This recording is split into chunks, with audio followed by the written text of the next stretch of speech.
Hello beautiful people. Welcome to The Fiction Wizard. In today's episode, we explore Harry collapsed at Hogwarts Express and healers found 156 compulsion charms plus 10 stolen Lordship rings. Hit like, subscribe, and join our community of story lovers. Let's begin. Chapter 1. The weight of glass. The platform was loud the way it always was, steam hissing in great white curtains from the Scarlet Engine, owls complaining from their cages, parents calling last-minute warnings across the crowd while their children pretended not to hear them. The Hogwarts Express sat at platform 9 3/4 like it always had, patient and enormous, smelling of coal and old leather and the particular kind of anticipation that only existed at the start of September.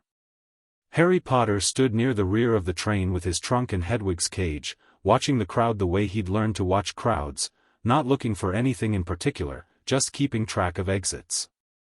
Old habit. Dudley Dursley had taught him that particular skill without meaning to, back in the years when knowing where the nearest corner was could save you a bruise or three. He felt off. He'd felt off since waking up that morning at the Leaky Cauldron, where he'd been staying the last week of summer after Sirius had arranged it through some letter-based negotiation with the Ministry that Harry hadn't been fully briefed on. He'd put the feeling down to poor sleep, or the greasy breakfast he'd had, or the low-grade anxiety that platform 9 3/4 always produced in him, the crowd, the noise, the sensation of being watched that never quite went away when you were Harry Potter. But this was different from anxiety. Anxiety was a familiar beast. This was something else. Something that felt like a string pulled taut inside his chest, vibrating at a frequency he couldn't identify, like a note played on an instrument he didn't know existed. "You look terrible," Ron said cheerfully, appearing at his elbow with a pasty already half-eaten in one hand and his trunk trundling along behind him on its own, a new charm Mrs. Weasley had apparently figured out over the summer. "Did you sleep?" "A bit," Harry said. "You look like you slept in a skip." "Thanks, Ron." Hermione arrived 30 seconds later, slightly breathless, with a stack of new books visible through the gap in her bag that she hadn't quite managed to close all the way. She took one look at Harry and her expression shifted, not to the cheerful concern she usually deployed, but to something sharper and quieter. "Are you all right?" she asked. Not the social version of the question. The real one. "Fine," Harry said. "I keep saying fine and everyone keeps looking at me like I said something in a foreign language." "Because you look like you're about to fall over," Hermione said plainly. "I'm not going to fall over." He said it with complete confidence, the way you say things that are about to become untrue. The string inside his chest pulled tighter. He set Hedwig's cage down because his arm had started to feel strange, not numb, exactly, more like the sensation of a limb that's been slept on and is only now waking up, that tingling edge of pain that comes before feeling returns. Except it wasn't in his arm. It was everywhere. His whole body, suddenly, feeling like it was waking up from something very long. "Harry?" Hermione's voice came from somewhere slightly further away than she'd been a moment ago. The platform tilted. He had a very clear, very brief thought, "Oh, that's interesting," and then the cobblestones of platform 9 3/4 came up to meet him and the noise of the crowd cut out like someone had thrown a switch. He was aware of things in fragments, the way you are aware of things in dreams, not linearly, not completely, just impressions that arrived and then retreated before he could properly examine them. Ron's voice, high and cracked in a way that Ron's voice never was. "Harry, he's not," Hermione, already moving, already kneeling, her voice sharp and clear and doing something with her wand that produced a sound like a bell struck underwater. The crowd pressing in. The crowd being pushed back. A station official's whistle. Molly Weasley's hands on his face, warm and certain and smelling of the same kitchen soap she always smelled of, and her voice saying something that he couldn't parse because it kept breaking apart in the middle. Then a stretcher, and motion, and a crack of apparition that should have hurt and didn't because he wasn't conscious enough for it to hurt. Then white. The particular white of St.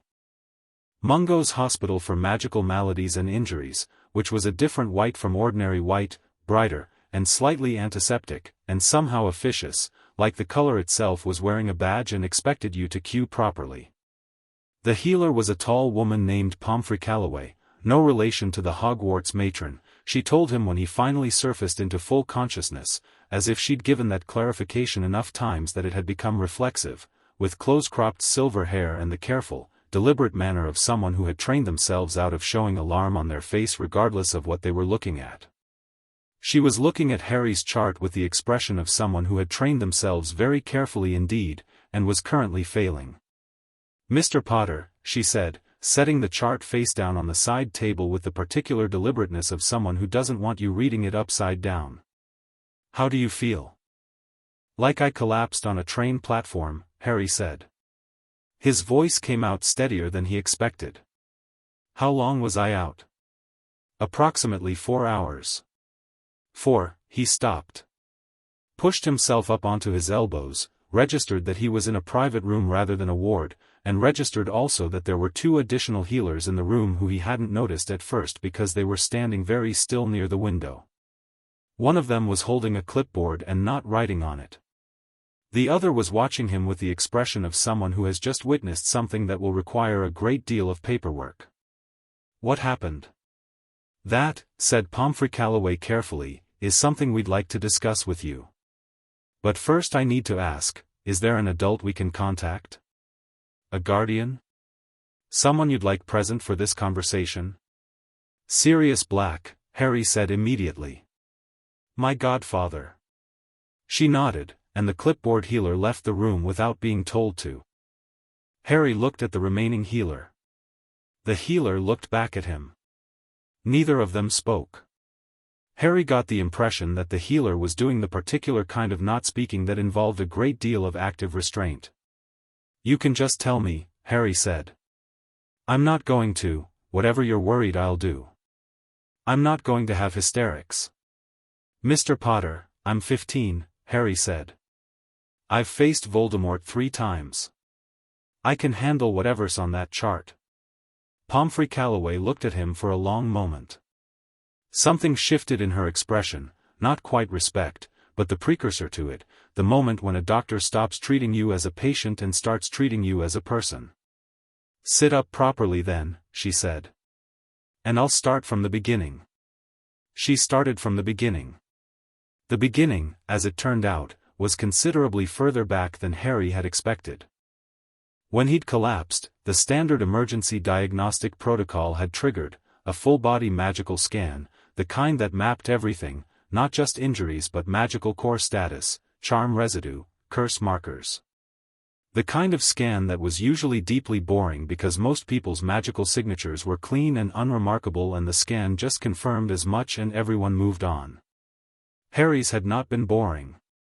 "We found evidence of compulsion charms," Pomfrey Calloway said. Her voice was perfectly steady. Her hands, Harry noticed, were not. She'd put them behind her back. "Layered ones." "Mr. Potter, when I say layered, I don't mean 2 or 3. I mean, systematically layered, over many years, building on each other, each one designed to reinforce and deepen the ones beneath it." Harry was quiet. 156, she said. "That is the number we have verified so far. There may be more that are too deeply embedded to detect without further examination." The room was very still. Harry thought about the string inside his chest, the one that had been vibrating wrong all morning. He thought about the sensation of waking up that had preceded the collapse. He thought about every time in his life when he'd been about to do something or say something and had pulled back from it for reasons he couldn't quite articulate. The way he always deferred to Dumbledore. The way he'd never once, not really, questioned the fundamental fairness of his life at the Dursleys, not with the bone-deep outrage that the situation objectively warranted. The way certain thoughts slid away from him like water off glass when he tried to hold them. "What kind of compulsion charms?" he asked. His voice was completely level. He was a little surprised by that. "Various types. Some are emotional suppression, specifically targeted at suppressing anger, which in a magical child presents as power suppression, since the two are deeply linked. Some are loyalty reinforcement, directing strong emotional and magical attachment toward specific individuals. Some are, she paused, and here her voice shifted just slightly, took on the quality of someone reading from a document they find distasteful. Some appear to be designed to suppress the subject's self-advocacy instincts. The tendency to stand up for oneself. To demand fair treatment. Someone made me not want to stand up for myself, Harry said. Over a long period of time, yes. Since when? The earliest layers appear to date to when you were approximately 14 months old. The number sat in the room. Harry looked at it from a slight distance, the way you look at something very large, stepping back to see the shape of it. 14 months old. Before his parents died. Someone had been doing this before his parents died. There's something else, Pomfrey Calloway said. She was watching him with the careful attention of someone who has lit a fuse and is trying to calculate the blast radius. The diagnostic also detected something unusual about your magical signature. Specifically, some absences. Places in your magical core where there should be something and there isn't. She paused. We contacted Gringotts, as is protocol in cases involving suspected magical theft. They sent a team within the hour. Magical theft, Harry repeated. There are 10 Lordship rings tied to your bloodline, she said. Or tied to bloodlines to which you are the legal magical heir. 10 rings that your magical core has been reaching for, you might say, for years. That's part of what triggered the collapse this morning. You're 16 in a month, which is the age of magical majority as defined by the old blood protocols. Your core was attempting to claim what was legally yours, and it couldn't, because the rings aren't there. The strain of trying made me pass out, Harry said. Made you collapse, yes. She sat down, which Harry got the impression she didn't usually do with patience, and looked at him directly. Mr. Potter. Someone has been systematically altering your personality, suppressing your power, and stealing your inheritance since before you could walk. I need you to understand the severity of what I'm telling you. I understand it, Harry said quietly. I'm not sure, I understand it, he said again, and this time something in his tone made her stop. Not anger. Not distress. Something quieter and more deliberate than either. Is Sirius coming? He should be here shortly. Good. Harry leaned back against the pillow. He felt odd. Light, in a way that was slightly vertiginous, like a bag that has been carrying too much for too long and has suddenly been set down. Then I'll wait. Sirius arrived like a force of weather. He came through the door fast and stopped when he saw Harry sitting up in bed, and the expression on his face did something complicated, relief hitting grief hitting fury in rapid succession, none of them quite winning. He was thinner than he'd been the last time Harry had seen him, though he'd been working on that, filling out, getting back some of the solidity that Azkaban had stripped from him. His robes were expensive and slightly rumpled. His hair was still too long. His eyes were exactly as Harry remembered them, gray and sharp and currently burning. He crossed the room and pulled Harry into a hug that was approximately 80% of the reason Harry didn't cry. I'm all right, Harry said, muffled against Sirius's shoulder. I know, Sirius said, in the tone of someone who is saying something completely different from what the words mean. He pulled back and looked at Harry with those gray eyes, and Harry saw the exact moment Sirius registered the change, saw it land in his godfather's face like a stone into water, ripples spreading out from the point of impact. You look different, Sirius said quietly. I feel different. Sirius's jaw tightened. He straightened and turned to Pomfrey Calloway with the bearing of a man who had grown up in one of the oldest houses in Britain and had spent years in Azkaban and had absolutely nothing left to lose socially. Tell me everything. She did. Harry watched Sirius's face as she talked. Watched the gray eyes go very still and very cold in the way that Sirius's eyes went when he was genuinely furious, as opposed to performatively furious, which was his usual mode. Watched his hands grip the bed rail and then deliberately release it. Watched him file things away, the number 156 landing on him like a physical blow that he absorbed without expression. When she finished, Sirius was quiet for a long moment. "The rings," he said. "Do we know who has them?" "Gringotts is conducting the formal audit now. They'll have preliminary results within 24 hours. And the charms?" His voice was even. It had the evenness of something that has been pressed very flat. "They've been removed?" "The removal process began this morning, yes.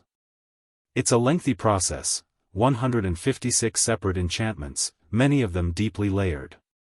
We've cleared approximately 60%. The remainder will need several more sessions." She paused.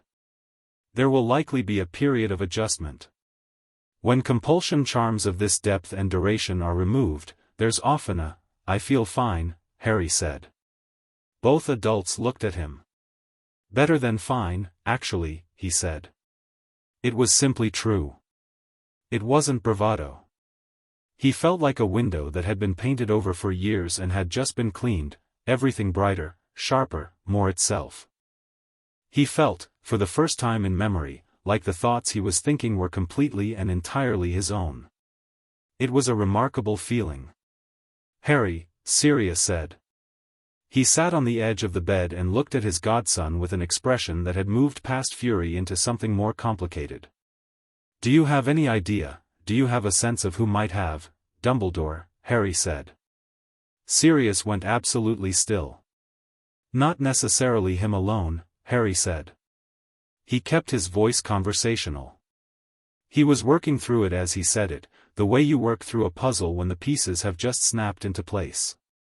"The earliest charms, the ones from when I was 14 months old, those were probably before he was fully involved. But the network of it, the design of it, the way they build on each other, that's not opportunistic magic. That's architecture. Someone who was thinking very long-term and had access to me repeatedly." He paused. "Who else has had that kind of regular access to me since I was a baby?" Sirius put his head in his hands. "Sirius." "I know," Sirius said, not looking up. "I know." "I'm not angry," Harry said. This surprised him as he said it, but it was also true. He wasn't. There was something there, something deep and old and complicated, but it wasn't anger, not yet. It was more like the feeling of finally understanding the rules of a game you've been losing for years. I think I'm fine." "You're 15 years old and someone has been editing your personality since before you could walk," Sirius said. He lifted his head. His eyes were very bright. "You're allowed to not be fine." "I know," Harry said. Currently, I am. I'll let you know when that changes." Sirius stared at him for a long moment. Then he made a sound that was approximately half a laugh and said, "You know what the most terrifying thing about what just happened is?" "What?" "You're going to be absolutely impossible to manage now, aren't you?" Harry smiled. It was the first real smile he'd produced in, he couldn't actually remember how long. It felt different from the smiles he usually managed. Those had always carried something apologetic in them, something deferential. This one didn't. "Yes," he said. "I think I probably am." They kept him at St. Mungo's overnight for the continued charm removal, which Harry found irritating but submitted to on the logic that being rid of 156 magical constraints on his personality and power was worth a few hours of tedium. The charm removal process was not painful, exactly, but it was strange. Pomfrey Calloway worked with a team of 2 specialist healers, using instruments that looked like elongated tuning forks and produced sounds just below the threshold of hearing. As each charm was removed, Harry felt something shift in him, subtle adjustments that accumulated like the hour hand of a clock, individually imperceptible, collectively significant. By midnight he could feel his own magical core in a way he never had before. Not just sense it the way all wizards could, a background hum, a readiness, but feel it in detail. The depth of it. The way it moved when he directed his attention toward it, like a deep current shifting direction. He lay in the dark of the private room and tried to map the edges of it and couldn't find them, and that was interesting. That was extremely interesting. He thought about his defense classes. He thought about the shields he'd been able to produce, the hexes, the charms he could hold. He thought about them in light of what he now understood, that for years, every spell he'd cast had been made through a filter. Like trying to speak through a cloth held over your mouth. He'd still been speaking. The words had still been words. But the volume, the clarity, he reached out in the darkness of the room and, wandlessly, with no more effort than he'd ever spent on a wand-cast lumos, conjured a ball of white fire about the size of a grapefruit and held it in his hand. He looked at it. It sat in his palm, clean and steady, and didn't waver. He hadn't done that consciously. He'd simply thought about light, and there it was. He closed his hand and the fire went out. Right, he said quietly, to the ceiling. Right, then. Sirius was back at 9 in the morning, and he had not slept. Harry could tell because Sirius's hair was in a state that transcended its usual dishevelment and his eyes had the particular brightness of someone operating on caffeine and unresolved fury. He was also carrying a leather folio stuffed with papers, which he dropped on the side table before sitting down. Gringotts has their preliminary findings, he said, skipping any pretense at a greeting. That was fast. When it's a Potter matter, they move quickly. There was something in his tone, not quite pride, but adjacent to it. The residual reverence of old blood for older agreements. The lead account manager wants a formal meeting today if you're being discharged. Harry, they're furious. And goblins don't do furious on behalf of humans unless the numbers are extraordinary. He paused. The numbers are extraordinary. How extraordinary? Sirius opened the folio, found a specific page, and handed it to Harry. Harry read it. He read it again. He set it down carefully on the blanket. That, he said, is not a small amount of money. No, Sirius agreed. It is emphatically not. And the rings? Sirius's expression shifted. 10 identified. 8 have been located, physical locations confirmed by the Gringotts audit team. 2 are still being traced. He paused. Harry, one of them is in Dumbledore's personal vault. The room held that for a moment. Which one? Harry asked. The Peverell Patriarch ring. Harry thought about that. He thought about what he knew of the Peverells, the Hallows, the story, the bloodline. He thought about the fact that the ring of the founding family of what many considered to be the most ancient magical lineage in Britain had been sitting in Albus Dumbledore's vault. When were they planning to tell me? He asked. He kept his voice light. It wasn't difficult. The thing he felt when he thought about Dumbledore wasn't the complicated grief and guilt it might have been yesterday, the feeling that had always made it impossible for him to sustain any real anger at the man. That feeling, he now understood, had been manufactured. The ring. Was he ever planning to? I don't know, Sirius said quietly. I genuinely don't know what he was thinking.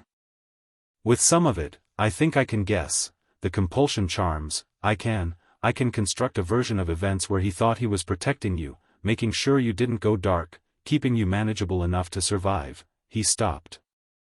Started again. But the rings are different. The rings are financial and legal theft. There's no protection argument that covers that. He was keeping me dependent, Harry said. Harry, no, think about it. Harry sat up straighter.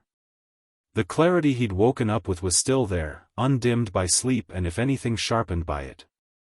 Magical, financially, politically, if I grow up not knowing about the Lordship rings, not claiming my seats on the Wisengamot, not having access to the Potter vaults beyond the basic trust account, I stay a schoolboy. I stay someone who needs him. Someone who can be directed. He paused. Someone who won't question the plan. Sirius was quiet for a long time. Can I be angry now? He said finally, and his voice was very carefully controlled. You told me yesterday you were fine. I've been holding off on being angry because you seemed fine and I didn't want to. Yes, Harry said. Now you can be angry. Sirius stood up and walked to the window and stood there for a solid 30 seconds with his back to the room, and Harry could see from his shoulders that he was saying things internally that would have been unprintable even by Slytherin standards. Then he turned around and said, in a voice like ice breaking, when you go to Gringotts today, I'm coming with you. And I want, Harry, I need you to understand. When you start claiming those rings, when you sit down with the account managers and start the formal process, this becomes public. Not immediately, but it will, and it will be fast. The ministry is going to react. Certain families are going to react. There are people on the Wisengamot who are going to see what's coming and try to get ahead of it. Good, Harry said. Sirius blinked. Good. Let them come, Harry said. He reached for the glass of water on the nightstand, took a sip, set it back down. I've spent 15 years being managed, Sirius. I've had my instincts overridden, my power suppressed, my inheritance stolen, and my personality architecturally adjusted to make me easier to point at Dark Lords when required. He looked at his godfather steadily. I'm done being managed. If the ministry wants to react, they can react. I'll be ready. Sirius looked at him for a long moment. The bright, burning edge in his gray eyes shifted, fury still there, but something else rising through it.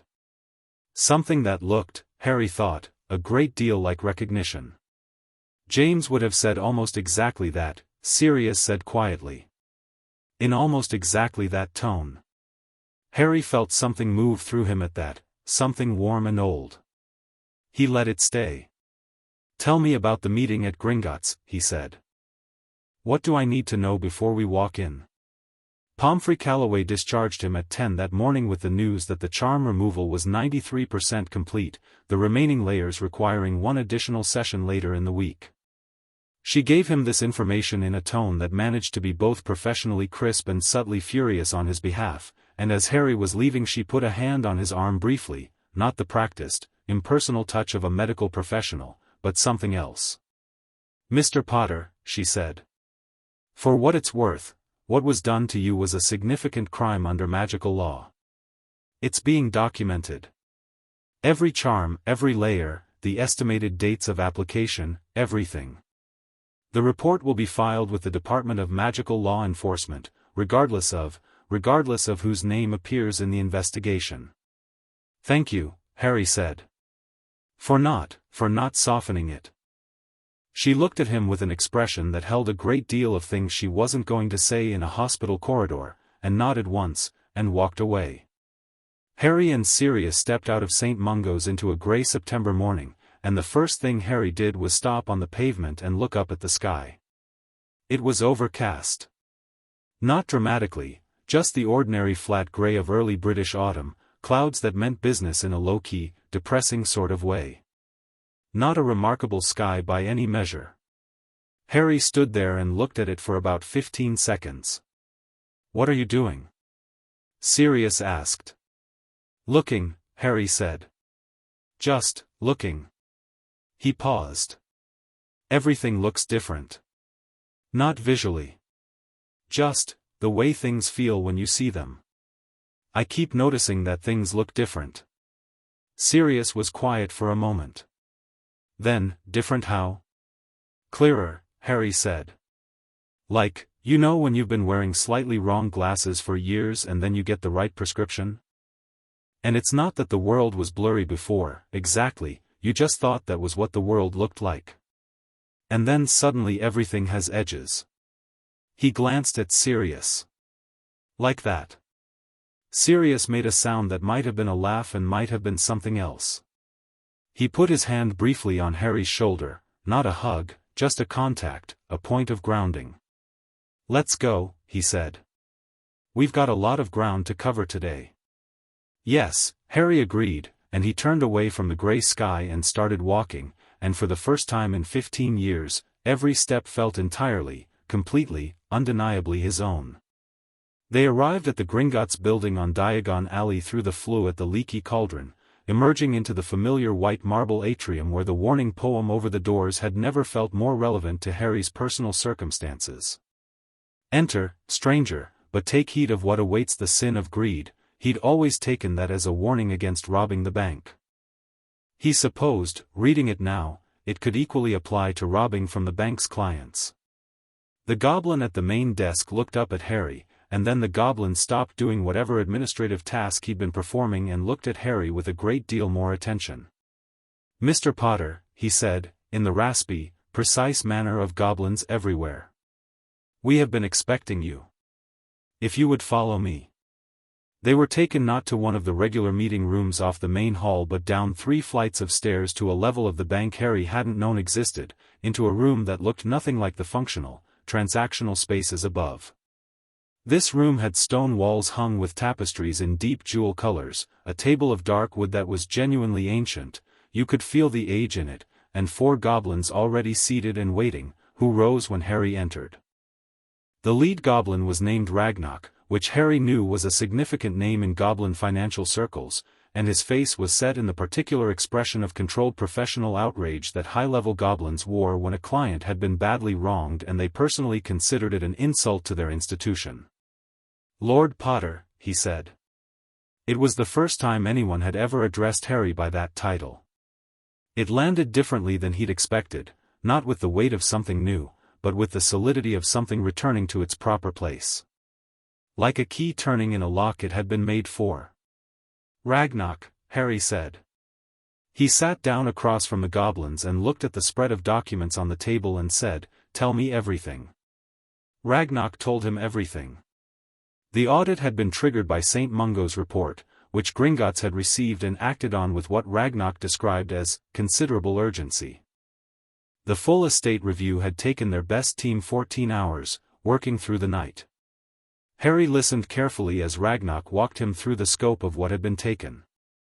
Not just the rings, though the rings were the centerpiece, 10 points of magical inheritance that mapped to bloodlines that Gringotts had verified Harry held legal claim to. There were also access protocols that had been altered in the main Potter family vault, funds that had been redirected through a series of subtrusts over a period of years, and several magical artifacts of significant value that had simply vanished from the inventory records between one annual audit and the next. "The total estimated value of misappropriated assets," Ragnarok said, in the tone of someone reading a number that they find personally offensive, including the ring valuations, the redirected liquid assets, and the artifacts, is, he slid a document across the table. Harry looked at it. He kept his expression neutral. He was getting good at that. "Right," he said. "The political and social value of the Lordship rings is," Ragnarok continued, "considerably more difficult to quantify. The Potter Patriarchy ring alone restores 3 Wisengamot votes to your direct control. The full set, once reclaimed, would make you one of the most politically powerful individuals in Britain regardless of age, as the Lordship rights are not subject to majority law." "Regardless of age," Sirius said, sitting slightly forward. "You're certain of that?" Under the ancient Charter of Magical Estates, which predates the Ministry of Magic by approximately 3 centuries, a lord who has been robbed of his ring and reclaims it is restored to full lordship rights at the moment of reclamation, Ragnarok said. "The Ministry cannot override this. They have tried, on 2 previous historical occasions. They lost both times. We were the ones who argued the cases." A brief pause that contained what was, for a goblin, the equivalent of a satisfied smile. "We do not lose cases about ancient charter rights." "Where are the rings now?" Harry asked. "The Potter Patriarch ring has been secured in our recovery vault pending your formal claim today. The Black ring is held in the Black family estate vault, which Lord Black," Ragnarok inclined his head to Sirius, "may claim in the same session. Of the remaining 8, 3 are in private possession, 4 are held by ministry-adjacent parties, and 1 is in a private vault at this institution under a name that is." Ragnarok paused, and his voice took on an additional layer of professional displeasure, one that carries some weight in wizarding society. Dumbledore, Harry said. Ragnok met his eyes. The Peverell Patriarch ring. Yes. We became aware of its presence in that vault approximately 6 hours ago. The holder has not been contacted yet. We were waiting for your direction. Harry thought about that. He thought about walking into Dumbledore's office or calling the man to a meeting with a list of crimes and watching the old wizard arrange his face into something sad and reasonable and start explaining, in that gentle, authoritative way of his, why everything that had happened had been necessary. He thought about the feeling that had always accompanied a conversation with Dumbledore, that particular compulsive gravity, the way the room seemed to tilt slightly toward him, the way whatever anger Harry arrived with would soften within minutes until he found himself thinking that actually, yes, Dumbledore probably knew best. He thought about how that feeling was, right now, completely absent. Don't contact him yet, Harry said. Let's get the others first. Ragnok looked at him with something that was probably the goblin equivalent of impressed. A strategic approach, he said. Very wise. How quickly can we move? The formal claim process for the Potter ring can be completed today. We only need your signature and a blood verification, which is standard. The black ring, he looked at Sirius. Slightly more complex given the existing estate complications, but we can clear those. A week, perhaps 10 days. And the others? The ones in private hands will require either voluntary surrender or formal legal seizure. We have considerable experience with both processes. Another pause with that satisfied quality. The ministry-adjacent ones will make more noise. And the Peverell ring, he tapped the table once. That will require a direct confrontation. I know, Harry said. I'll handle that one personally. Sirius glanced at him. Harry looked back at him steadily.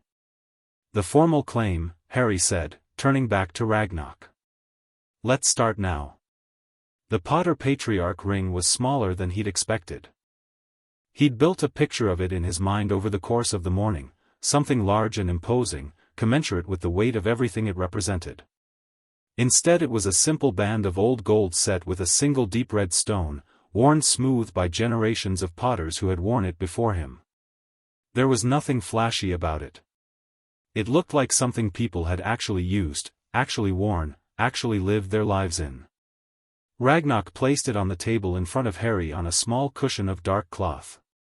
The formal words, Ragnok said. If you're ready. Harry was ready. The claim process was ancient, a blood verification, a spoken declaration in the formal Latin of old wizarding law, and then the act of placing the ring on the correct finger. Harry had been told by Ragnok what would happen, theoretically. He'd been told that for a true heir claiming their ring after a period of separation, there was usually a strong magical response. Ragnok had not fully prepared him for what a strong magical response actually felt like. The moment the ring settled on his finger, the world went very bright and very quiet for about 2 seconds. Not the brightness of light, something more fundamental, like the moment of clarity before a piece of music resolves into its final chord. Harry felt his magical core shift, the way he'd been feeling it shift since the charm removal, but larger this time. Deeper. The ring and the core were recognizing each other across a gap of 15 years, and the recognition was enormous. Ancient. It moved through him from the ring outward and outward until it reached the edges of his magical field and beyond, and in the strange suspended moment of that recognition he had the briefest, most abstract sense of all the Potters who had worn this ring before him, not as individual voices but as a collective weight, centuries of them pressing forward to say yes, this is right, yes, this is where it belongs.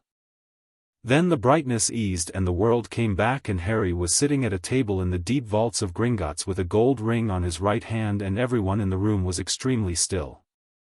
Well, Sirius said. The windows of the room, there were no windows, cracked. Harry looked at the hairline fractures running across the stone above the door and then looked at his hands and then said, very calmly, I'll pay for that. No charge, said Ragnok, and he was smiling now, in the full goblin manner, which was mostly teeth. The House of Potter is formally restored, Lord Potter. Welcome home. They were back in the street outside Gringotts by late afternoon. Harry had the ring on his finger. Sirius had formally lodged the Black Estate claim, which would take the week Ragnarok had predicted. The full audit documentation had been sealed in a legal parcel for delivery to the DMLE, on Harry's instruction, a copy to Sirius, a copy to Harry, and a copy to a solicitor that Ragnarok had recommended who was, as the goblin put it, not susceptible to ministerial pressure. Diagon Alley moved around them, busy and ordinary, people going about the business of being magical in London on a Tuesday, none of them aware that the political and legal landscape of Wizarding Britain had just shifted several degrees on its axis without making any noise about it. What now? Sirius asked. Harry turned the ring on his finger thoughtfully. Now we go back to the hospital for my follow-up appointment. Then tomorrow I'll Ron and Hermione, they'll have heard about the collapse and they'll be worried. He paused. And then I think I need to speak to Dumbledore. Harry, not yet, Harry said. Not tomorrow, not this week. I need the other rings first. I need the full picture. He started walking. But soon. Before he hears about this from other sources and has time to prepare. He glanced at Sirius. I want to have that conversation before he knows what I know, not after. Sirius fell into step beside him. You know, Sirius said quietly, when I got the message this morning. When they said you'd collapsed. I thought, he stopped. I know, Harry said. I aged about 10 years. I know. And then I got there and you were sitting up in bed working it all out like it was a chess problem. Sirius shook his head. You gave me about 30 seconds of panic and then you were fine. I am fine, Harry said. More than fine. He looked at his godfather. Sirius. For the first time I can actually remember, everything I'm thinking is mine. Everything I feel is mine. Every choice I make from here is going to be mine. He paused. Do you have any idea what that's like? Sirius was quiet for a moment. No, he said honestly. But I'd like to. It feels like standing on solid ground for the first time, Harry said. Everything before I was standing on something, I just didn't know it was glass. And I kept being told the glass was stone and I kept believing it because I didn't have anything to compare it to. They walked in comfortable silence for a moment. What happens next, Sirius said, is going to be loud. Yes. The ministry is going to push back. Let them. Certain families, the ones connected to those rings, they're going to panic. Good. Dumbledore, I know, Harry said. His voice was very even. I know what Dumbledore is going to do. He's going to be sad and patient and reasonable, and he's going to explain, very gently, that everything was for the greater good. And then he's going to wait for me to soften. He looked at Sirius. He's going to be waiting a long time. Sirius looked at him for a moment longer than he needed to. Merlin helped them, he said softly. They have no idea what they've woken up. Harry smiled, that same smile from the hospital room, warm and completely unafraid. No, he said. They really don't. The street of Diagon Alley carried them forward, the September air sharp and clean, the ring warm against Harry's finger, and the world, his world, for the first time, spread itself out ahead of him like a map where all the borders had finally been drawn correctly. He walked into it without hesitation. Chapter 2, The Audit of Bones. The letter to Hermione took Harry 3 drafts. The first draft was too clinical, a list of facts in the order they'd happened, the kind of letter you write when you're still processing something and haven't yet worked out how to talk about it like a human being. The second draft went too far in the other direction, accidentally sounding breezy and dismissive in a way that would make her think he was minimizing something serious, which would make her worry more, not less. The third draft he wrote in one sitting without stopping, early on Wednesday morning while Sirius was still asleep across the hall and Diagon Alley was quiet outside the leaky cauldron windows. Hermione, before anything else, I'm completely fine. Better than fine, actually, though I know that'll sound strange in context of what I'm about to tell you. Here's what happened. He told her everything. Not a diplomatic summary, everything. The 156 charms, the ring audit, the Gringotts meeting, the Potter ring on his finger as he wrote the letter. He told her about the sensation of clarity he kept waking up with, and about the wandless fire in the hospital room, and about the way Dumbledore's name sat in the middle of the evidence the way a stone sits in the middle of a stream, unavoidably, undeniably there. He wrote it all plainly and then at the end he added, I know this is going to hit you differently than it's hitting me. I know why. Don't pretend it doesn't. Write back when you're ready. Harry, the letter to Ron was shorter, warmer, and contained rather more sentences in the vein of mate, you will not believe this. He sent both with Hedwig just before 7, watching her bank white and purposeful over the rooftops of Diagon Alley and out of sight. Then he went downstairs, ordered an enormous breakfast that he ate all of because apparently being freed from 15 years of magical suppression had consequences for one's appetite, and sat with a cup of tea and thought about the day ahead. Ron's reply arrived first, which was not a surprise, because Ron's letters were always short and therefore fast. Harry, mate. Mate.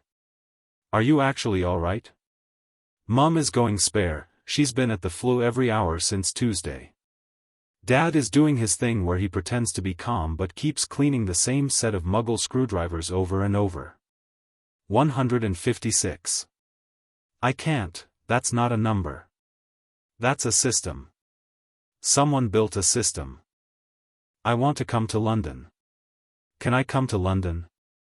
Mum said she needs to speak with Sirius but I think she mainly wants to see you. Say yes and I'll be there before lunch. Ron. Harry wrote back, yes. Come for lunch. Bring nothing. I'll explain more when you're here.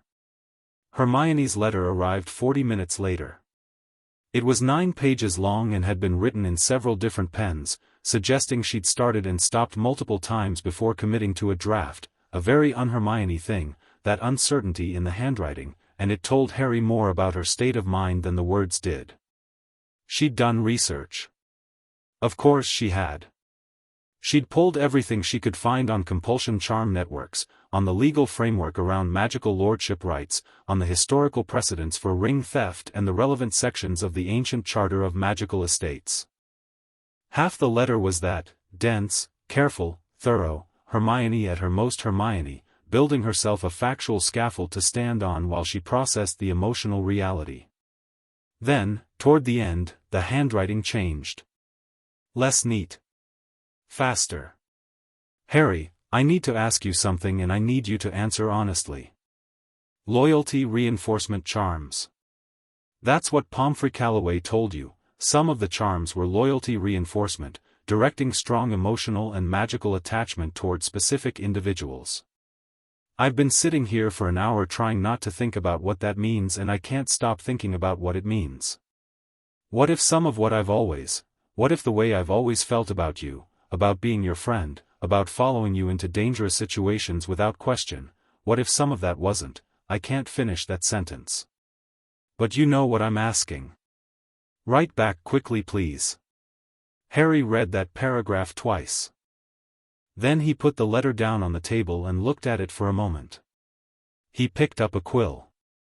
Hermione, you ran toward a 12-foot troll to save a boy you'd been condescending to for 3 months. That was the first term, before anyone could have predicted we'd be friends, before anyone would have bothered to charm you toward me. You did it because it's who you are, because you see someone in trouble and you can't not act. You've argued with me when I was wrong. You've been furious with me, properly furious, more than once. You've called me an idiot to my face on several occasions when I was, in fact, being an idiot. Charmed loyalty doesn't look like that. Charmed loyalty looks like Ron in second year, following me into the Chamber of Secrets without a single reasonable objection. Wait, that's not a good example. Ron always does that. The point is, I've thought about this too. Not with the same panic, maybe, but I've thought about it. And I think the charms on me were designed to make me compliant and directable, which means the relationships they wanted to reinforce were the ones with the people directing me. That's Dumbledore. That's the Order, to some extent. You've never directed me. You've argued with me, disagreed with me, tried to stop me from doing stupid things, and I've done the stupid things anyway, so clearly the charm wasn't working overtime on my end either. Come to London.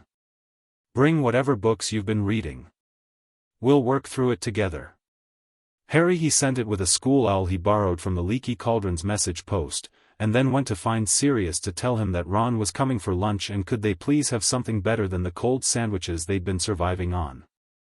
The Weasley contingent arrived at 11:30, Ron and his mother, which Harry had expected, and Arthur Weasley, which he'd half expected, and Fred and George, which he hadn't expected at all but probably should have.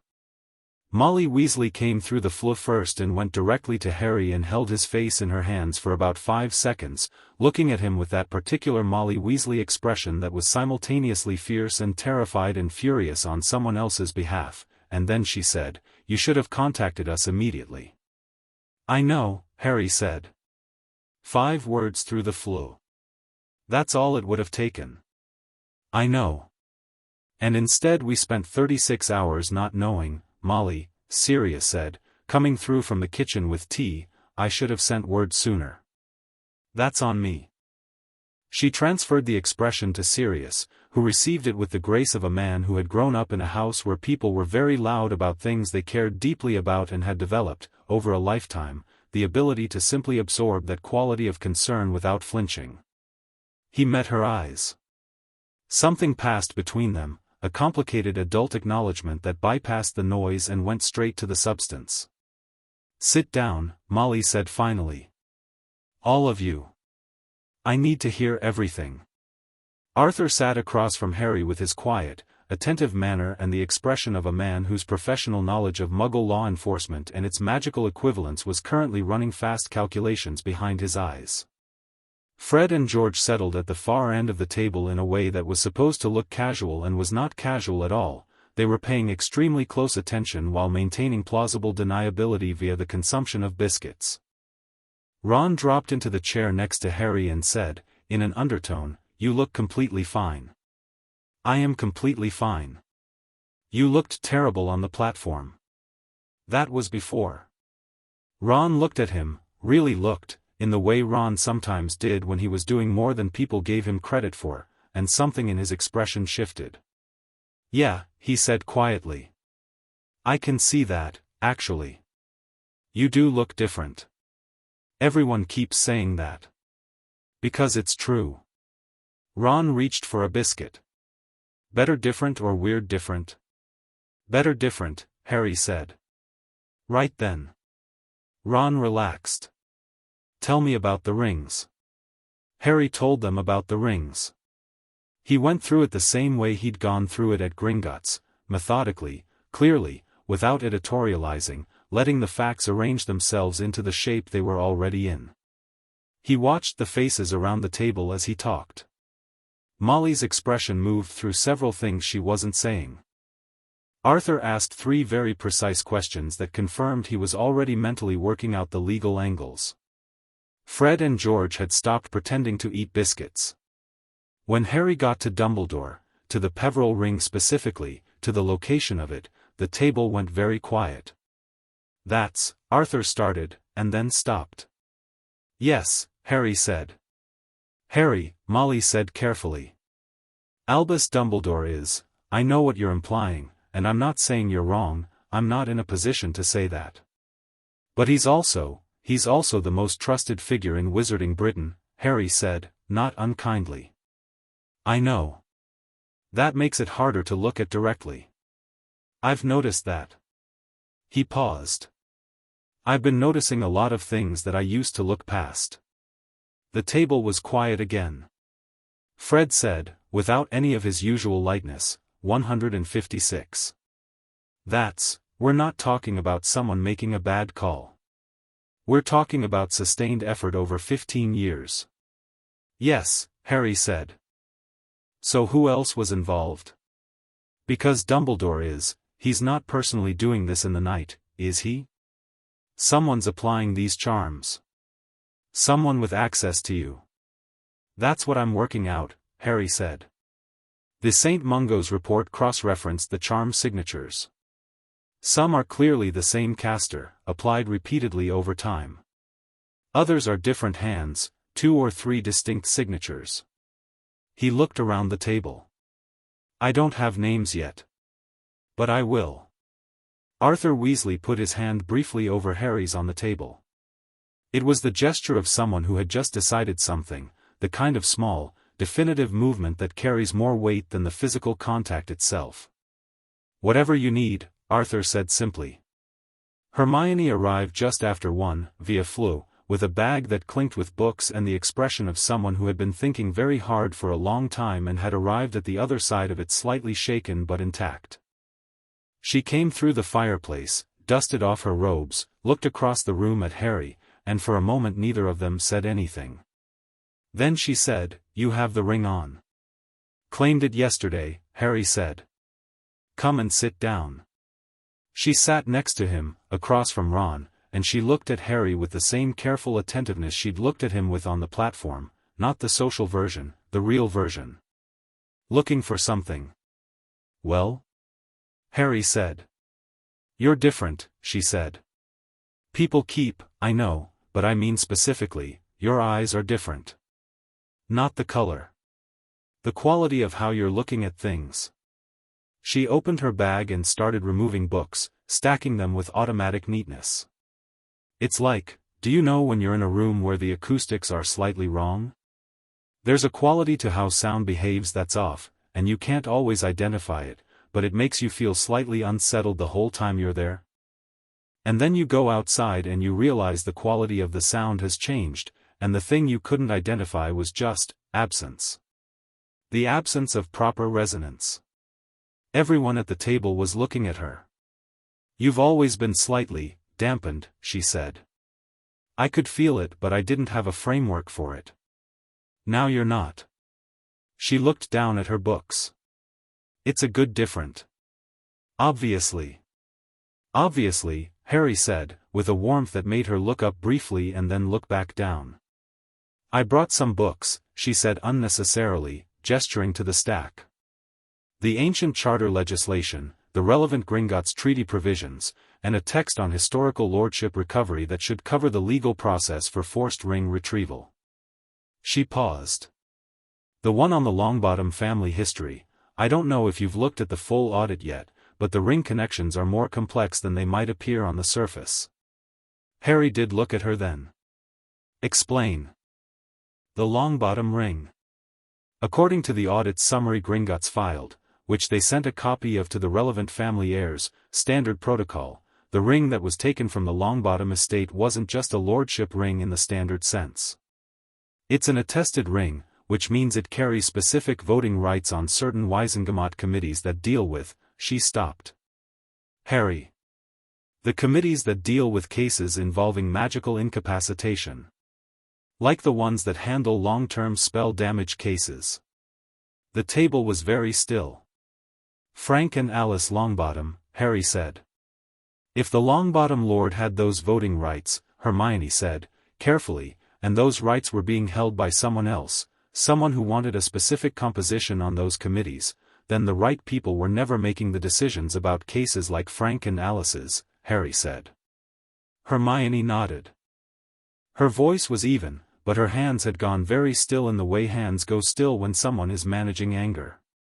"There are new treatment protocols for long-term spell damage cases that have been blocked at committee level for 3 years. Repeatedly. Blocked, and never brought back for a revote. If those voting rights were..." She stopped again. "We need to tell Neville." "I know," Harry said. "Today," she said. "I know, Hermione." Neville Longbottom lived during the summer holidays with his grandmother Augusta at Longbottom Manor, which was in Wiltshire and which Harry had never visited. Sirius sent a formal owl through the family post channels, proper wizarding protocol, which Augusta Longbottom would expect, and received a response within 2 hours that was brief, precisely worded, and conveyed a great deal in very few sentences. Lord Sirius, we are aware of the Gringotts audit. My grandson and I will receive Lord Potter at 4 o'clock today, if that is convenient. Augusta Longbottom, Lady Longbottom, acting. There was something in the acting that sat heavily on the page.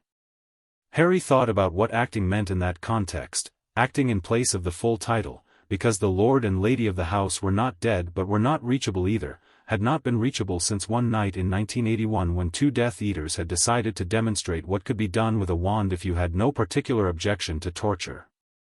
He arrived at Longbottom Manor at 4 with Sirius and Hermione, because he wasn't going anywhere politically significant without Hermione at this point. She'd made that clear and he'd agreed without argument. The manor was old in the particular way of old magical houses, not grand, exactly, but solid, with the quality of a place that has been standing so long it has become part of the landscape rather than sitting on top of it. The entrance hall was full of the kind of family history that just accumulates in a place over centuries without anyone particularly trying. Portraits of past Longbottoms, trophy cases with Quidditch team ribbons and herbology commendations and a rather impressive collection of Auror service medals, shelves of things that were clearly meaningful to specific people at specific times and had been kept because the family kept things. Augusta Longbottom was waiting in the sitting room, upright in a high-backed chair with a hat that contained what appeared to be a taxidermied vulture and the expression of a woman who has seen every crisis the wizarding world has produced in the last 50 years and is prepared to see more. Neville was standing beside her chair. Harry hadn't seen Neville since the end of last term.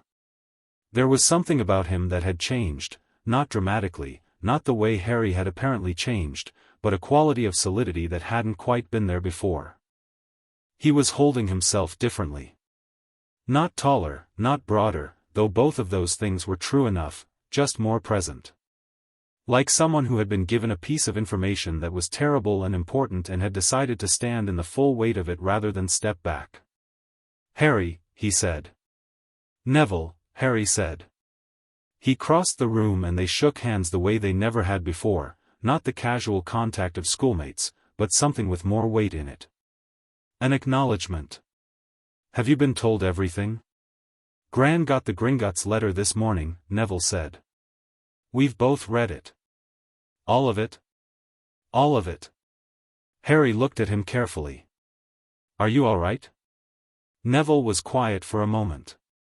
"My parents have been in St. Mungo's long-term ward for 14 years, he said. The treatment protocols that might help them have been blocked 3 times.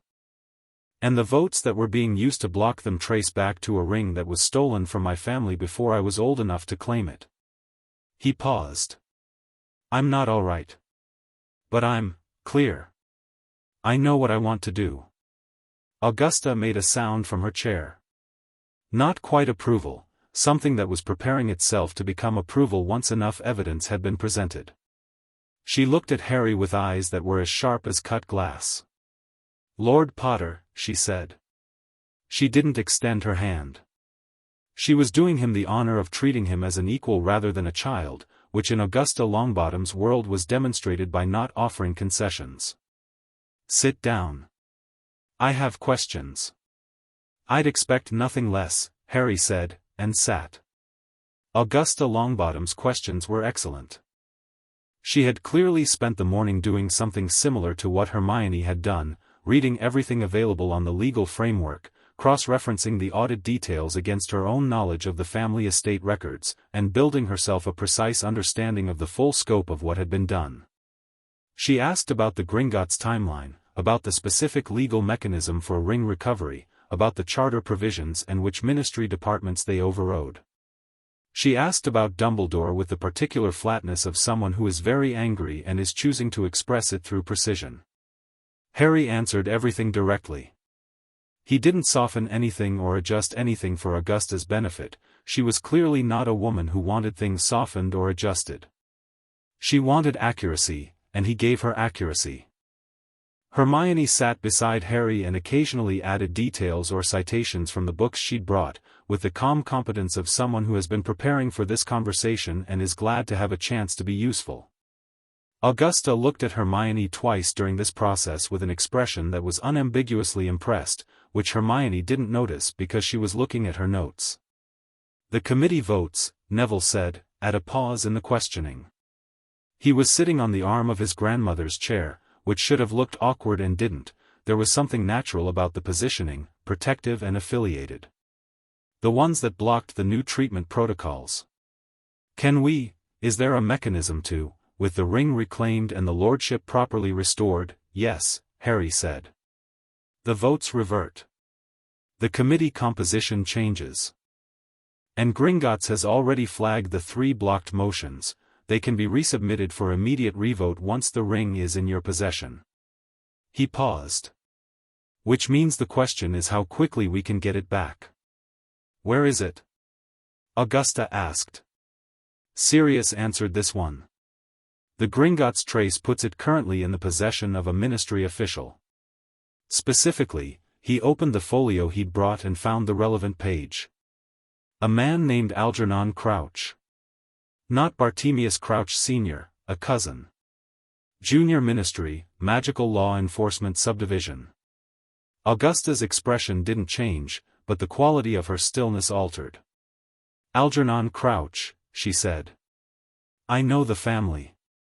The ring was transferred to him, Sirius continued, approximately 11 years ago. Given the dates and the method of transfer recorded in the Gringotts trace, it wasn't purchased. It wasn't inherited.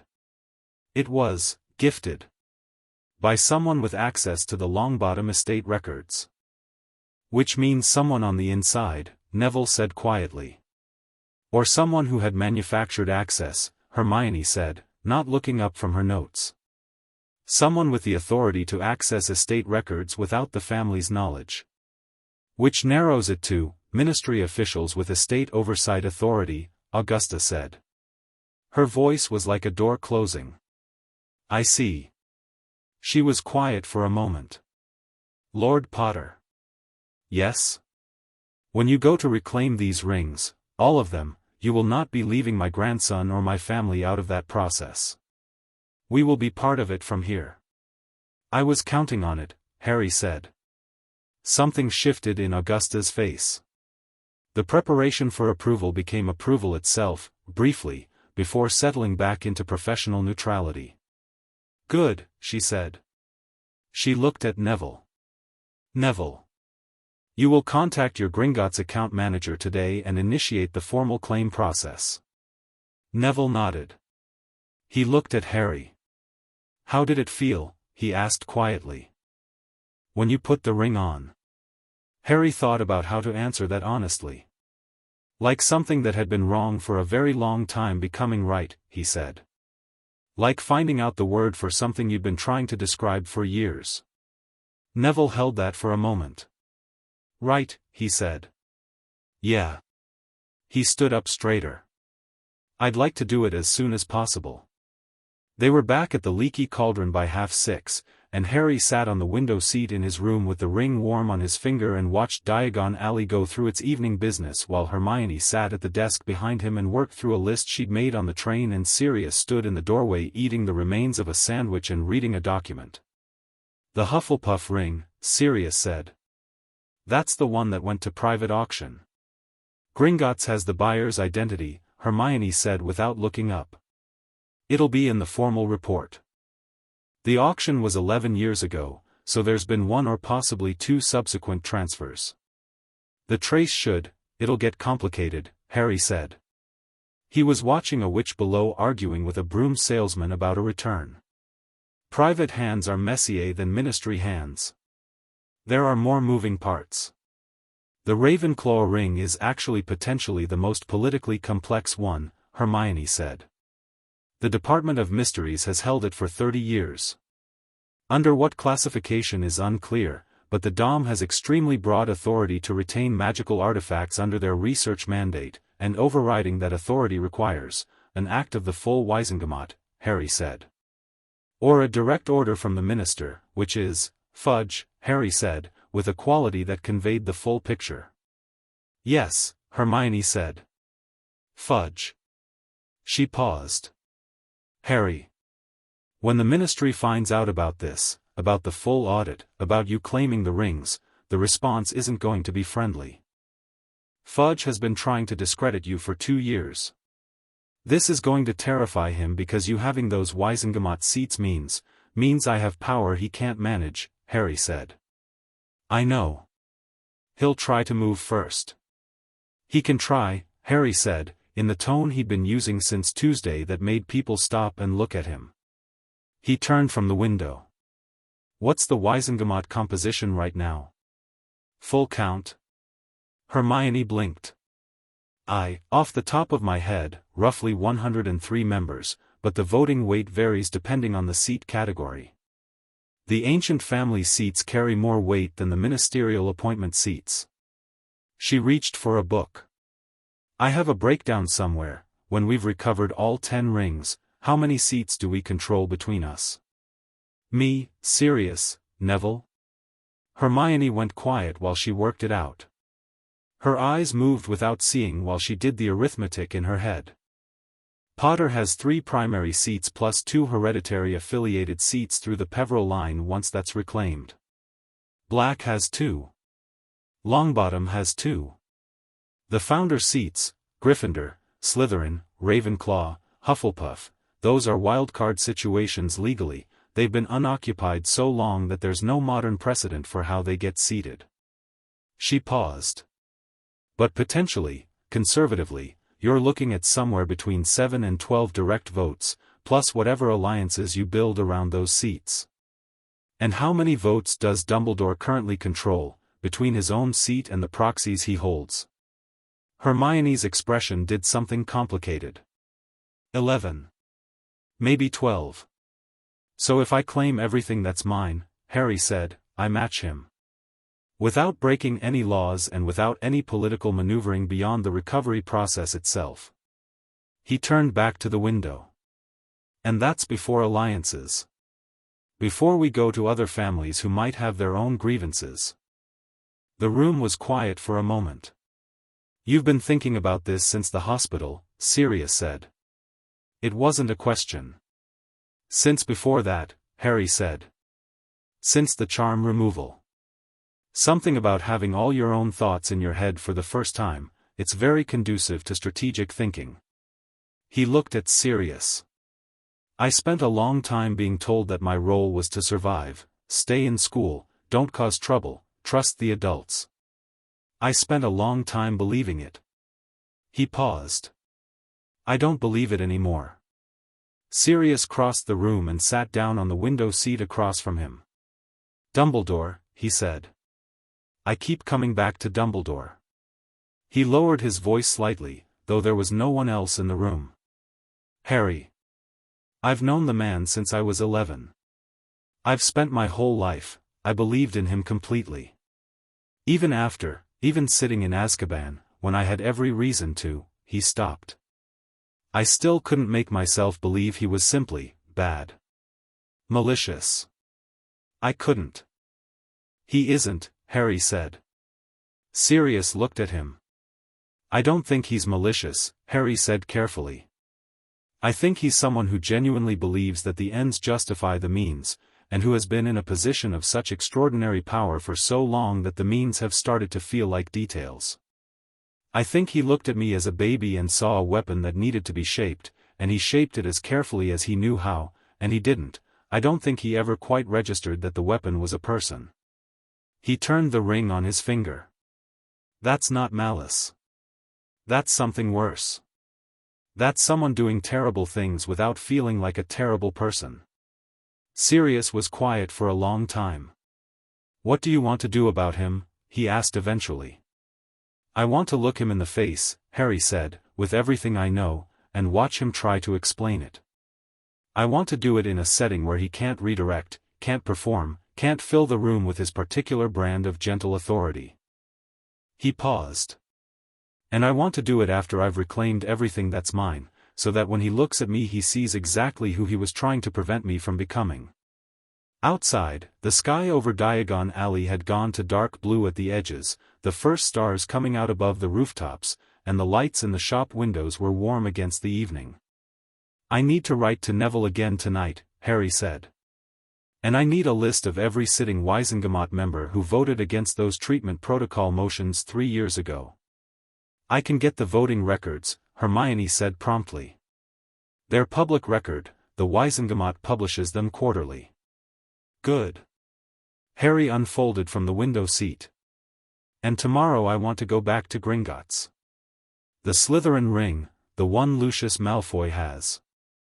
I want to understand the mechanism for formal seizure by the bank. Sirius raised an eyebrow. Taking on Lucius Malfoy. Taking back what's mine, Harry corrected. There was nothing aggressive in his tone. Nothing theatrical. It was simply the statement of an intention, the way you state that you're going to pick up something you dropped, without drama, without announcement, because it's obviously the thing that needs to be done. Sirius looked at him for a moment and then said, I'll have Ragnarok arrange the morning meeting. The morning meeting at Gringotts produced, among other things, an extremely comprehensive document that Ragnarok called the Formal Seizure Protocol, and that Harry read with the focused attention he usually reserved for particularly challenging Quidditch strategies. The mechanism was older than the Ministry.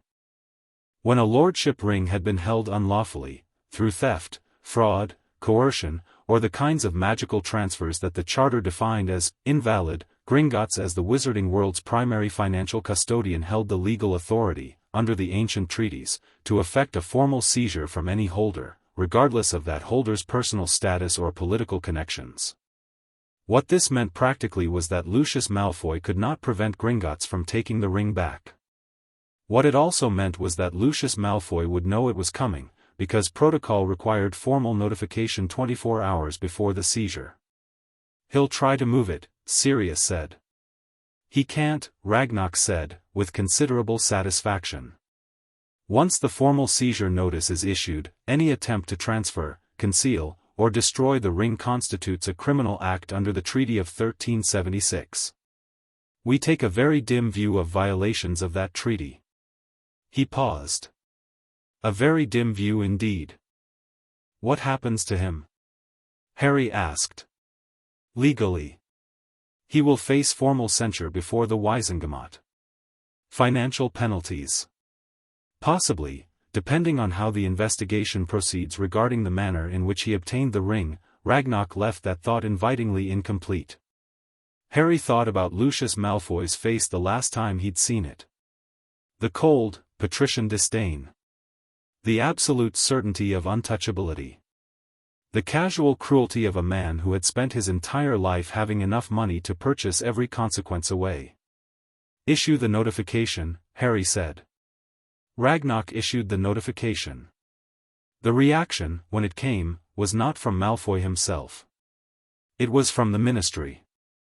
A formal letter arrived at the Leaky Cauldron on Thursday afternoon, bearing the seal of the Department of Magical Law Enforcement and signed by a senior undersecretary named Dolores Umbridge, whom Harry knew by reputation in the distant, unpleasant way you know the reputation of someone who makes bureaucracy into a weapon. The letter was ostensibly concerned with Harry's well-being. It was very politely written. It expressed great concern for a minor who had suffered a significant medical incident and suggested that, given the complexity of the legal matters currently arising from that incident, it might be advisable for Harry to submit to a ministry-appointed guardian arrangement for the duration, for his protection. Harry read it twice, folded it, set it on the table, and looked at Sirius. Sirius had gone very still. They want to appoint a guardian they control, Harry said. Which would give them effective veto power over any legal actions I initiate. Including the ring recovery process. That's what this is, Sirius confirmed. They moved fast. More actions request aborted. Write the next chapter now. Chapter 3, The Wolves at the Door. The response to Umbridge's letter took Harry approximately 4 minutes to write.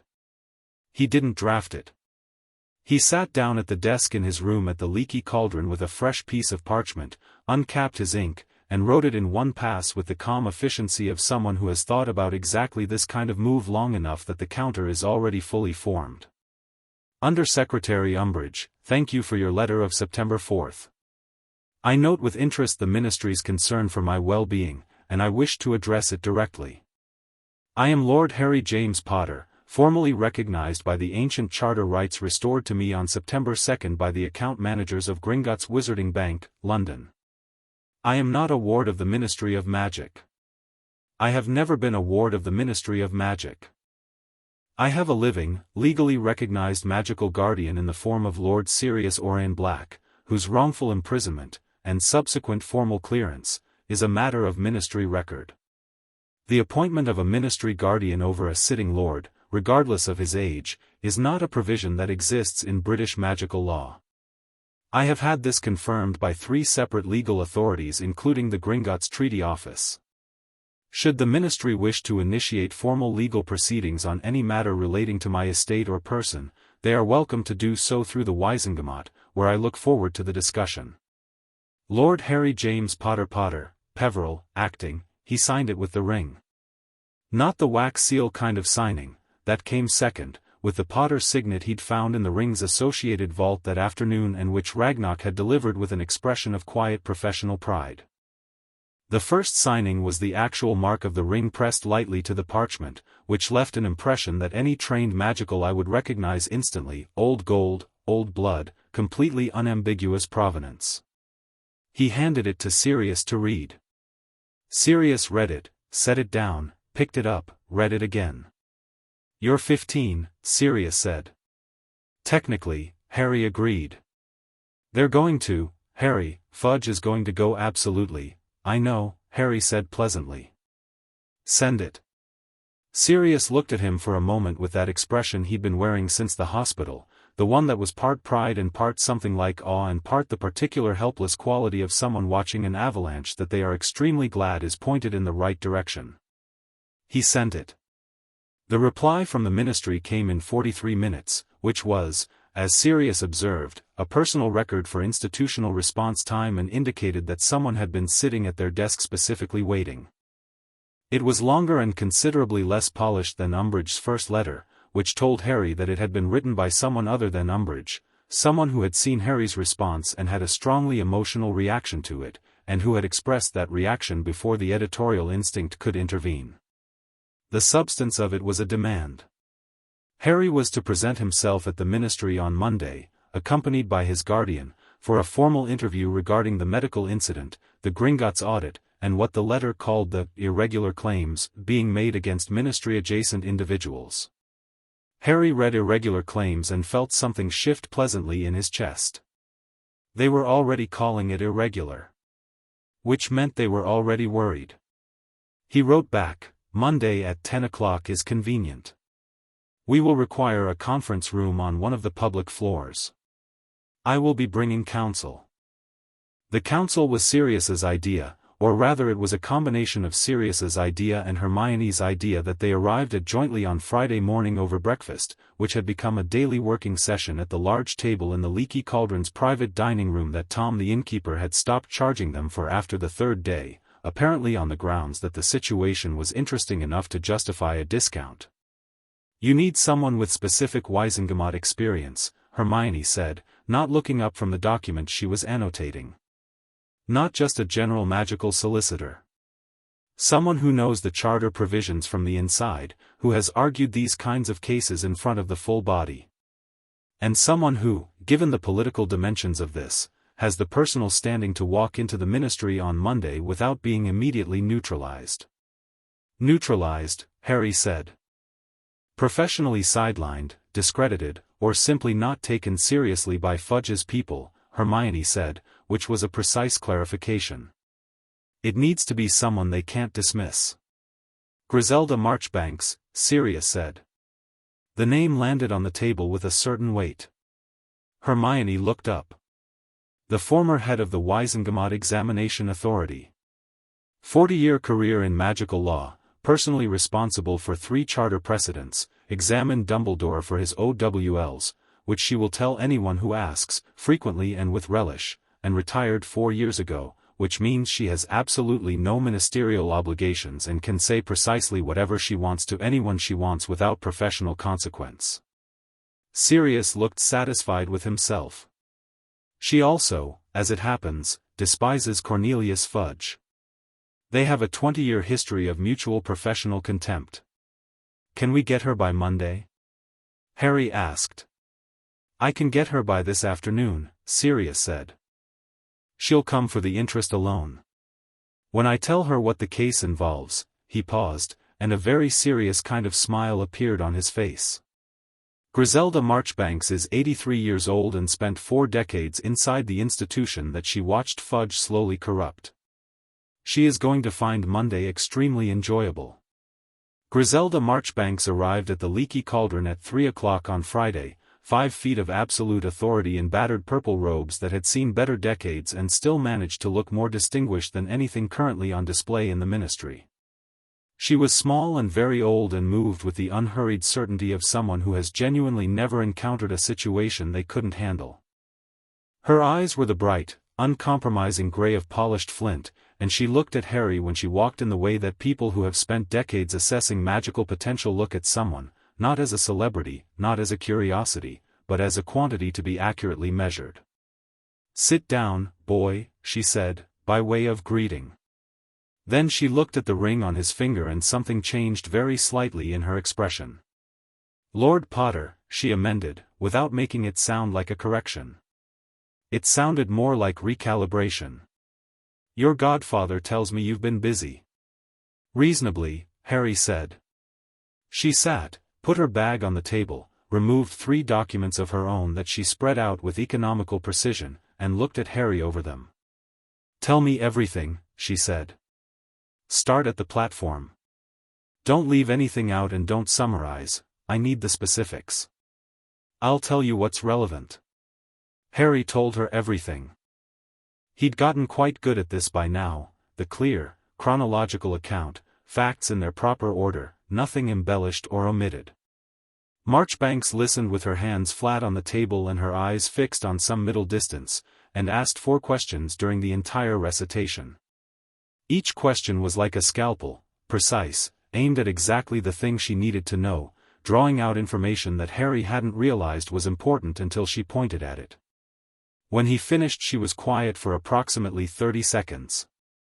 3 issues, she said then, briskly, in ascending order of complexity. Go ahead, Harry said. First. The medical documentation from St. Mungo's. Pomfrey Calloway's team, she's good, by the way, one of the best diagnostic practitioners in Britain. Her documentation will be airtight. The charm removal records, the layer-by-layer analysis, the estimated application dates, this will be the bedrock of everything else. I want certified copies of all of it. She looked at Hermione, who had her quill already moving. Second. The Gringotts audit. This is actually in excellent shape legally because Gringotts is not subject to ministry oversight. Their evidence is clean. The charter seizure notices are valid. The Monday meeting, she paused. They've called it an interview. They don't get to call it an interview. You are Lord Potter attending a Wisengamot-adjacent consultation regarding estate matters. That distinction matters and I will make it clear. She gathered herself. Third. Dumbledore. She said the name with the flatness of someone setting a very heavy object down. The Peverell ring, Harry said. Yes. Do you understand why that one is different from the others? It implicates someone who has always been considered above reproach, Harry said. It implicates someone who currently holds more institutional power than anyone in British magical history since Merlin, and who has spent 7 decades building a reputation for impeccable moral authority. Marchbanks leaned back very slightly. Which means when this becomes public, and it will become public, you cannot prevent that, the first instinct of a great many people will be to disbelieve it. Not because the evidence isn't solid. Because the alternative, that Albus Dumbledore systematically manipulated a child for 15 years, is so deeply threatening to people's understanding of the world they live in that it is easier to doubt the evidence than to accept the conclusion. I know, Harry said. Does that concern you?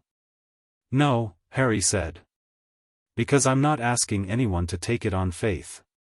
I'm going to prove every single piece of it, methodically, through channels that can't be disputed. He looked at Marchbanks steadily. I'm not going to make a speech. I'm going to show them the receipts. Marchbanks studied him for a moment. Your father was a good wizard, she said. Quick mind. Good instincts. Lacked patience. She paused. I don't think patience is going to be a problem for you. No, Harry agreed. Good. She picked up her quill. Let's talk about Monday. Sunday came with a letter from Luna.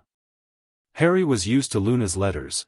They tended to arrive at odd times, on slightly unusual stationery, and to cover several entirely different subjects in the course of a single paragraph in a way that initially seemed random and occasionally revealed itself, on a second reading, to be a kind of sideways logic that arrived at important things from an unexpected angle.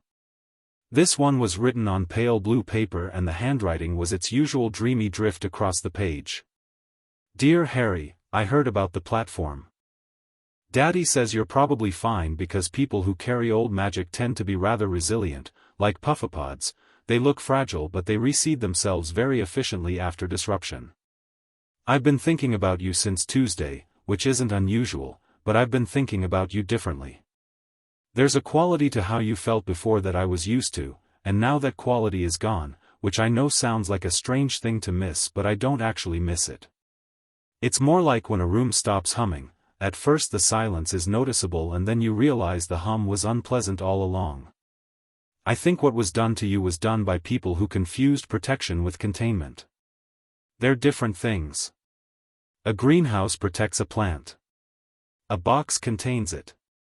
One is about the plant's well-being. The other is about the convenience of whoever built the box. Are you being careful? I don't mean careful the way adults tell you to be careful. I mean, are you making sure you eat enough and sleep enough and talk to people who aren't lawyers or bankers? Those are important too, but they don't fill all the same spaces. There's a Raxpert colony near the Ministry of Magic building, by the way. Extremely dense. Has been for about 20 years. I'm not saying this is relevant, but I'm not saying it isn't either. Write back when you want to. Or come to the Burrow. We're staying with the Weasleys until term. With love, Luna. Harry read this twice and then sat with it for a bit. He wrote back, I'm being careful. I'm eating. I'm sleeping reasonably well. You're right about the greenhouse versus the box. Come to lunch Tuesday if you can. I want to see you before the Monday meeting because I think afterwards things are going to move quickly and I don't want to not have had the chance. Then he tucked Luna's letter into the inside pocket of his robes, next to where the ring sat warm on his finger, and went to find Sirius to talk through the morning. Monday arrived grey and brisk, the kind of September morning that meant business. Harry dressed carefully. Not ostentatiously, he wasn't making a costume out of it, but with the consideration of someone who understands that how you appear at a meeting where people are trying to underestimate you is a strategic choice. Dark robes, well cut, nothing flashy. The Potter ring on his right hand where it would be visible when he reached for anything. The general manner of someone who has slept well, eaten breakfast, and has absolutely no anxiety about the next several hours. Sirius, beside him in the atrium of the Ministry of Magic, looked different than he usually did in public. He'd made similar choices, robes that were formally correct without being performative, his posture carrying the particular ease of someone from an old family who grew up knowing that rooms like this one were, historically speaking, his rooms. The wrongful imprisonment hadn't taken that from him. If anything, having survived it with his sanity intact had concentrated it into something rather more pointed. Marchbanks was already in the lobby when they arrived, talking to no one and reading a document she'd apparently brought for the purpose of appearing to read while she watched the room. She looked up when Harry walked in, tucked the document away, and said, on time. Good. Where are they putting us? Harry asked. Conference room C on the 4th floor, Marchbanks said. Which tells us something, actually. Room C is mid-level, not a formal legal chamber, not an inconvenient broom cupboard. They've decided to treat this as a significant meeting without quite committing to the formal legal framing. They're still working out whether you're someone to accommodate or someone to manage. They're about to find out, Sirius said. They took the lift to the 4th floor. The corridor outside Conference Room C had 3 ministry officials standing in it who were clearly not there by coincidence, positioned with the particular studied casualness of people who are surveilling something but have been told not to make it obvious. Harry walked past them without acknowledgement, which he'd found was far more unsettling to that kind of official than any direct response.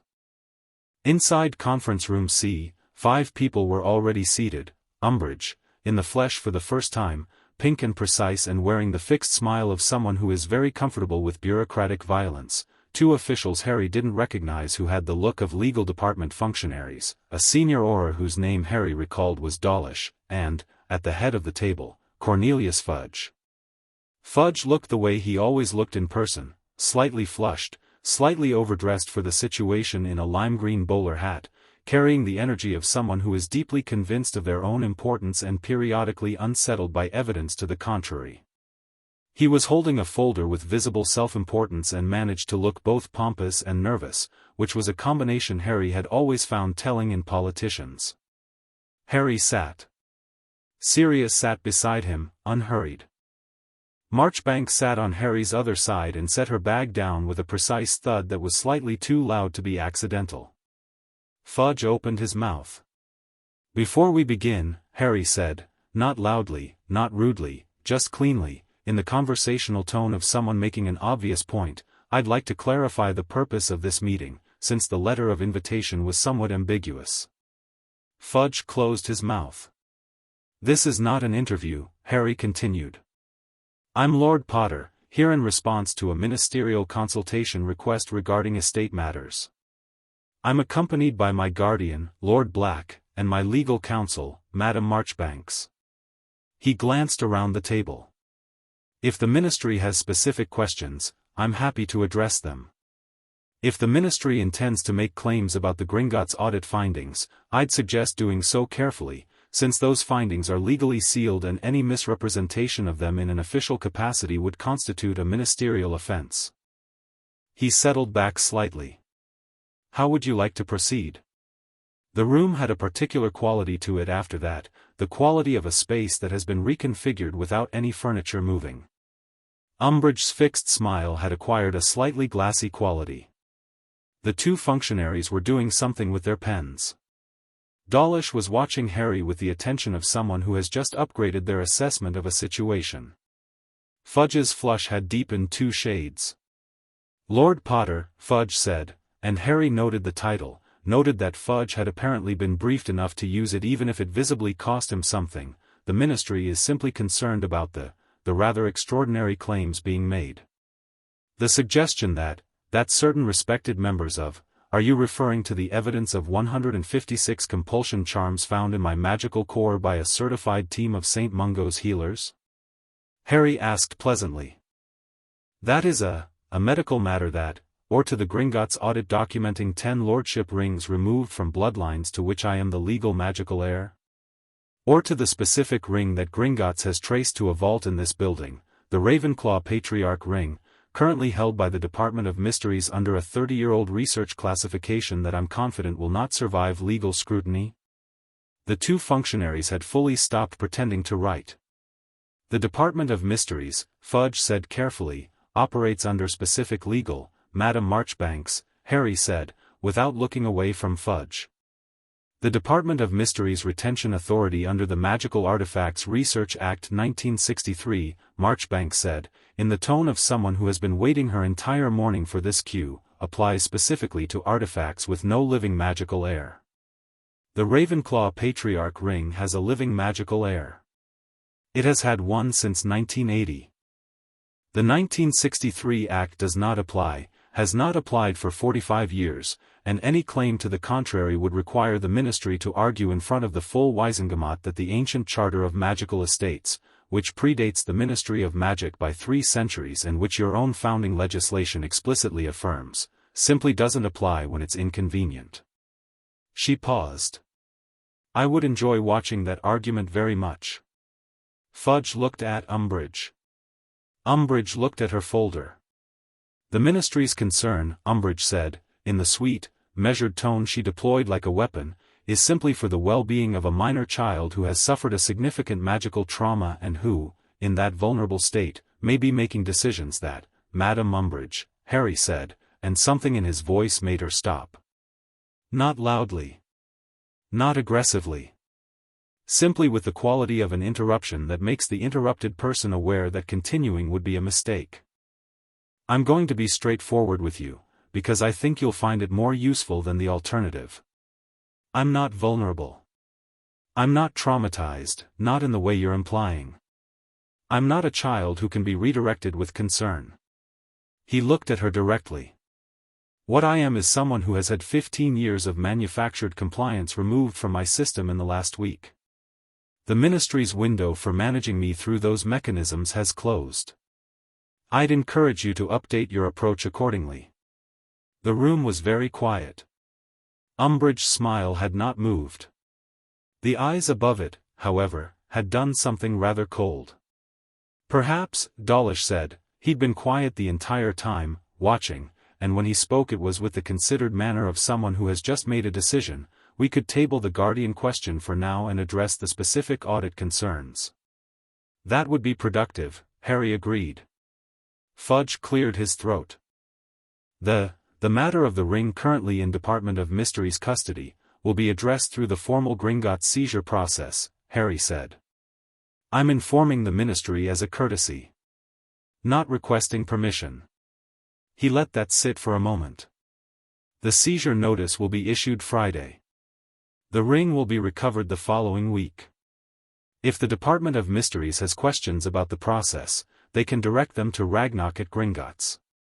He paused. He's been expecting contact. Fudge looked like a man watching a dam in which he'd invested considerable political capital showing signs of structural compromise. Lord Potter. These actions have implications for the current composition of the Wisengamot, yes, Harry said. I'm aware.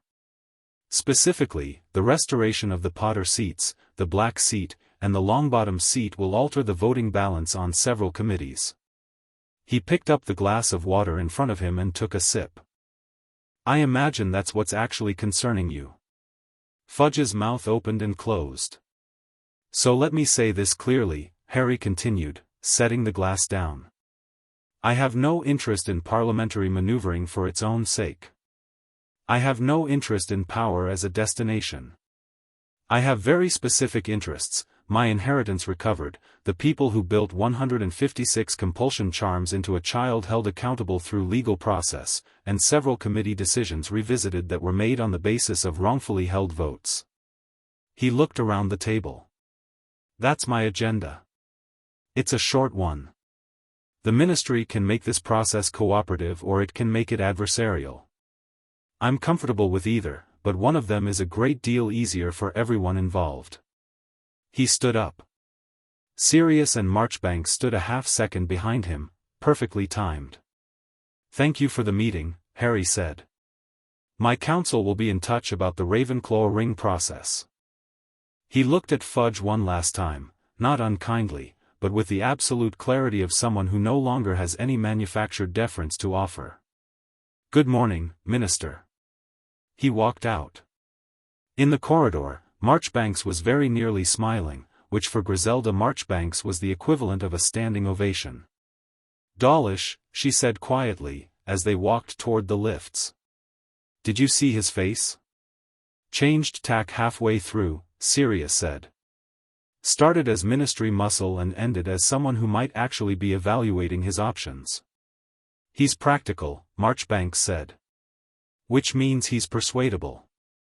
Remember that name. She glanced at Harry. You gave them an out. The cooperative versus adversarial framing, that was well done. It lets them choose to comply without losing face. I meant it, Harry said. I know you did. That's why it worked. They stepped into the lift. The golden grills closed. Harry watched the Ministry atrium recede as they descended. Umbridge, he said. Yes, Marchbanks said. She's not going to choose cooperative. No, Marchbanks agreed. She isn't. What does she do next? She goes looking for something to use, Marchbanks said. Something that reframes you on her terms rather than yours. Something that makes you look unstable, or dangerous, or improperly advised. She paused. She'll try the prophet first. That's her usual method. Let her, Harry said. I'd like to give them an interview first. Sirius raised an eyebrow. You want to go on record? I want to go on record before she does, Harry said. On my terms, telling my story, with every piece of documentation available. Not defensively, not here's what they're saying and why it's wrong. Proactively. He thought about it. Not the prophet.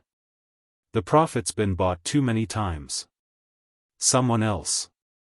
The quibbler, Sirius said, and then paused as if he couldn't quite believe he'd said it. Actually, Hermione said from just behind them, she'd caught up at the lifts after waiting in the lobby, the quibbler has a higher independent press credibility rating than the prophet right now and no ministerial advertising contracts. Which means nothing they publish can be pulled by a ministry call to the editor. She'd been thinking about this, clearly. And the interview Rita Skeeter gave Luna's father last spring actually ran unedited, he has a policy about that. It's not a joke outlet, Harry. It's just an unusual one. Harry thought about Luna. About her letter and her sideways wisdom and the way she'd always seen him most clearly of all his friends. Can you send a message to Mr. Lovegood? Harry asked her. Tell him I'd like to talk. Luna arrived for lunch on Tuesday with her father, who was a tall, slightly vague-seeming man named Xenophilius with the energetic distraction of someone whose mind was always doing several things at once, and who looked at Harry with bright, measuring eyes that were, behind the eccentricity, considerably sharper than they appeared. Luna herself sat next to Harry at the table and looked at him with her usual direct, slightly removed attention, as if she was seeing something several layers behind the surface, and said, "You look like yourself." "I feel like myself," Harry said. "You didn't before," she said, without making it an accusation. Simply an observation. There was always something slightly, translated. Like you were yourself, but there was an interpreter between you and the rest of us, and the interpreter kept adjusting the message. She smiled, which Luna's smiles had a quality of their own, not quite like other people's smiles, tilted slightly sideways, illuminating things. The interpreter is gone now. Yes, Harry said.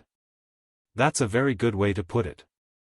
I like accurate metaphors, Luna said. She passed him the bread. Over lunch, Xenophilius Lovegood asked questions about the interview with the care of someone who might dress his publication in unusual wallpaper but took the journalism itself entirely seriously. He wanted to know what Harry wanted to say, what evidence he was prepared to cite, what the intended audience was, and what outcome Harry was hoping the story would produce. I want Wizarding Britain to have the full picture before the Ministry's version becomes the dominant one, Harry said. I want the charm documentation, the ring audit, the Gringotts evidence, all of it, presented accurately, in detail, without editorializing. No drama. Just facts. He paused. And I want it out before the end of the week. Xenophilius looked at him. You understand this will be the most significant story the Quibbler has ever published. Yes, Harry said. The Ministry will not be pleased. No, Harry agreed. Xenophilius nodded once, with the gravity of a man committing to something. Friday morning, he said. I'll need everything. Documentation, healer's report, Gringotts summary, your account of events. I'll run it as a primary document piece, your words, their evidence, my verification footnotes. He paused. No interpretation beyond fact-checking. That's my commitment to you. That's what I'm asking for, Harry said. Luna was eating her soup with the serenity of someone who has had dinner with history before and knows that the best response is to simply eat the soup. The Quibbler went to press on Friday morning with a cover that read, in large clear letters, The Unshackled Lord, St. Mungo's, Gringotts, and the audit of Harry Potter's stolen inheritance. It sold out by noon. By 1 o'clock the prophet had apparently been called by 3 separate ministry officials. By 2 o'clock Sirius had received 4 owls from other old family members who had read the piece and wanted to arrange meetings. By 3 o'clock there was a small crowd of reporters outside the leaky cauldron, which Harry declined to address by the simple method of not going outside. By 4 o'clock, Neville Longbottom flew in from Longbottom Manor with his grandmother and the news that Algernon Crouch had sent an owl to Augusta that morning, before the Quibbler had even been printed, requesting a private meeting. He knew it was coming, Harry said. The Gringotts notice. Apparently, Augusta said, settling herself into the chair she'd claimed as hers during previous visits with a decisiveness that suggested it would continue to be hers for the foreseeable future. He's asking to surrender the ring voluntarily rather than wait for seizure. In exchange for what? Sirius asked. He hasn't specified terms. He just asked for the meeting. Augusta's expression was precise. I think he's frightened. He should be, Neville said. He was standing near the window, and there was a quality to how he was standing that had been building since the meeting at the manor, a stillness, a contained energy that was looking for direction. 3 blocked votes. Gran, 3 votes that could have gone differently and didn't, because he was sitting in committee with a ring that wasn't his. I know, Augusta said. She didn't say it with the dismissiveness of someone moving on. She said it with the weight of someone who had been sitting with that knowledge since the Gringotts letter arrived. Do you know what those treatment protocols involve? Neville asked Harry. The ones that were blocked? Tell me, Harry said. Long-term memory restoration work, Neville said. Combined curse damage treatment using methods that healers at St. Mungo's developed. It's not a cure, it's not guaranteed to be a cure. But the trial results showed significant improvement in 40% of cases. He paused. 40%. He stopped and looked at the window for a moment. That's not nothing. The room was quiet. Harry thought about Neville at St. Mungo's every Christmas.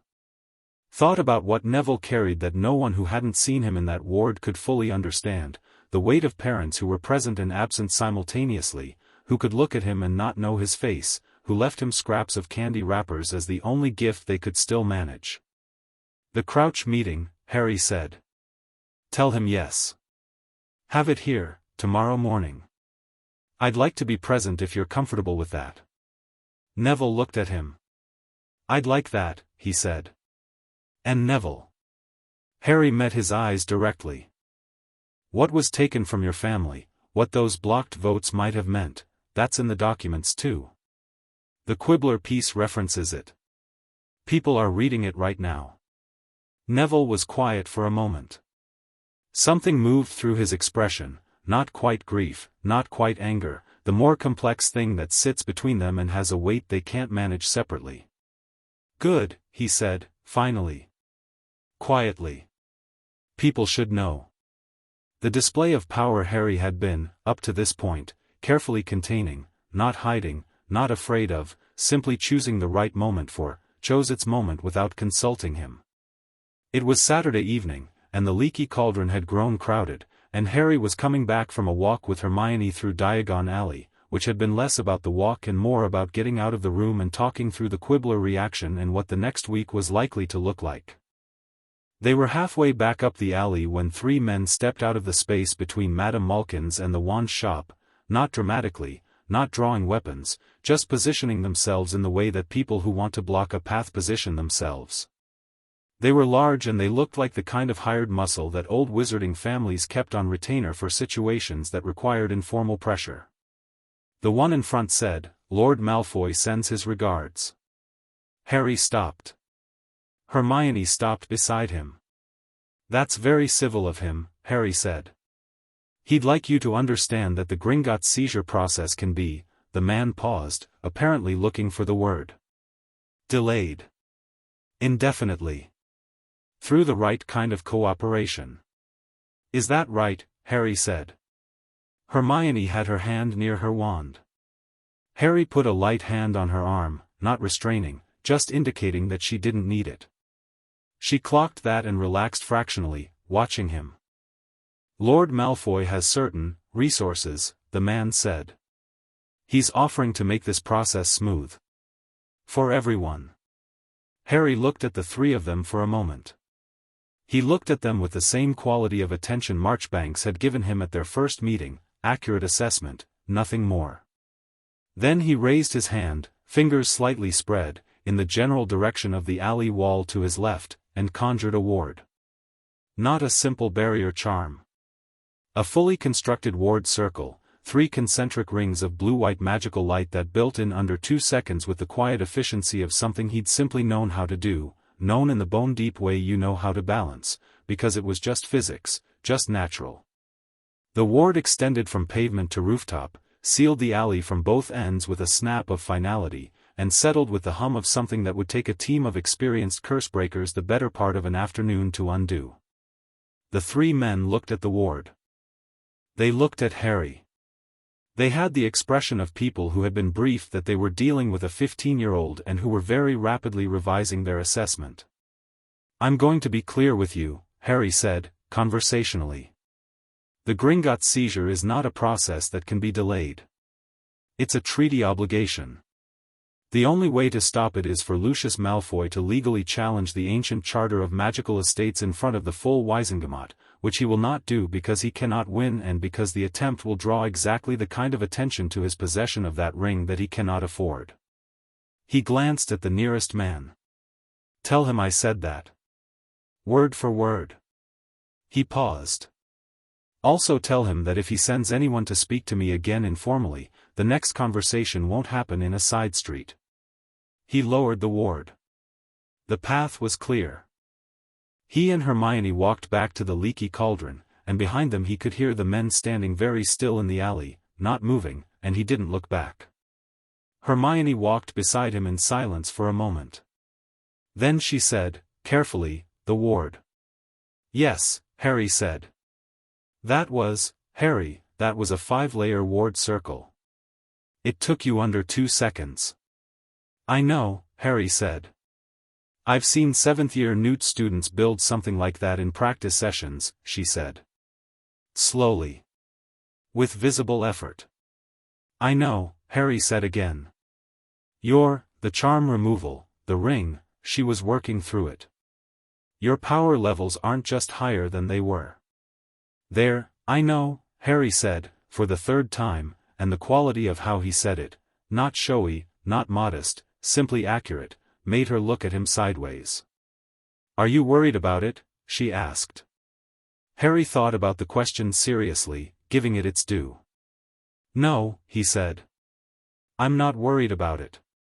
It's mine. It's just me. I don't think being what I actually am is something to be worried about." He pushed open the door to the leaky cauldron. "I think the only people who should be worried about it are the ones who spent 15 years trying to make sure I didn't find out."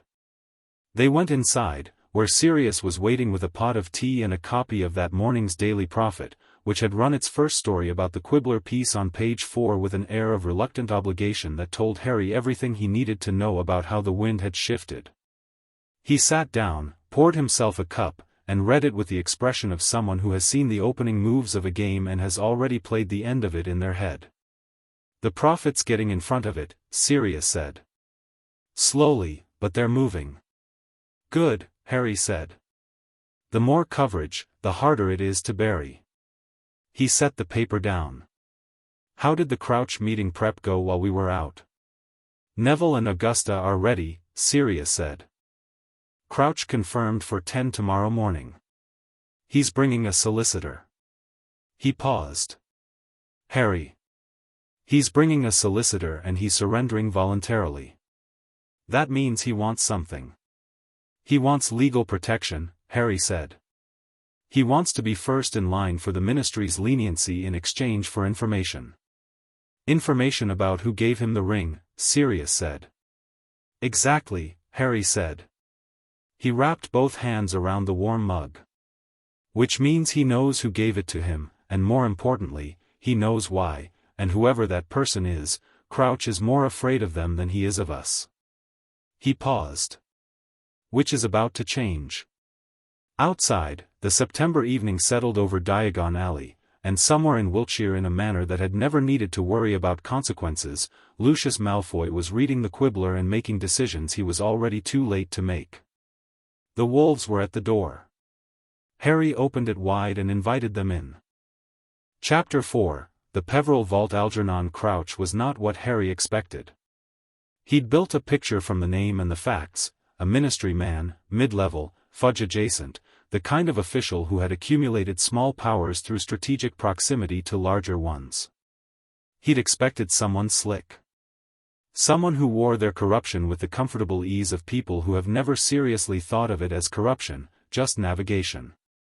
Instead, Crouch was a thin man in his mid-40s with the look of someone who hadn't slept properly in several days, possibly weeks. His robes were well-made and slightly too large for him now, like he'd bought them when he was a heavier man and hadn't had occasion to replace them. His solicitor was a quiet, careful woman named Fletcher who sat beside him with her hands folded and the professional calm of someone paid to be calm on behalf of people who aren't. He came into the Leaky Cauldron's private room at 10 o'clock on Sunday morning, looked at Harry, looked at Neville, looked at Augusta sitting ramrod straight at the table's end, and his expression did something unguarded and brief, guilt, Harry thought. Not the performed kind. "Lord Potter," he said. "Lord Longbottom." He looked at Neville particularly when he said that, and there was something in his voice that wasn't quite an apology and wasn't quite not one either. "Lady Longbottom." Augusta said nothing. Her silence had the quality of a weapon being held in reserve. They sat. Fletcher opened a folder and said, in the measured tone of a solicitor who has negotiated these kinds of conversations before, "My client is prepared to surrender the Longbottom Patriarch ring voluntarily and without contest, in advance of the formal Gringotts seizure notice." She paused.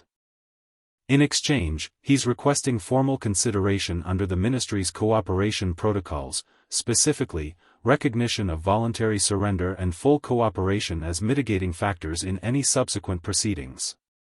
"Who gave you the ring?" Harry asked. He kept the question clean and direct, looking at Crouch rather than Fletcher. Fletcher started to say something about the order of discussion. "It's all right," Crouch said to her. He looked at Harry. His hands, on the table, were very still with the stillness of someone keeping them still deliberately. "Dumbledore." The word sat in the room. Not Dumbledore through an intermediary. Not Dumbledore's name arrived at through inference and audit trails. Crouch saying it plainly, looking Harry in the eye, with the quality of someone who has been sitting on something heavy for years and has finally just put it down. "When?" Harry asked. 11 years ago, Crouch said. "I was junior ministry at the time, on the Magical Law Enforcement Committee. New appointment. Ambitious." He said the word like he was identifying a personal failing. "Dumbledore came to me personally. Not through official channels, he came to my home. Told me that certain Wisengamot committees had become unbalanced. That there were votes coming up on matters he felt were premature. Radical changes to spell damage treatment protocols that he felt the evidence didn't yet support. And he gave you the ring," Harry said.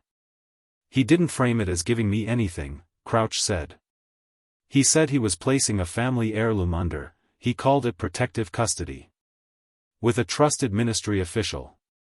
Until the Longbottom heir came of age." He paused. He implied the ring was at risk from Death Eaters still operating in secret. That holding it with a ministry official was the safest arrangement. He looked down at the table. He was very convincing. "He always is," Harry said, without inflection. "The ring came with, it carries a weight," Crouch said. "I don't know how to describe it. A quality. When you hold it you feel significant. Important. I told myself it was the ring's age. I told myself I was doing a service." He looked up. "I knew. Not immediately, but within a year I knew what I was actually doing. I knew those votes were wrong. I voted against those protocols 3 times and I told myself there'd be another vote. There'd always be another chance. His voice had thinned. There wasn't. The room was very quiet. Neville was looking at Crouch with an expression that was doing several things at once. The anger was there, quiet and real, but there was something else present too. Something that was working out whether Crouch was a monster or a man who had made himself into one small decision at a time, and what the difference meant, if any. Augusta spoke for the first time. "The protocols," she said. Her voice was controlled in the way that things under pressure are controlled. "If they had been approved 3 years ago, what were the odds that my son and daughter-in-law would have qualified for treatment?" Crouch looked at her. He didn't look away, which Harry credited him for. "I'm not a healer," he said. "But the trial data, I read the trial data, Lady Longbottom. I read it when I voted against it." His jaw moved briefly. Frank and Alice Longbottom's case profile matched the trial cohort closely. "I noted that specifically in my personal records at the time." He stopped. "I don't know why I kept that record. I've thought about that a great deal." Augusta was perfectly still. Her hat with the vulture was absolutely motionless. And then she said, in a voice that was barely above conversational level but which carried the weight of 14 years of sitting beside hospital beds and watching her son not know her, "You will surrender the ring today. You will provide a full written account of every conversation you had with Dumbledore regarding this matter, including dates, locations, and the specific language used, witnessed by your solicitor and notarized. You will not contact Dumbledore, Fudge, or anyone in the Magical Law Enforcement Department before that account is filed with Gringotts." She paused. "Do you agree to these terms?" Crouch looked at Fletcher. Fletcher gave an almost imperceptible nod. "Yes," Crouch said. "I agree." Augusta stood. She did not extend her hand. She looked at Algernon Crouch with the full weight of what he'd taken from her family in her eyes, and then she walked to the door and stopped with her back to the room. "The ring," she said. Crouch reached into his robes and produced it. It was a heavier ring than Harry's, broader, with an older style of craftsmanship, the stone a dark green that caught the light in a way that suggested depth. He set it on the table. Neville picked it up. He held it in his palm for a moment, looking at it, and Harry watched his friend's face move through something private and significant. Then Neville put the ring on his finger and the room did what rooms did in those moments, went still, a held breath, the particular resonance of old magic completing a circuit. Neville let out a slow breath. "Lord Longbottom," Harry said quietly, and meant it. Neville looked at him. His eyes were bright. His jaw was set. He looked nothing at all like the boy who had arrived at Hogwarts terrified of his own wand. "Let's get the rest," Neville said. The written account from Crouch arrived at Gringotts by Tuesday, as promised, and Ragnarok's letter summarizing its contents reached Harry at the Leaky Cauldron on Wednesday morning. Harry read it over breakfast, passed it to Sirius, watched Sirius's expression as he read it, and then read Hermione's face as she read it after Sirius, and decided from the quality of her silence that the document was as useful as he'd hoped.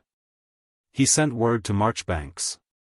She arrived by 11, read it in 4 minutes, set it down, and said, "This is enough."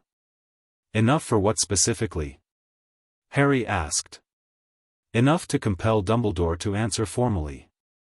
Not enough to convict him of anything, that will require more, and the compulsion charm evidence from St. Mungo's will do the work on the personal counts.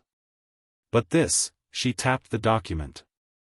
"This is a named witness account with dates and specific language, asserting that Albus Dumbledore personally transferred a stolen lordship ring to a ministry official and provided a false explanation for doing so.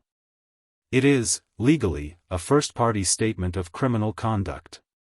She looked at Harry. "If you want to approach the Peverell vault question through formal channels, this gives you the standing to do it." "I don't want to approach it through formal channels," Harry said. Marchbanks looked at him. "I want to approach it directly," Harry said. "I want to speak to Dumbledore myself, before anything else goes through formal channels, with this document and the full Gringotts audit. I want to do it at Hogwarts." He paused. "On my terms." "Harry," Sirius said carefully. "Dumbledore is, I know what he is," Harry said. "I also know what I am.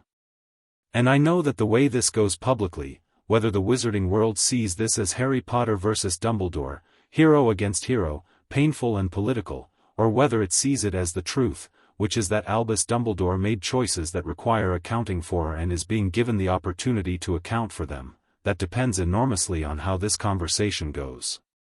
He looked around the table. "I'm not going there to fight him. I'm going there to show him what I know and find out what he does with it." "And the ring?" Hermione asked. "The Peverell ring in his vault. If he cooperates with the formal process after our conversation, the ring transfers through Gringotts with no public drama. Clean and quiet." Harry paused. "If he doesn't, Gringotts issues the seizure notice and it becomes very, very public." "You're giving him a choice," Hermione said. "I'm giving him the choice he never gave me," Harry said. "Which I think is more than fair." The room was quiet for a moment. "When?" Sirius asked. "Today," Harry said. "This afternoon.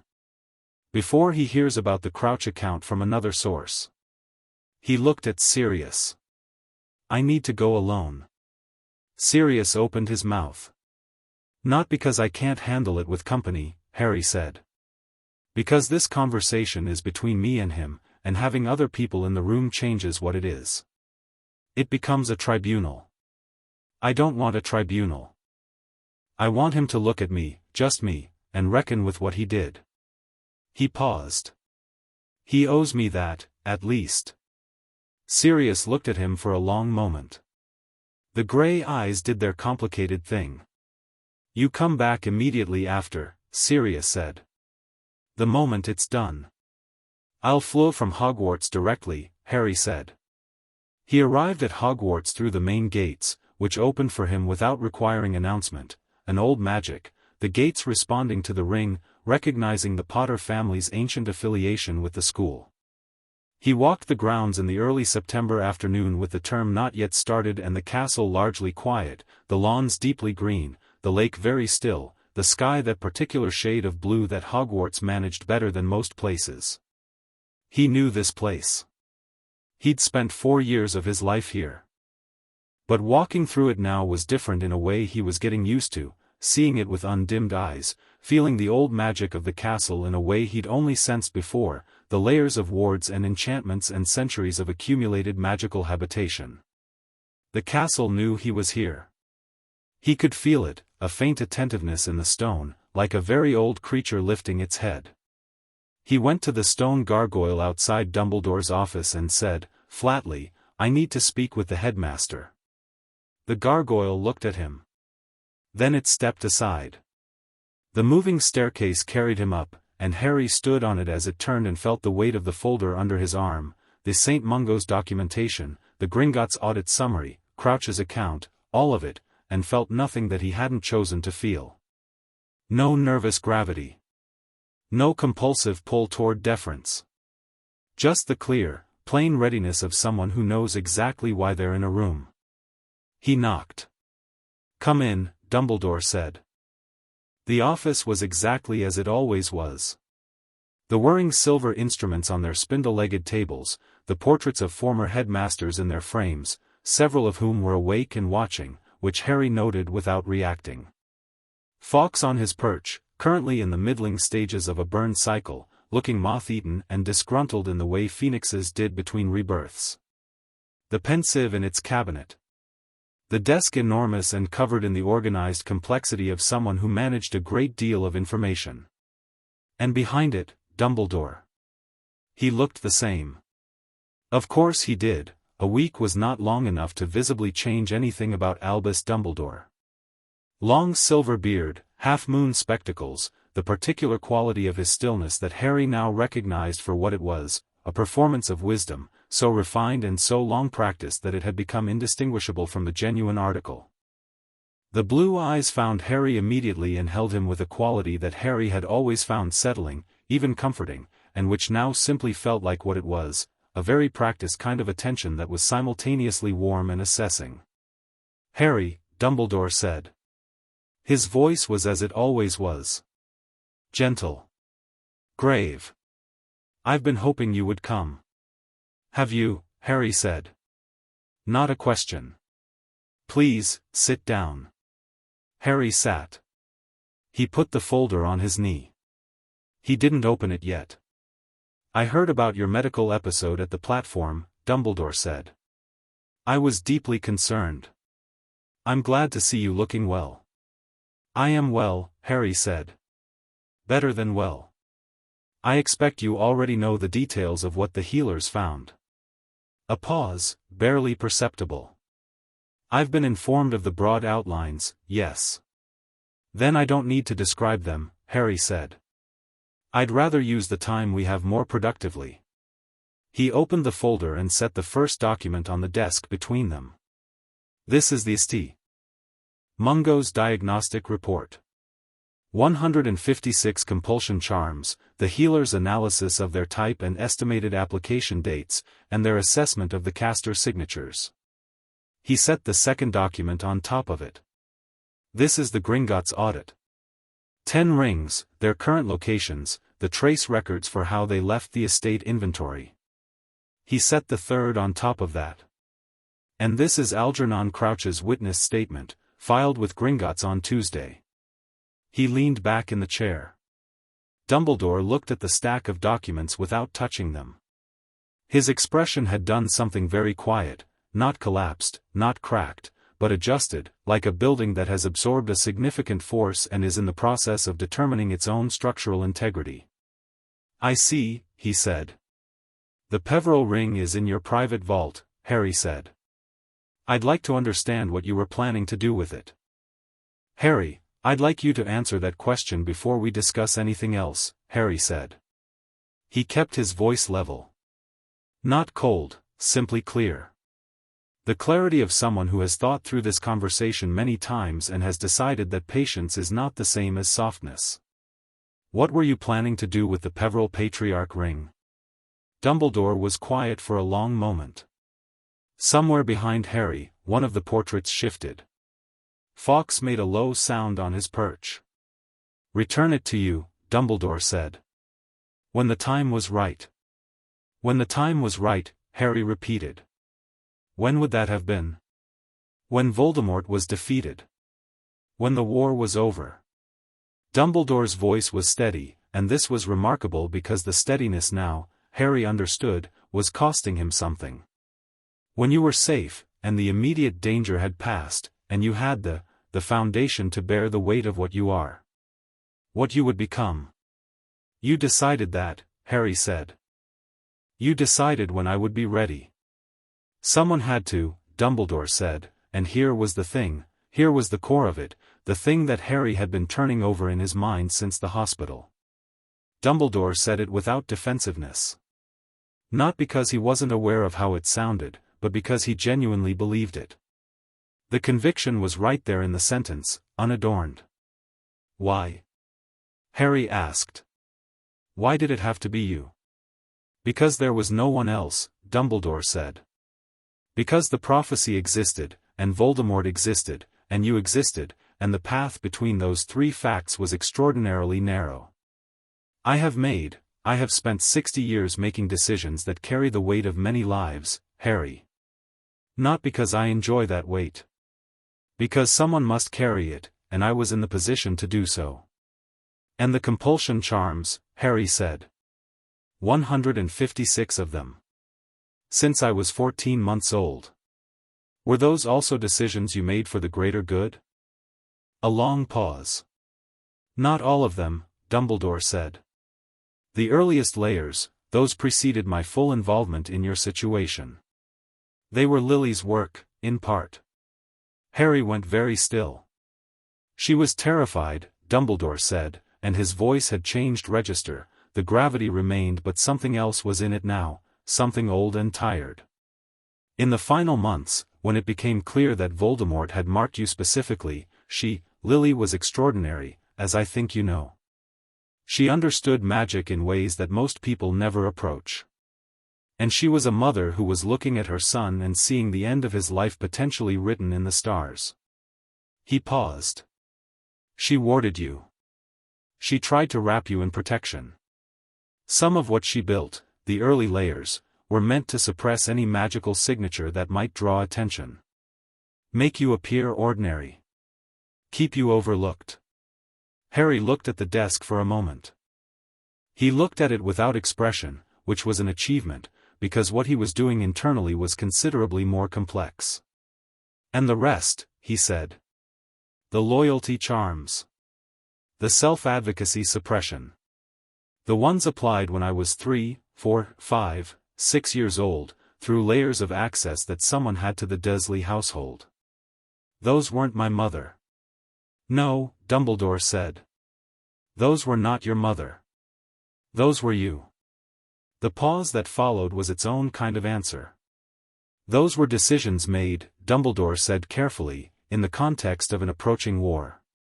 A child with your power, your potential, growing up with no guidance, no framework, in a Muggle household, in circumstances that would have bred, I had observed what unguided magical power looked like in a child from a traumatic home environment. I had seen what Tom Riddle became. I would not, he stopped. I would not allow that to happen to you. So you decided, Harry said, that the safest version of me was a suppressed version of me. The controllable version, Dumbledore said. And then he heard himself say it, and something shifted very slightly in his face. The controllable version, Harry repeated. Not loudly.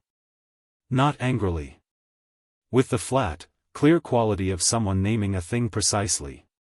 You looked at a child and you decided that the most important thing about that child was how easily he could be pointed at your enemies when the time came. And you spent 15 years making sure the pointing mechanism worked reliably. He paused. That's what the charms were. Not protection. Not love. A pointing mechanism. That is not, Dumbledore started, and stopped again. Because it was, and he knew it was, and the architecture of a mind as honest as his, under all the performance, under all the careful authority, couldn't quite finish a sentence that required him to sincerely argue otherwise. I'm not here to punish you, Harry said. I want to be clear about that. I'm not here to accuse you in a way that requires a verdict. I'm here because you owe me the truth, said plainly, and because the choices you make in this room today determine what happens next. Dumbledore looked at him.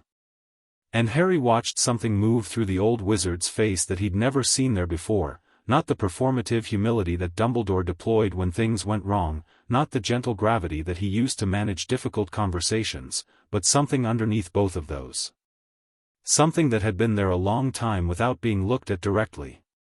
It looked, Harry thought, like a man seeing himself clearly for the first time in a very long while, and finding the view significantly less comfortable than expected.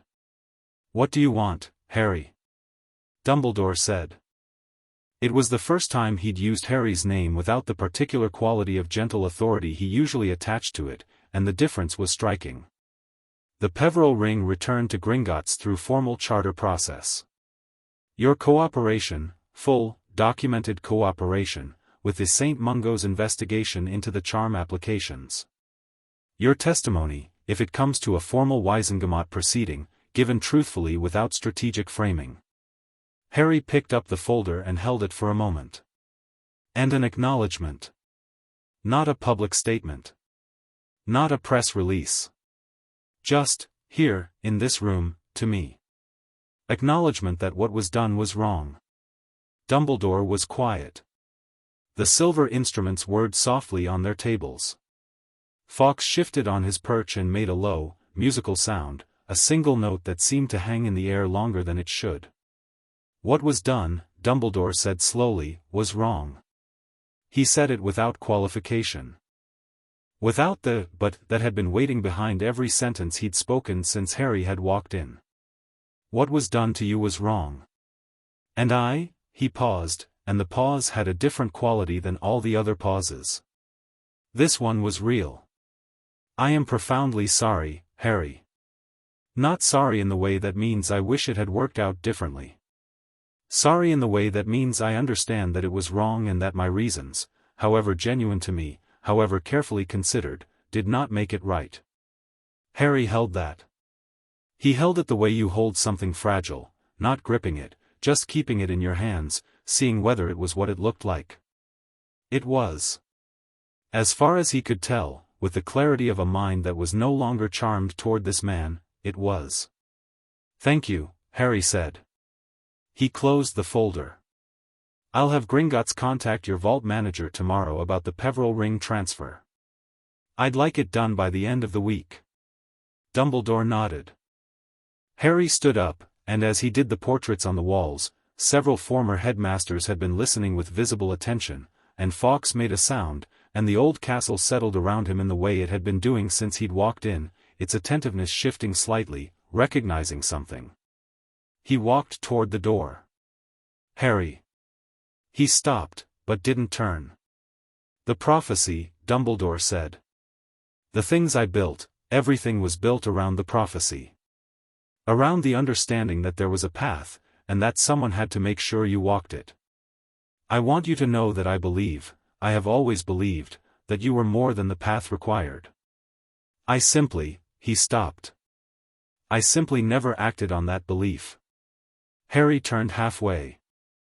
He looked at Dumbledore across the length of the office, the old man behind his enormous desk, surrounded by his whirring instruments and his portraits and his phoenix, looking every inch the great wizard that the world believed him to be, and also looking, for the first time in Harry's experience of him, genuinely diminished. Not defeated. Not broken. Just, smaller, in the way that things become smaller when you see them clearly.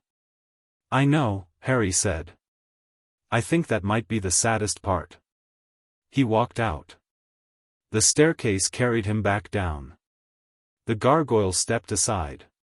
He walked out into the grounds with the afternoon sun warm on his face and the ring on his finger and the folder under his arm, and he stopped on the steps and looked out at the lake. He stood there for a while. Not processing, he'd processed this conversation 100 times in his head before having it, and the reality had tracked closely enough with the preparation that there wasn't a large gap between them that required work. It was more that he simply wanted to stand here, in this place, and feel the difference between the last time he'd stood on these steps and this time. The difference was everything. He heard footsteps on the grass below and looked down. It was a figure he recognized from the grounds, Professor McGonagall, walking with the purposeful stride she always used when traversing the grounds on business, and who had clearly not been expecting to find Harry Potter standing on the main steps since term hadn't started. She stopped and looked up at him.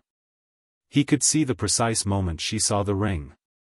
Mr. Potter, she said, in a voice that had about 12 things in it at once. Professor, Harry said.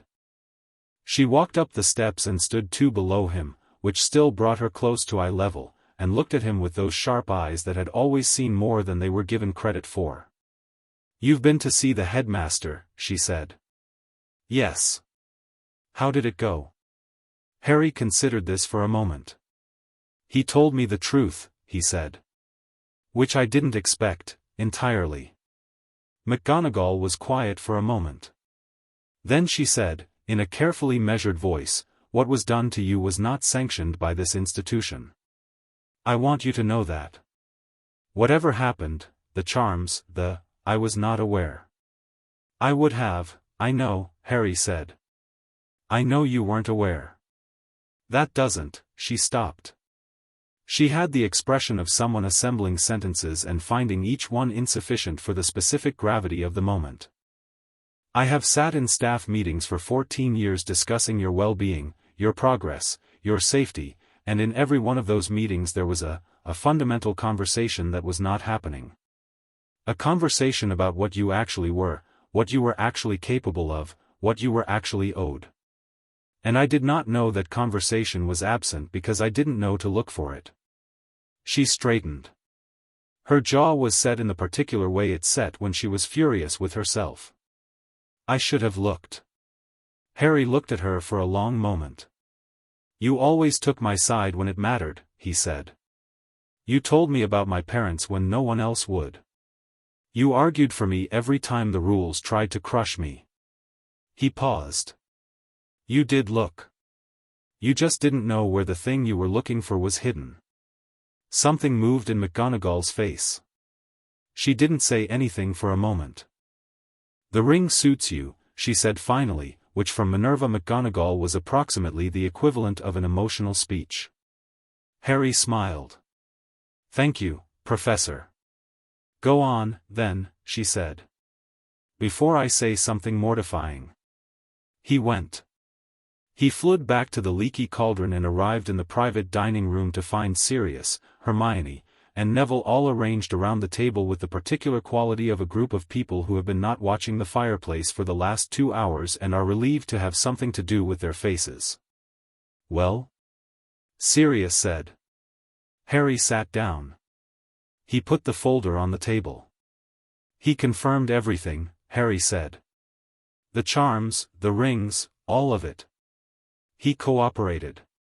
He'll transfer the Peverell ring through Gringotts by the end of the week. He paused. He also told me something I didn't know. The earliest charm layers, some of them were my mother's. The room went very quiet. She was trying to protect me, Harry said. From Voldemort finding me through my magical signature. She built them as wards, not compulsions. The healers described them as being qualitatively different from the later layers. He paused. Dumbledore built on what she made. He took her foundation and added his own architecture. Which is, Hermione started, and stopped. Both things, Harry said. She was trying to save my life. He was trying to save his plan. He turned the ring on his finger. I've been thinking about whether I'm angry and I think the answer is, yes, but not in the way I expected. Not at all of it equally. What my mother did was, it was love that didn't know its own shape. What Dumbledore did was something else. What are you going to do about the formal charges? Neville asked. He was asking it practically, the way he'd been asking everything since he'd put on the ring, a new quality in him. The habit of a person beginning to think in terms of what comes next. The St. Mungo's report has been filed with the DMLE, Harry said. That process runs independently now. Marchbanks is managing the legal strategy. Dumbledore cooperating doesn't make the charges go away, it means they go through formal process rather than contested process. He paused. Which is actually what I wanted. A contested process turns into a political fight. A formal process turns into a legal one, and in a legal one the evidence is what it is. And the ring? Sirius asked. Ragnarok tomorrow morning, Harry said. I want to be there when it arrives at the bank. The Slytherin ring, Hermione said. She'd been thinking about something throughout this whole exchange, and now she pulled a document from her bag. The Gringotts seizure notice was issued to Malfoy on Thursday. That means the formal seizure is tomorrow. Monday, Harry said. Monday, she confirmed. And Ragnarok's team will physically retrieve it from Malfoy Manor. She paused. I've been looking at the trace records for how Malfoy came to have it. It's not clean, Harry. It's not like Crouch, it's not a single transfer with a documented reason. The Slytherin ring changed hands several times. The last traceable step puts it going to Malfoy from a ministry auction in 1985, but the audit shows it was removed from the Potter estate inventory in 1981. The same year as everything else, Harry said. Yes, Hermione said. Which means whoever orchestrated the original ring removal, whoever built the network, Dumbledore may have been part of it but he wasn't the only architect. She looked at him directly. There are other names in this, Harry. Names that haven't come up yet.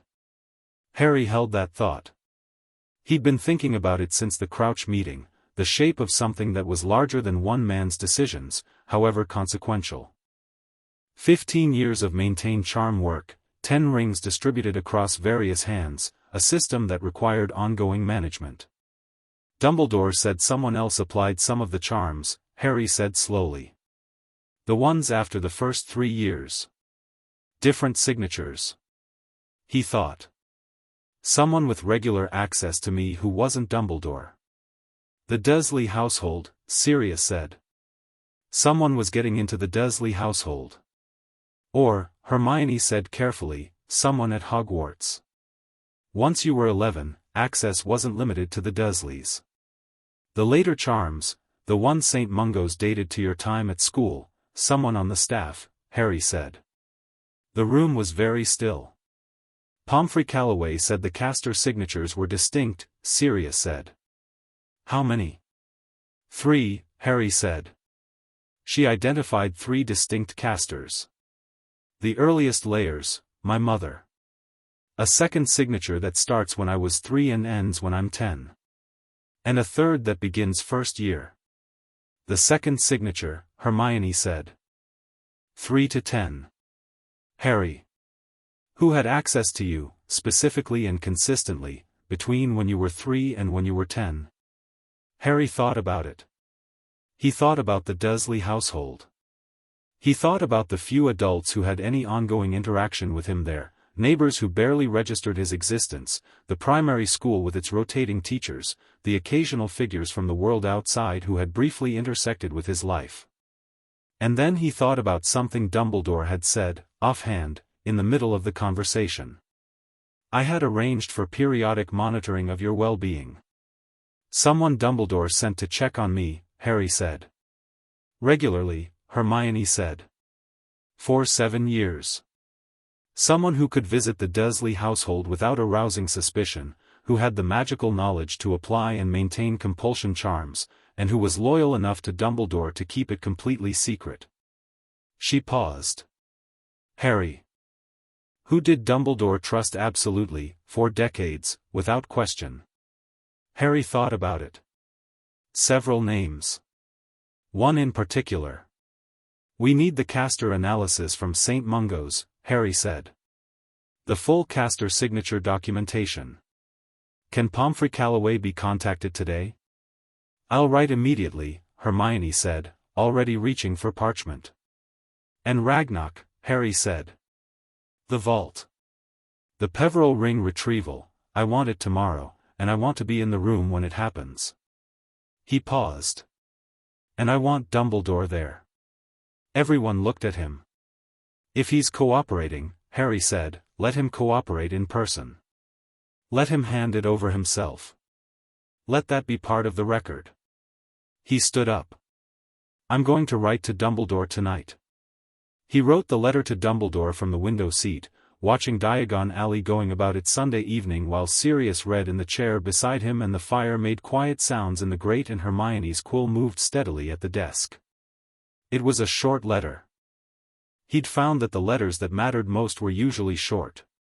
Headmaster Dumbledore, the Gringotts account managers have confirmed the Peverell ring transfer process can be completed tomorrow morning at 9, if you attend in person at the bank.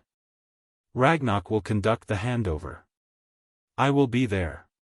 Lord Harry James Potter. He sent it with Hedwig, who returned before midnight with Dumbledore's response, 4 words, in the familiar looping hand. I will be there. Monday morning was clear, the kind of morning that felt like a starting point, cold and bright and without ambiguity. Harry dressed without ceremony, ate breakfast without rush, and walked with Sirius to Gringotts with the unhurried manner of someone who knows that today is going to be significant and has decided that significance doesn't require dramatics. Dumbledore was already in Ragnarok's meeting room when they arrived. He looked the same and he didn't look the same way Harry looked the same but didn't. There was a quality to him that had shifted, some small essential adjustment in how he held himself, as if a piece of the performance had come down. He was still Dumbledore, tall, silver-haired, half-moon spectacles, the gravity that 40 years of public history produced in a person. But the warmth he usually deployed like a tool was absent. What remained was just the man. He looked at Harry when Harry walked in, and the look held something that was not quite what it had been the day before, as if the night between had allowed what he'd said in his office to sink in the rest of the way, arrive at its full depth. "Lord Potter," he said. "Professor," Harry said. He sat. Sirius sat. Ragnarok was already at the head of the table with two junior account managers and the particular professional gravity of a goblin who has been in the center of important things before and considers it his natural habitat. The ring was on the table in a sealed case. Ragnarok walked through the formal process, the legal language of the charter transfer, the verification protocols, the documentation that would be lodged with the Gringotts estate archive. It was thorough and precise and took approximately 20 minutes, and throughout those 20 minutes the room had the quality of a space where something that had been wrong for a very long time was in the process of becoming right. Then Ragnarok looked at Dumbledore. "The formal transfer requires the current holder to place the ring in Lord Potter's hand," he said. "Of their own volition and without coercion, witnessed by this institution." Dumbledore picked up the case. He opened it. He held the ring, old, simple, dark stone in silver setting, older than almost anything else in the room, and looked at it for a moment with an expression that Harry couldn't fully read and didn't try to. Then he held it out. Harry took it. The Peverell ring settled into his palm and the recognition was different from the Potter ring, older, deeper, something that moved through him at a frequency he couldn't have named, something that felt less like a homecoming and more like a geological event. Like tectonic plates completing a shift they'd been building toward for centuries. The ring didn't flash or crack the walls. It simply settled, warm and inevitable, into exactly the place it had always been going. Harry put it on. He looked at Dumbledore. Dumbledore looked at him. There was nothing more to say. The documentation would do its work. The legal process would do its work. And between them, in this room, something had already happened that couldn't be undone, not because of the ring, but because of the conversation in the office, and the acknowledgement in it, and the fact that Harry had given him the chance to make it. It didn't fix anything. It didn't unmake 15 years. It was what it was, a man who had done a great wrong being given an opportunity to face it squarely, and doing so, and Harry witnessing that. That had its own kind of value. Smaller than justice, larger than nothing. "Thank you," Harry said. He meant it, specifically and accurately, for this particular transaction and nothing else. Dumbledore nodded once. Harry stood up, looked at Ragnarok, and said, "The Slytherin ring seizure. What time today?" 2 o'clock, Ragnarok said. "Our team is already en route to the Malfoy estate. I'd like to be there when they return." "Of course, Lord Potter," Ragnarok said, and for the third time, Harry found in the goblin's professional satisfaction something that felt, unexpectedly, like an ally. He walked out into the marble atrium, rings warm on his fingers, and checked the time. Plenty of day left. Chapter 5, Old Crowns, New Fires. The Gringotts seizure team returned from Malfoy Manor at 2:30, which was 30 minutes later than scheduled, which told Harry something before anyone said a word. Ragnarok received the team lead, a goblin named Griphook, whose face carried the particular closed quality of professional composure being applied to something that warranted considerably more expression, in the side chamber off the main vault corridor, with Harry and Sirius present at Harry's request. 2 of the junior account managers flanked the door. The atmosphere had the contained tension of a room waiting for news it already suspected. Griphook set a sealed case on the table. "The ring has been retrieved," he said. However, he paused with the deliberateness of someone choosing words from a limited supply of acceptable ones. "Lord Malfoy was present at the estate during the seizure. Was there a problem?" Ragnarok asked. Lord Malfoy lodged a formal objection, Griphook said. Verbally, with considerable volume, and in terms that, another pause. Terms that this institution found objectionable. "Did he attempt to prevent the seizure?" Harry asked. "He attempted to contact the ministry during the process," Griphook said. Specifically, he attempted to floor the Department of Magical Law Enforcement while we were present. Our team leader prevented the connection. Under the treaty provisions, any interference with a charter seizure constitutes an additional offense, Harry said. Yes, Griphook said. He looked at the sealed case with the expression of someone who is about to report something that they find professionally satisfying and are choosing not to show it. He attempted to argue that the ring in question was a legitimate family acquisition purchased at Ministry auction in 1985. Which it was, Sirius said.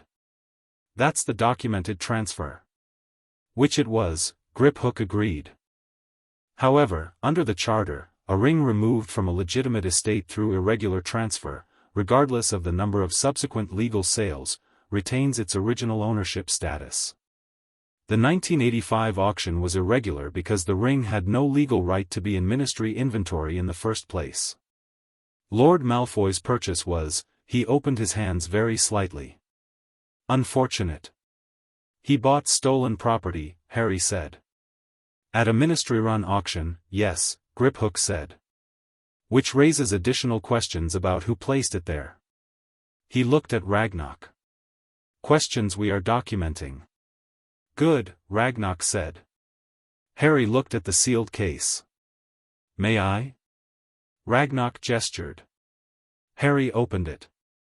The Slytherin ring was heavier than he'd expected, broader than the Potter ring, darker metal, and the stone was a deep, almost black-green with a quality of depth that suggested it was absorbing light rather than reflecting it. It was old in a way that the word old barely touched, old the way certain things in the British Museum were old, in that way that made the concept of individual ownership seem slightly absurd. He held it in his palm. The recognition was immediate and different from both previous rings, not warm, not the geological shift of the Peverell. This one was cold and precise, like a key in a lock that had been waiting a very long time, and the cold didn't feel threatening. It felt like exactly what it was, the signature of a different bloodline, a different magic, one he'd been connected to through the strangest possible path. He'd defeated Voldemort's physical form 3 times. He'd survived the killing curse twice. In doing so he'd absorbed, through the mechanics of ancient blood magic, something of the Slytherin lineage that Voldemort had been the last living heir of. It was not straightforward inheritance. It was not clean. But Ragnok had explained it in precise goblin legal terms that he'd then had Hermione verify, and the conclusion was not contestable. By conquest and magical absorption, the Slytherin line had passed. He put the ring on his left hand, ring finger, and felt the cold settle into something else, not warm, but neutral, the temperature of something that has found its right place. 3 down, Sirius said quietly. 7 to go, Harry said. Hermione was waiting outside Gringotts with the expression of someone who has been reading documents in the September sunshine and has found several things that require immediate attention. The Hufflepuff ring, she said, before Harry had fully descended the steps. I've been going through the auction records. The ring went from the 1985 Ministry auction to a private collector named Thaddeus Greengrass, the Greengrass family, Sirius said. Specifically Thaddeus, the current Lord Greengrass's great-uncle. He died in 1994.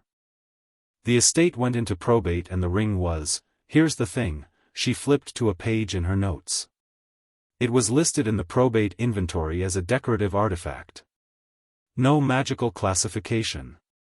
Which means it might not have been recognized for what it was. Or someone made sure it wasn't classified properly, Harry said. Also possible, Hermione said. But the current Lord Greengrass, Cyrus Greengrass, he has 2 daughters, Daphne is in our year, I know Daphne Greengrass, Harry said. The point is that Lord Greengrass may simply have it in his estate vault without knowing what it is. Or without knowing that it belongs to you. She paused. Which makes his situation considerably different from Malfoy's. Harry thought about that for a moment. The distinction mattered. Malfoy had tried to block a legal seizure and failed and would face the consequences of doing so. Someone who had acquired a ring through a probate inheritance with no knowledge of its real nature was a different conversation. Can you write to Lord Greengrass? Harry asked Sirius. I can, Sirius said. I know Cyrus slightly. He's not political in the Malfoy sense. He keeps his family clear of ministry entanglements, mostly. I think he'd respond well to a direct and honest approach. Do that today, Harry said. Before the Gringotts notice goes out. Give him the chance to come forward voluntarily. He looked at Hermione. The Emery's ring. She closed her notes. Yes, she said, in the tone of someone who has been both dreading and preparing for this subject. They walked away from Gringotts toward the quieter end of Diagon Alley, and Hermione talked while they walked, which she sometimes did when she was working through something that was too large to present cleanly in a single sitting. The House of Emery's the documentation is fragmentary, which is unusual for Gringotts, who normally keep impeccable records. The fragments they do have suggest the Emery's line effectively ended in the early medieval period, at least in terms of formal recorded succession. There's no continuous estate history. There's no vault. The ring itself, she paused. The ring appears in various estate inventories over the centuries as an unclassified artifact. Something that moves around. Something that different institutions have held at different times without fully understanding what they had. Because no one has known what it is, Harry said. Or who can claim it, she said. The Emery's inheritance doesn't pass through blood in the standard way. Gringotts thinks, and they're very careful about phrasing this, they're not normally given to this kind of speculation, they think the Emery's ring responds to magical capacity. Not bloodline. Power. She glanced at Harry sideways. And its last recorded location, before it dropped out of formal records entirely in 1945, was Dumbledore, Sirius said flatly. Of course. His personal effects were inventoried by Gringotts this morning as part of the ongoing audit cooperation he's committed to, Hermione said. The ring isn't there. He either moved it at some point, or it moved itself, which Ragnarok says is theoretically possible for objects of sufficient age and magical complexity. She stopped walking.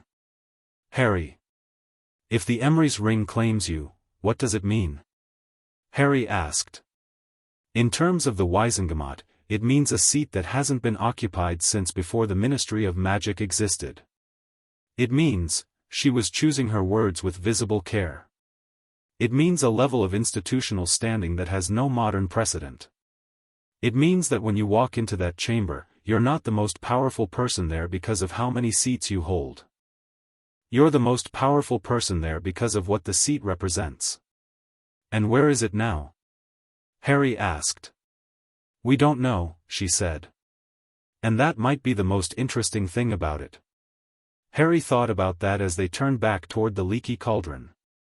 He thought about it with the particular quality of attention he'd been giving to the interesting things, not anxious, not obsessive, just genuinely engaged, the way you're genuinely engaged with a problem that has a shape you can see but not yet fully trace. It'll surface, he said. Things that are meant to be found get found. Hermione looked at him. That's a very un-you thing to say. Is it? Harry said. She considered. Actually, she said, maybe not. Neville was waiting at the leaky cauldron, and the quality of his waiting was immediately legible. He'd been pacing, or the equivalent of pacing that manifested as sitting very still in a chair and radiating contained urgency. What happened? Harry asked. The committee, Neville said. He stood up. He had a letter in his hand that he'd clearly read several times. The Wizengamot Magical Welfare Committee, the one that handles spell damage cases. With the Longbottom seat restored, he looked at Harry. Marchbanks contacted Augusta this morning. The composition has changed enough that the treatment protocol motions can be resubmitted. They can be called for emergency revote under Article 14 of the Wizengamot Procedural Code. How fast can that happen? Harry asked. Marchbanks says a week, Neville said. Maybe less if the quorum can be assembled quickly. He paused. His voice was steady, but the steadiness was doing significant structural work. There's a healer at St. Mungo's named Strout. She's the one who developed the new protocol. She's been trying to get this revoted for 3 years. She says if the vote passes, she can begin assessment of existing long-term patients within a fortnight. A fortnight, Harry said. Assessment, Neville said carefully. He was being extremely precise with his own hope, handling it like something that could break. Not treatment. They assess first. Not all patients will qualify, and I'm not. He stopped. I'm not building this up into something it might not be. I know the odds. I know what 14 years of spell damage means. He looked at Harry steadily. But assessment means someone looking. Someone actually looking, with tools that have been proven to work, and making a decision based on current evidence. His jaw set. That's what was taken from them. Someone actually looking. Harry thought about Frank and Alice Longbottom.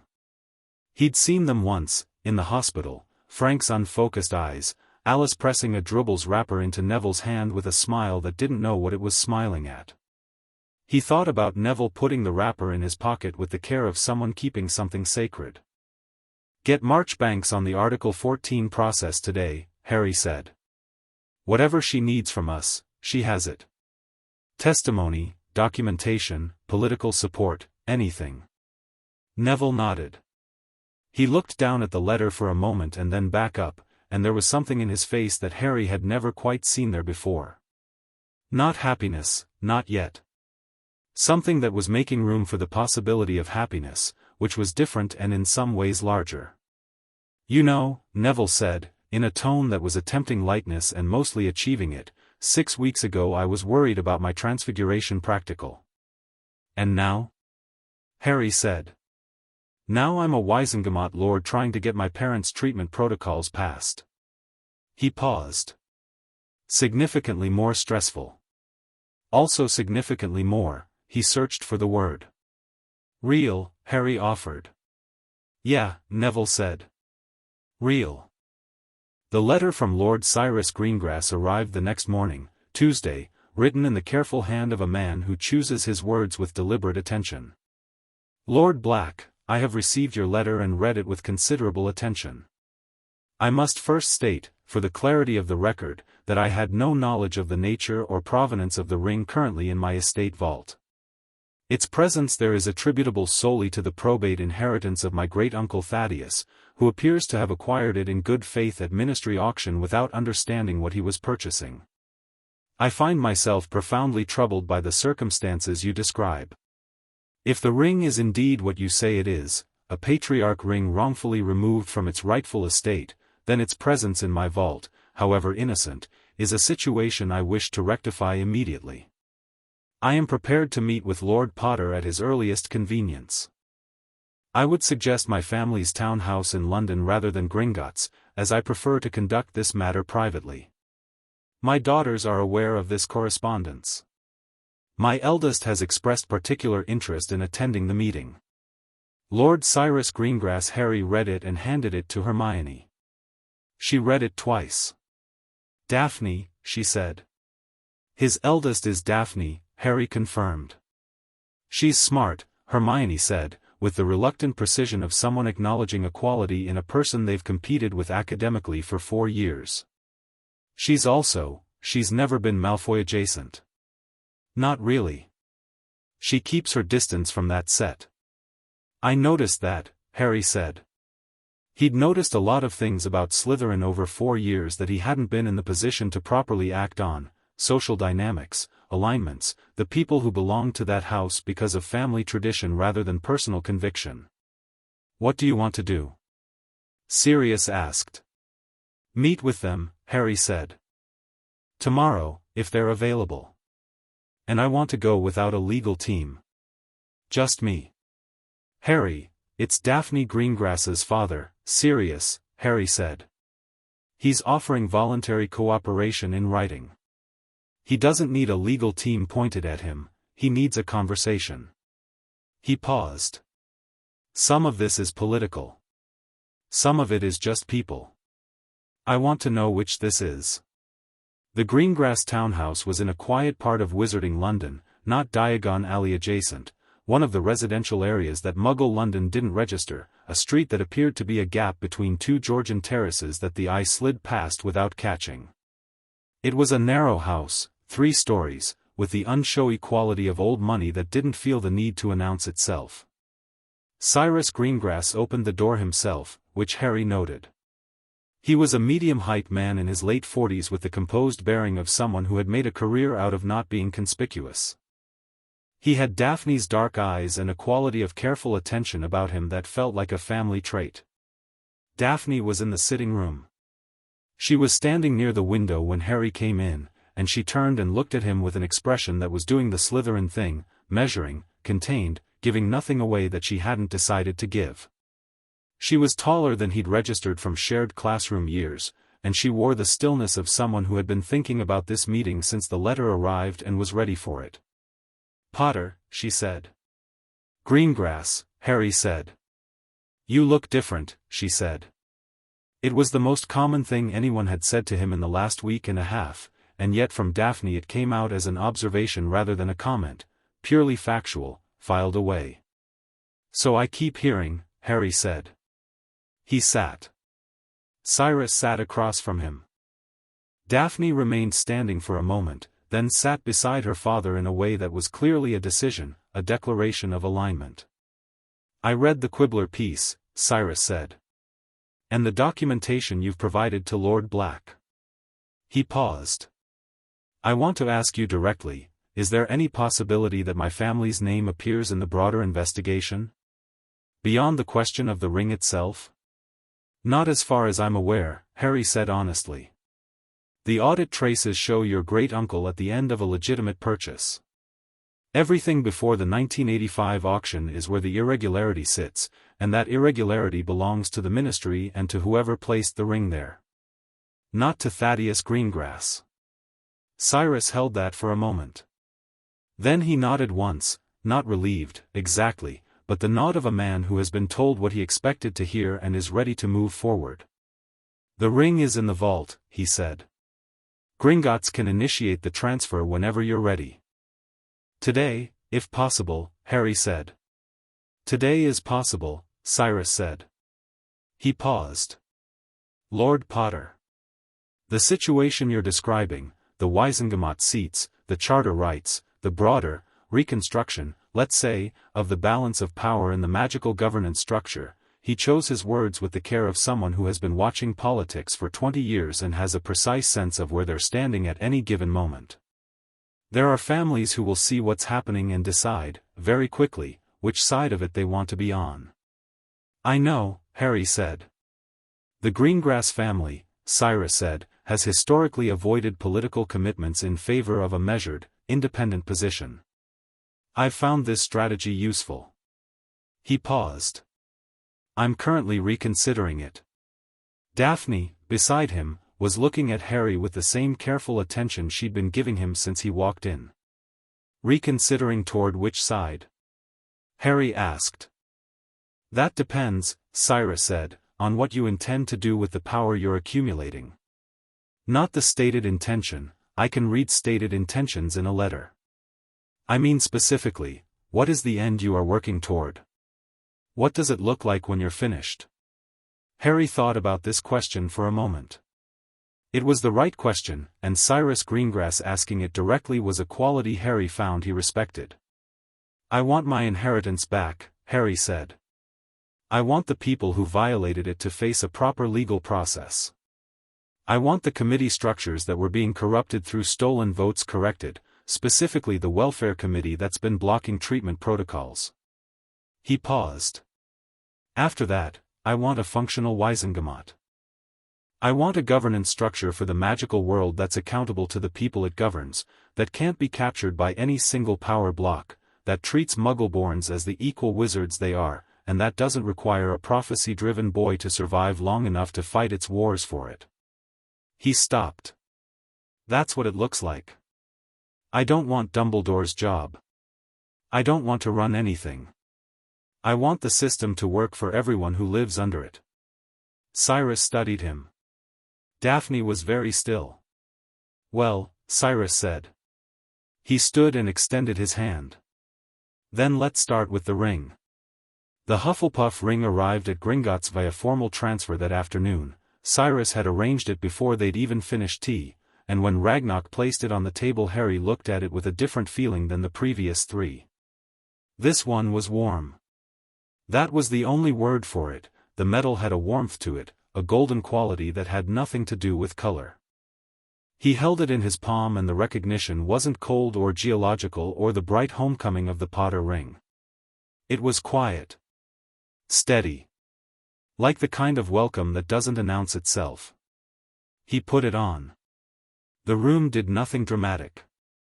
The walls didn't crack, the lights didn't flare. It simply settled, and Harry felt the addition of something that had the quality of patience, an old magic with a long view. 5, he said to Sirius. 5, Sirius confirmed.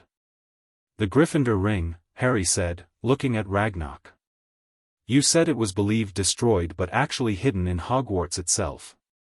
What does that mean specifically? Ragnarok spread a document on the table. The ring appears in Hogwarts estate records from approximately 800 years ago. It was locked in a ward chamber beneath the school, what the modern Hogwarts floor plans would likely call a sub-basement, in the period following the Founders' split. The ward chamber was sealed by Godric Gryffindor himself, the records suggest, specifically to ensure the ring could not be claimed by anyone who did not carry genuine blood claim to the Gryffindor lineage. He paused. The chamber has been there ever since. The ring has been there ever since. And no one has claimed it because no one has known about it, Sirius said. Or known they had the claim, Harry said. The blood verification is the old type, Ragnarok said. Pre-ministry, pre-modern magical law. The chamber will respond to lineage, not to legal documentation. We can provide supporting documentation for the estate records, but the actual retrieval requires you to go there. I'll go this week, Harry said. Hogwarts is not yet in term, Ragnarok said. McGonagall will help, Harry said. He was certain of this. The Ravenclaw ring, he continued, moving efficiently. Department of Mysteries. Where are we with the formal seizure process? Ragnarok's expression took on the quality it had developed when it came to the subject of the ministry, a contained, professional displeasure that was beginning to have slightly sharper edges. The Department of Mysteries received the formal seizure notice as required. They have lodged a formal objection on research grounds. He set another document on the table. Madame Marchbanks is addressing the objection through the Wisengamot procedural mechanism she described to you last week. The hearing is scheduled for Thursday. Thursday, Harry said. Good. What about the Gaunt ring? The magical conquest claim is documented and verified, Ragnarok said. The ring itself, it was, as you know, destroyed by Dumbledore under specific and urgent circumstances that, he paused. The ring as a physical object no longer exists. However, under the Charter, the estate rights it represented do not require the physical ring for the inheritance to transfer. The claim is recognized. The seat is yours.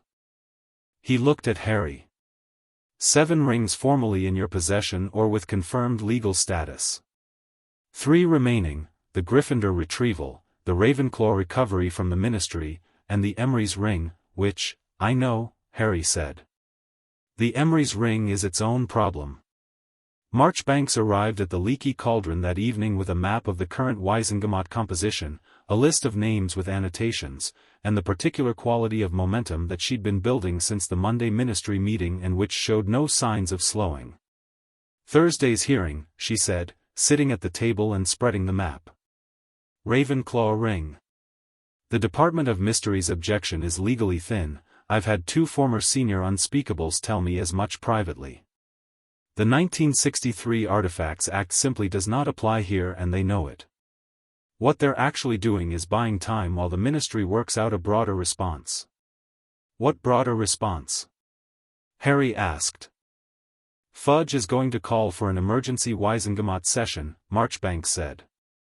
Not Thursday, probably early next week. He's been quietly consulting with his allies on the composition question, trying to understand exactly what your restored seats mean for his position, and she paused with a very slight quality of satisfaction. He's discovered that the math is not in his favor. How not in his favor? Neville asked. He'd been here when Marchbanks arrived and showed no sign of leaving, which had been the new normal for the last several days. Currently, with the Potter, Black, and Longbottom seats restored and the Peverell seat being processed, the balance shifts meaningfully on the committees that matter most to Fudge's administration. Specifically, the Oversight Committee and the Security Appropriations Committee, the two bodies that have been used most effectively to control the narrative around Voldemort's return. She looked at Harry. He's afraid that you're building toward a formal motion of no confidence in his administration. Am I? Harry said. Are you? Marchbanks said. Not yet, Harry said. I'm building toward having everything that was taken from me. Whether that then leads somewhere else depends on what the ministry does next. He won't read it that way, she said. Fudge sees a political opponent. He's not capable of seeing anything else. Then he'll do something predictable, Harry said. Which is useful. The press, Sirius said. He'd been quiet, thinking. He's going to go to the prophet. He's going to try to get ahead of the Wisengamot session with a narrative. About Harry, Hermione said. She was annotating her own copy of the composition map. About instability, probably. Power-hungry. Dangerous minor with undue influence over key institutions. She looked up. I've been thinking about the third caster signature in the St. Mungo's analysis. The one that begins first year. The table went quiet.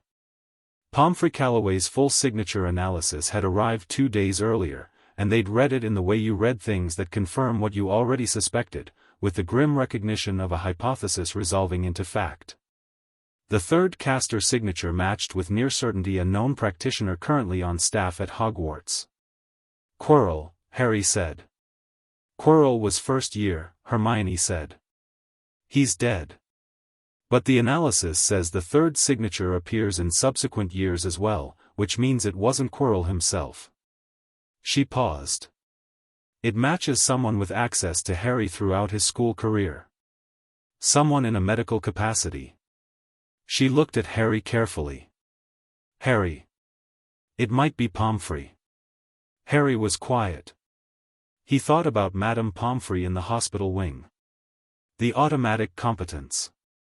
The years of care, the broken arm first year, the petrification second year, the myriad injuries of a life at Hogwarts that tended toward the dangerous. He thought about how completely he'd always trusted her, the reflexive trust of someone in physical distress for the person treating them. It could be anyone who had regular medicinal access, he said. The signature would need cross-referencing with a known sample from the individual. Pomfrey Calloway can arrange that, Hermione said. She's already flagged it in her report as requiring further investigation. It's not an accusation yet. But it's a direction, Harry said. Yes, Hermione said. Harry sat with that for a moment. He didn't like it. He didn't like what it would mean if it were true, not because it would break him, but because it was another layer of violation in a thing that was already extraordinarily violated, and he'd thought, after Dumbledore, that he'd mapped most of the damage. Finding new edges to it was exhausting in a way that had nothing to do with weakness.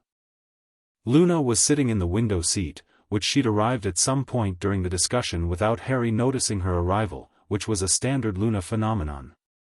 She had a cup of tea and was looking at him with her particular sideways quality.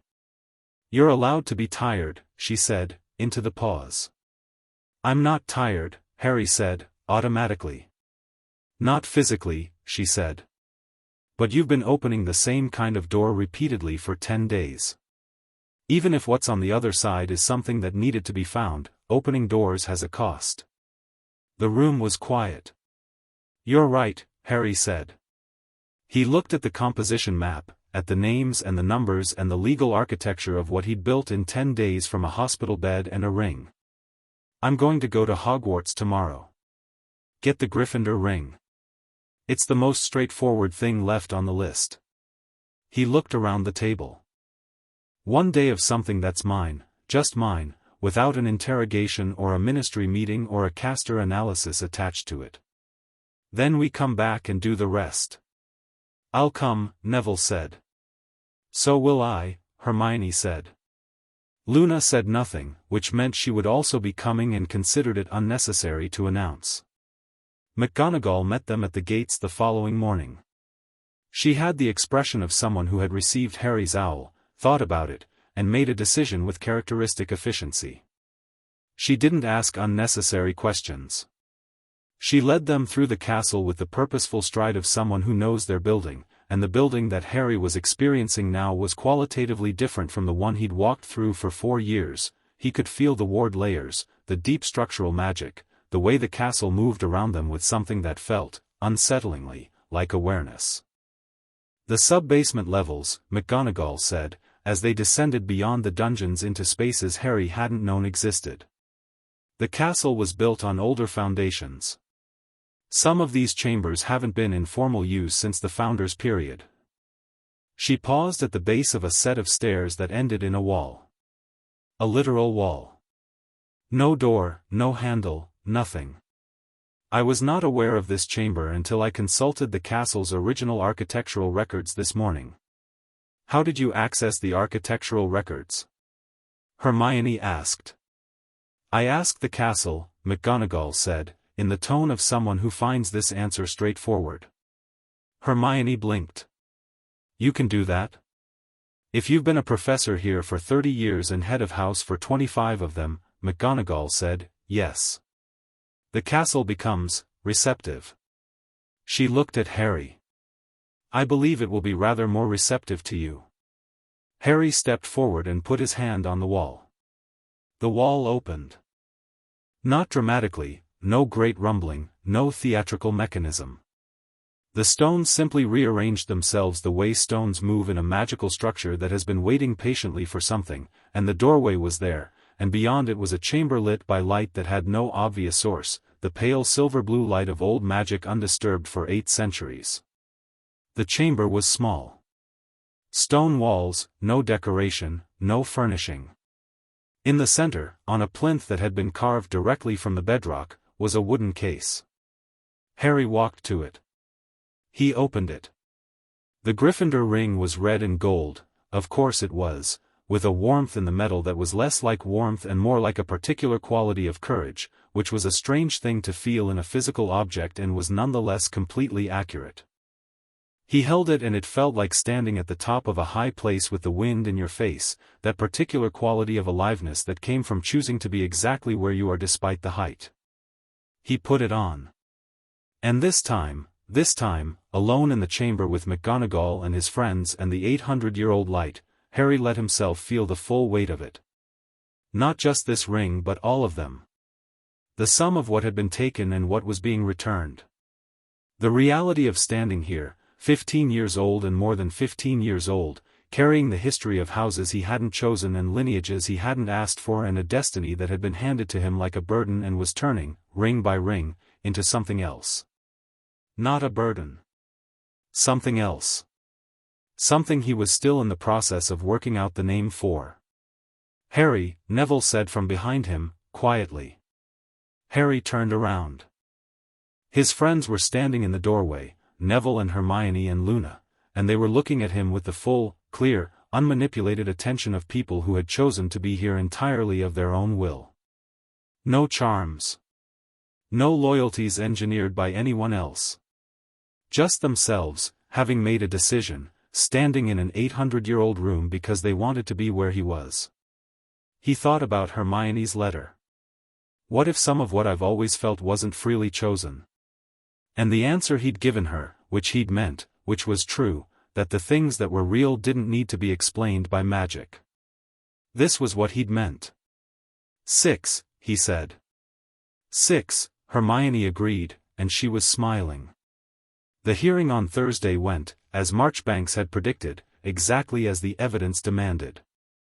The Department of Mysteries representative, an unspeakable who appeared in the Wisengamot chamber in full concealing robes and hood, which Marchbanks immediately objected to on procedural grounds that took the better part of an hour to adjudicate and which Marchbanks won, argued the 1963 Artifacts Act provision with the particular desperation of someone who knows they are arguing against the law and is doing it anyway because they have no other move. The Wisengamot panel was unmoved. The Ravenclaw ring would be transferred to Gringotts within 5 working days. Harry sat in the public gallery throughout the hearing and watched it proceed with the contained patience of someone watching water find its level. He was aware of being watched. There was a press gallery, and several of the reporters were clearly there specifically to observe him.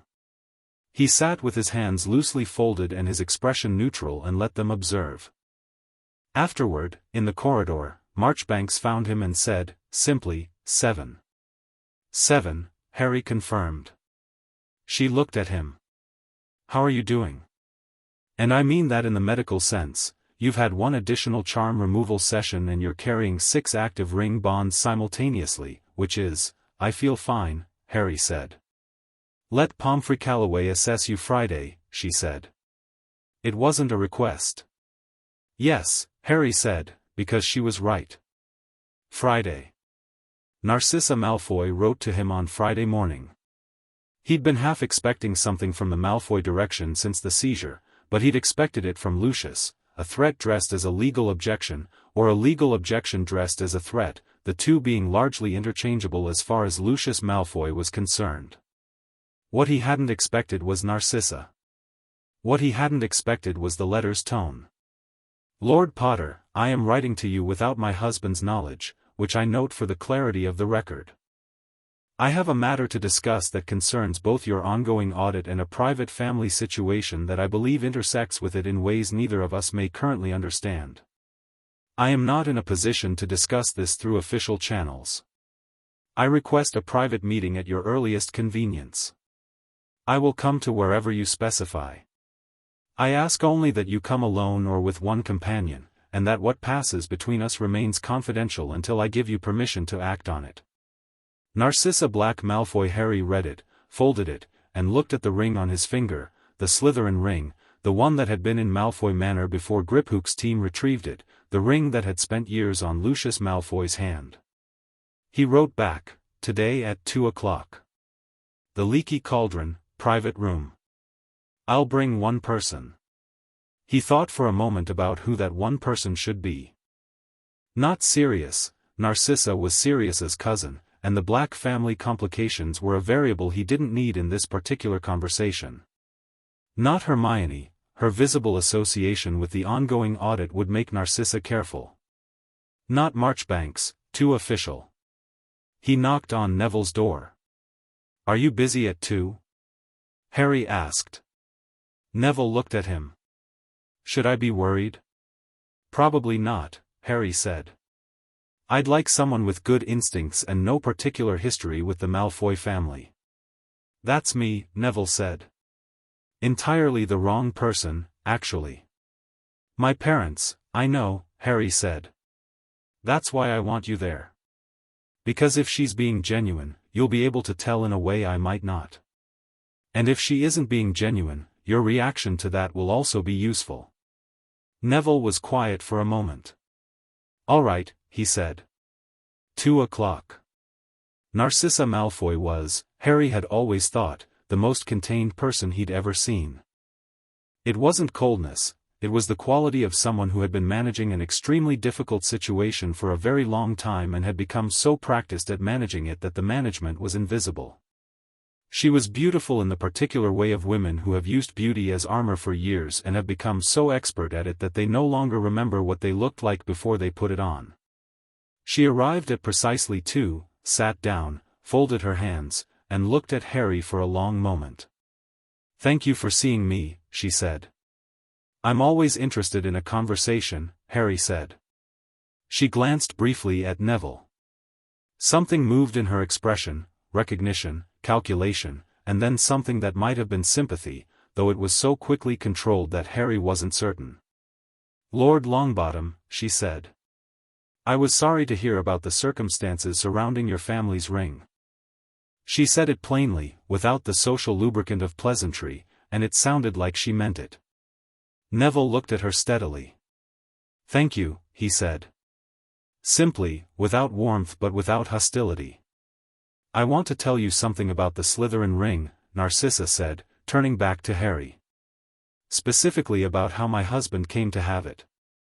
The official record shows the 1985 Ministry auction, I know, because I helped Lucius draft the legal response to Gringotts after the seizure notice arrived. But the official record is, she paused. Incomplete. Incomplete how? Harry asked. Lucius did purchase it at auction, she said. That's true. But he purchased it on instruction. He was told to bid for it by a specific person, to hold it, and to use the authority it conferred on specific matters. She looked at Harry. The ring was placed in that auction deliberately. By someone who needed it out of reach of the estate audit and in hands they could direct from a distance. Who? Harry asked. I don't know his name, she said. I have never known his name.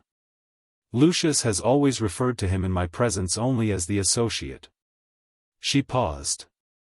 He is not Dumbledore. He is not someone whose name has appeared in your investigation yet. And he has been a part of my husband's business arrangements since before Draco was born. Harry was very still. Why are you telling me this? He asked. Because the seizure of the ring, she said, has given this person a reason to be interested in you. More specifically, to be interested in whether you'll keep digging. She looked at him with her contained, careful eyes. And because my son is 15 years old and I am, she stopped. Something in her expression shifted, and what came through was not the armor but what the armor was protecting. I am out of options for keeping him safe through the methods I have been using. Which were, she paused, and the word she chose was exactly right and exactly devastating. Compliance. The room was very quiet. The associate, Harry said carefully. Does he have any connection to the ring distribution? The other rings beyond the Slytherin one? I believe so, yes, she said. I cannot prove it.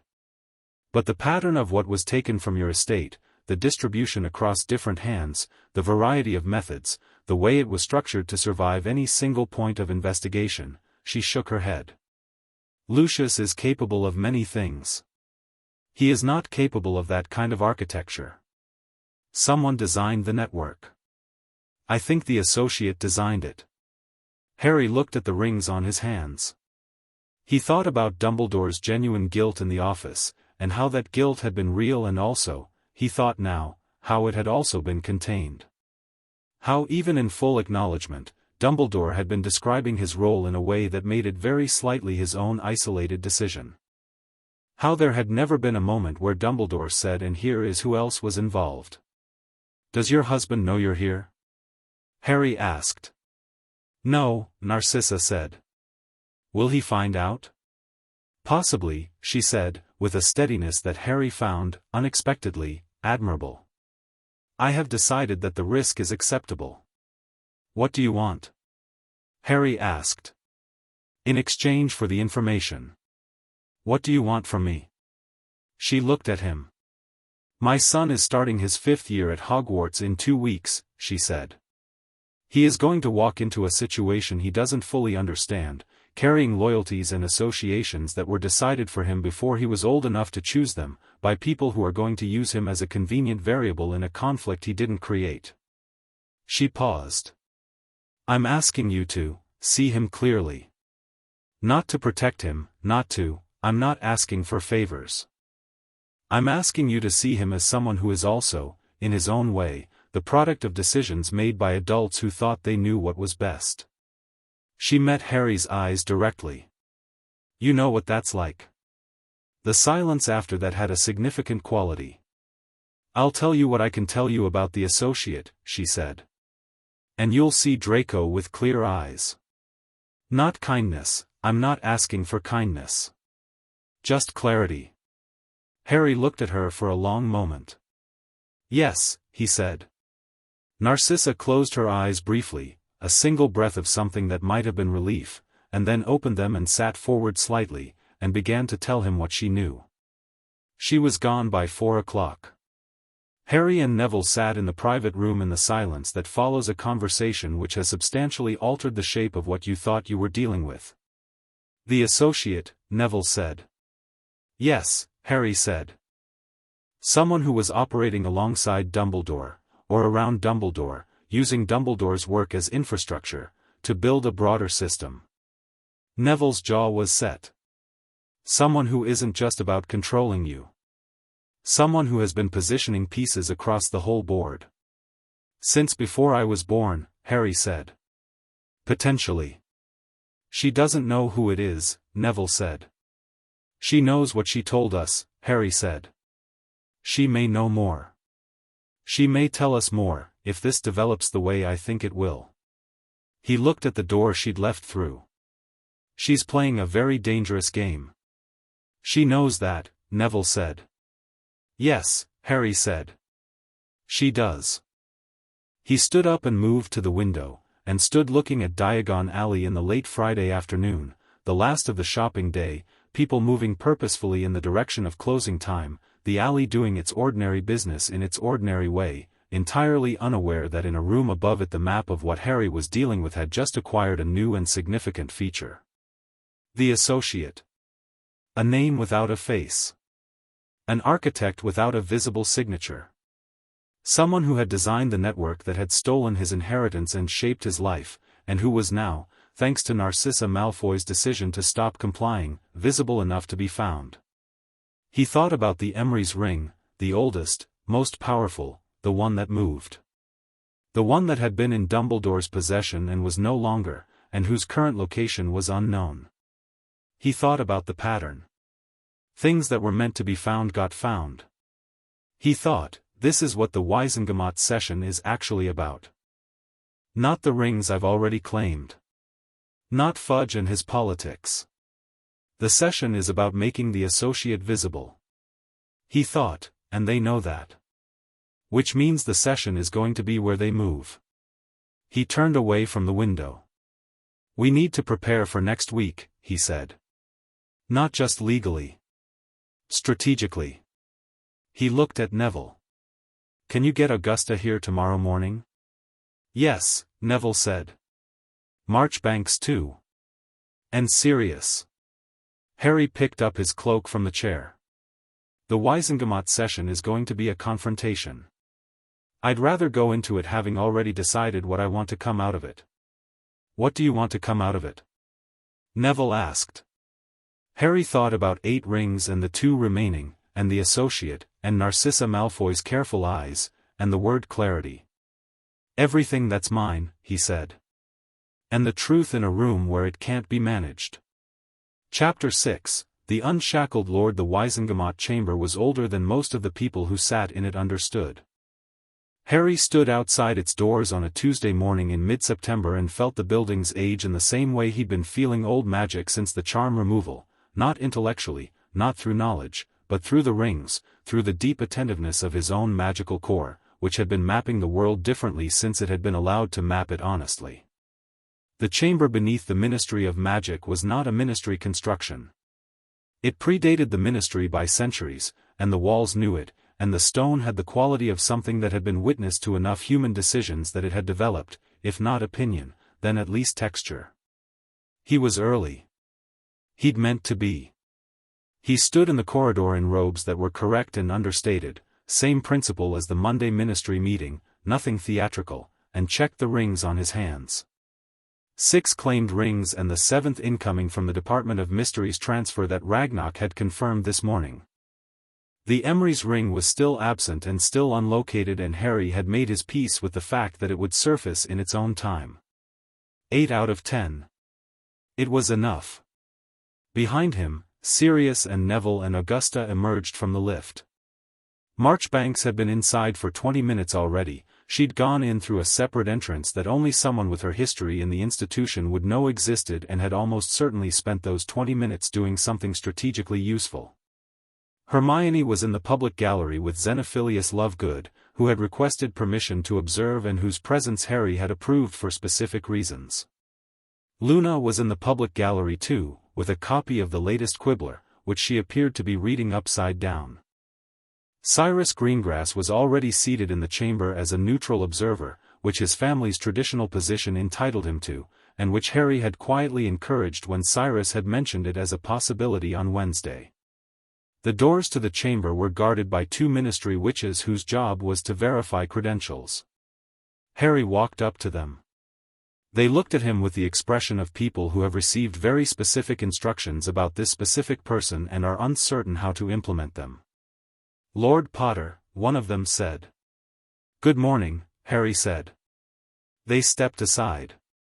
The Wizengamot chamber was tiered and circular, stone seats arranged in concentric rings around a central floor. When it was full it could seat over 100 members. Today, for an emergency session called at Fudge's request, it held 78. Not all members had been successfully recalled from summer arrangements on short notice, which Marchbanks had anticipated and factored in, because the composition of who was and wasn't present mattered considerably. Harry walked to the Potter seats. There were 3 of them, 3 seats that had been sitting empty for 15 years, as empty as the black seat and the Longbottom seats, as empty as chairs at a table with nobody calling their absence peculiar. He looked at them for a moment. Then he sat in the primary seat, and Sirius sat in the black seat, and Neville sat in the Longbottom seat with Augusta beside him, and the 4 of them sat there in the old stone chamber with the particular quality of people who have arrived somewhere they were always going to arrive. Fudge, in the minister's chair at the chamber's head, was already flushed. Umbridge sat to his right with her clipboard and her fixed smile and the quality of someone coiled. Across the chamber, Harry could see various members processing the sight of the occupied seats, reactions ranging from the genuinely surprised to those who had been watching the last 2 weeks closely enough to have expected exactly this and who now wore the expression of people deciding, very quickly, which way to stand. Lucius Malfoy was present. He sat with the rigid carriage of a man maintaining dignity through sheer will and the particular expression of someone who had spent every day since the Slytherin ring seizure crafting responses to the question of what he would do about this, and had arrived at none. Dumbledore was present. He sat in the Chief Warlock's chair, he still held the title, and his face was composed in the way Harry had seen in the office. Not performing. Just present. He looked at Harry when Harry sat down and held the look for a moment, and Harry met it without difficulty and then looked away first, not because the look made him uncomfortable but because there were other things to attend to. Fudge opened the session. He did it with the practiced authority of someone who has been opening sessions in this chamber for years and derives a specific psychological comfort from the procedure. This emergency session of the Wizengamot is called to order. The matter before this body concerns certain irregular claims and activities arising from the alleged findings of a medical incident earlier this month and the subsequent minister. Marchbanks' voice came from the side of the chamber where she'd positioned herself, and it had the precise carrying quality of someone who had spent 40 years making herself heard in large rooms without raising her pitch. A point of order before we establish the session's framing. Fudge's jaw tightened. Madam Marchbanks, the session documentation as circulated describes the matter before this body as involving irregular claims, she said. This is a characterization, not a description. As a matter of procedural accuracy, this body is convened to address matters arising from a legally verified medical incident, a formally executed Gringotts audit conducted under the ancient Charter of Magical Estates, and the subsequent legal recovery of stolen property. I move that the session documentation be corrected before we proceed. The murmur that moved through the chamber was not quite a sound, more a collective reorientation, like a flock of birds changing direction. Fudge looked at his flanks for support. Umbridge was already writing something. The functionary to his left was looking at his notes. The session documentation, Dumbledore said from the Chief Warlock's chair, and his voice had its usual quality of quiet authority, and every head turned toward him the way heads turn toward Dumbledore in rooms, and he said, clearly and without hesitation, will be corrected as requested. Fudge stared at him. The framing of Madam Marchbank's point is procedurally sound, Dumbledore said. I move we accept the correction and proceed on accurate terms. Fudge's flush had achieved a new register. He understood what Dumbledore had just done, in one short procedural vote, declined to be on the Ministry's side of this, and the calculation of what that meant for the next several hours moved visibly across his face. Seconded? Marchbank said. Several voices seconded. The documentation was corrected. Marchbank sat. Harry had not moved or changed expression throughout this exchange. He had watched it with the attention of someone watching a chess game resolve into a predicted shape. The first hour of the session was procedural and largely technical, which Harry found genuinely useful because it allowed him to read the room without being the center of it. Marchbanks presented the legal framework, the charter claims, the ring recovery status, the medical documentation, the audit findings. She did it with the clean precision of someone who has been preparing this case for 2 weeks and is entirely confident in its merits, and the chamber listened with the particular quality of people absorbing information that is significantly larger than they'd been led to expect.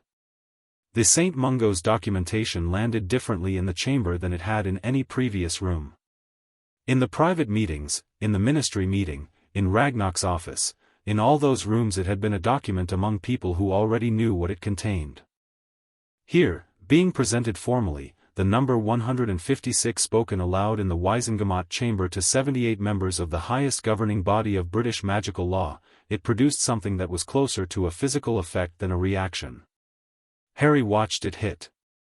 He watched the faces of people who had spent 15 years knowing Harry Potter as a concept, as the boy who lived, as Dumbledore's weapon, as the unfortunate focus of a prophecy, processing the reality that this person had spent 15 years with his personality systematically adjusted, his power artificially suppressed, and his inheritance methodically stolen.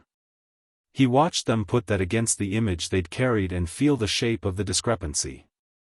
He wasn't looking for sympathy. He wasn't performing victimhood. He was watching 78 people understand something, which was a different and more useful thing. Umbridge moved to speak 3 times in the first hour and was countered each time by procedural challenges, Marchbanks twice, a member named Tiberius Ogden once, with the slightly surprising addition of a member named Amelia Bones who had been listening with very focused attention from her seat and who, when Umbridge's third attempt tried to introduce the question of Harry's minority status as a basis for calling the charter recovery into question, said, in a voice like a door closing, the ancient charter of magical estates predates minority law by 300 years. This has been litigated twice. I suggest we not litigate it a third time. Umbridge's clipboard was receiving a significant quantity of furious notes. Lucius Malfoy was very quiet. He had the quality of someone who has realized that the game has changed and is spending the session deciding whether he still has a move. Harry was waiting for the right moment. Marchbanks had been specific about this during their preparation. Let the procedural framework establish itself first. Let the chamber absorb the documentation. Don't speak before the room is ready to hear what you're saying. He was patient. He could afford to be patient. Everything that was his was already accounted for. He was not here to win something. He was here for something else. The right moment arrived during a brief recess at the session's midpoint, when the chamber was milling and Harry moved through it, not dramatically, not making a circuit, just walking, and conversations happened around him that established, in the organic way of gatherings, exactly where the lines were. Amelia Bones found him near the side passage. Lord Potter, she said. She was a square, sensible woman with the bearing of someone who had spent decades in magical law enforcement and had developed, as a result, both exceptional instincts and a profound impatience with anything that wasted time. I have questions about the caster analysis. Specifically the third signature. We have a direction on that, Harry said. It's not yet a confirmed identification. I'd like to know the direction, she said. Privately, not for the session. I run the DMLE and if there's a ministry-adjacent connection to the charm network, I need to know it before it hits my desk through channels I don't control. Harry thought about this for precisely the time it deserved. Come to the leaky cauldron tomorrow morning, he said. I'll share what we have. She nodded. Not warm, not cold, efficient. The Malfoy situation. The seizure. My department received Lucius's formal complaint about the seizure process. I know, Harry said. I'm not pursuing it, she said, in a tone that conveyed both her legal reasoning and her personal view of the complaint in a single sentence. The charter seizure was executed correctly. There is no complaint. I appreciate you saying so, Harry said. I'm saying so because it's true, she said, and walked away. The session reconvened. Fudge, who had used the recess to consult with whoever he'd been consulting with, Umbridge, 2 ministry officials whose names Harry didn't know, and a brief intense conversation with a figure near the chamber door that Harry had noted and filed, stood to speak with a quality that had hardened since the morning. He'd decided something during the recess. Harry could see it. The Ministry of Magic, Fudge said, has full respect for the ancient charter processes and the Gringotts audit procedures. We do not contest the findings of the medical team at St. Mungo's. He paused, and here came the turn, the pivot that Harry had been waiting for. However, the Ministry notes with serious concern the speed and scale of the actions being taken in Lord Potter's name, actions that, combined with his young age, suggest the possibility of, he chose the word carefully enough that it was clear someone had chosen it for him. Undue influence. The possibility that Lord Potter, recovering from a significant magical trauma, may have been guided by individuals with their own interests in the composition of this body. Sirius, to Harry's right, went very still.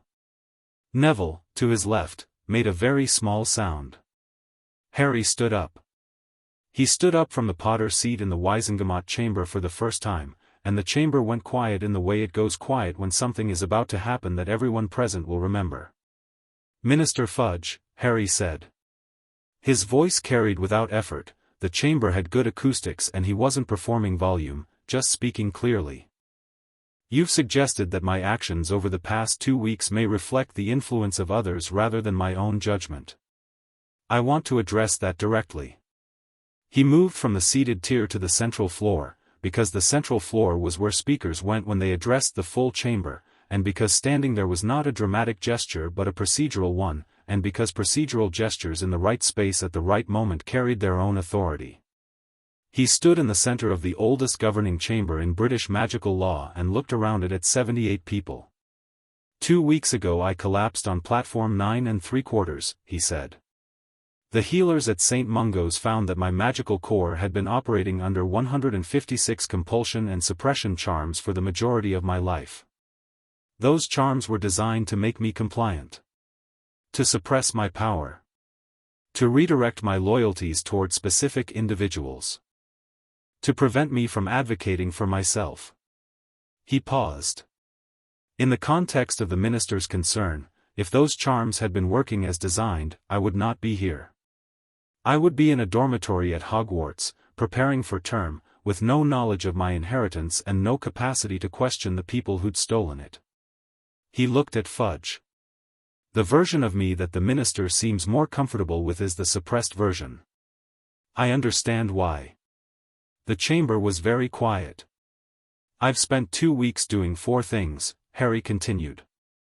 Recovering what was legally mine. Documenting what was done to me through channels that exist precisely for this purpose. Cooperating with every legal institution involved, including this one. And giving everyone involved, including people who were directly responsible for what was done, the opportunity to cooperate in return. He glanced at Dumbledore, briefly, and then back at Fudge. That is not the behavior of someone under undue influence. That is the behavior of someone who knows exactly what he's doing and exactly why. He turned slightly, addressing the full circle rather than just the minister. The rings I've reclaimed are mine by right of ancient bloodline and charter law. The documentation is clean, verified by Gringotts, and available to every member of this body. The medical evidence is signed by a team of certified healers and has been filed with the DMLE. The charter transfer processes were executed correctly. He paused. This is not a political maneuver. This is a young man recovering his inheritance. Fudge opened his mouth. I'm not finished, Harry said, without particular edge, simply a statement of fact. Fudge closed his mouth. There is something this chamber needs to address, Harry said, that goes beyond my specific situation. Because what happened to me, the systematic theft of estate assets, the magical manipulation of a child, the corruption of committee votes through wrongfully held rings, none of it happened in isolation. None of it was the act of a single person making a single bad decision. He let that settle. It was a system. Built deliberately, maintained over years, designed to survive investigation by distributing its components across enough different people and institutions that no single audit would catch the whole shape of it. The quality of the chamber's attention had shifted. Not louder, quieter. The particular quiet of 78 people deciding to pay a different kind of attention. Algernon Crouch has given a witness statement documenting his role in that system and the identity of the person who placed him in it, Harry said. The St. Mungo's report documents 3 distinct caster signatures in the charm network, and we have a direction on the identity of the third. The Gringotts audit traces the original removal of the estate assets to 1981 and establishes a distribution network that extends beyond any single actor. He paused. I am not asking this chamber to act on that information today. The investigation is ongoing and the legal process should be allowed to run properly. What I am asking is that this body acknowledge formally what the evidence already demonstrates. He looked around the chamber. What was done to me was a crime under magical law. Multiple crimes, actually, under multiple statutes. Those crimes involved multiple actors, some of whom held positions of trust in this institution and in the institutions that serve it. He let that sit for exactly as long as it needed to. This chamber cannot address that if it allows itself to be redirected into questions about whether I am old enough to know my own mind. The silence that followed was the most meaningful thing that had happened in the chamber all morning. Marchbanks rose from her position at the side. I move, she said, in her carrying voice, that this body formally recognize the validity of Lord Potter's estate recovery actions, affirm the restored voting rights of the Potter, Black, Longbottom, and Peverell seats with immediate effect, and establish a formal review committee to examine the evidence pertaining to the broader network of criminal activity described in the documented evidence before this chamber. She paused. I further move that the review committee operate independently of ministerial oversight, under the joint chairmanship of Madame Amelia Bones and a senior Gringotts representative, given the nature of the conflicts of interest that the evidence suggests may exist within current ministerial structures. Amelia Bones, from her seat, said, seconded. The vote that followed was not unanimous. Fudge voted against. Umbridge voted against. Lucius Malfoy voted against, with the rigid precision of a man using the formality of procedure as the last available shelter. 11 members in total voted against. 67 voted for. Harry walked back to his seat while the vote was being recorded. He sat down. Sirius put a hand briefly on his shoulder, not a dramatic gesture, just a contact, a point of grounding, exactly the way he'd done on the pavement outside St. Mungo's 2 weeks ago. Neville, beside him, exhaled slowly. Augusta sat with her spine absolutely straight and her hands folded and the expression of someone who has waited a long time for a specific thing and has just watched it happen. Across the chamber, Dumbledore was looking at Harry. Harry looked back at him. Dumbledore nodded. It was a small, precise movement, not approval, not pride, something more complicated than either. An acknowledgement. Possibly the fullest acknowledgement he was capable of, which was not full enough and was also, under the circumstances, something. Harry held it briefly and then turned to look at the front of the chamber, where Fudge was consulting with Umbridge with the frantic quality of someone trying to find a handle on a door that no longer had one. The session formally closed at 1:30. The corridors outside the chamber filled with the particular noise of a large gathering processing a significant event, voices finding each other, conversation starting and stopping, the shuffle of robes and the tap of heels on stone.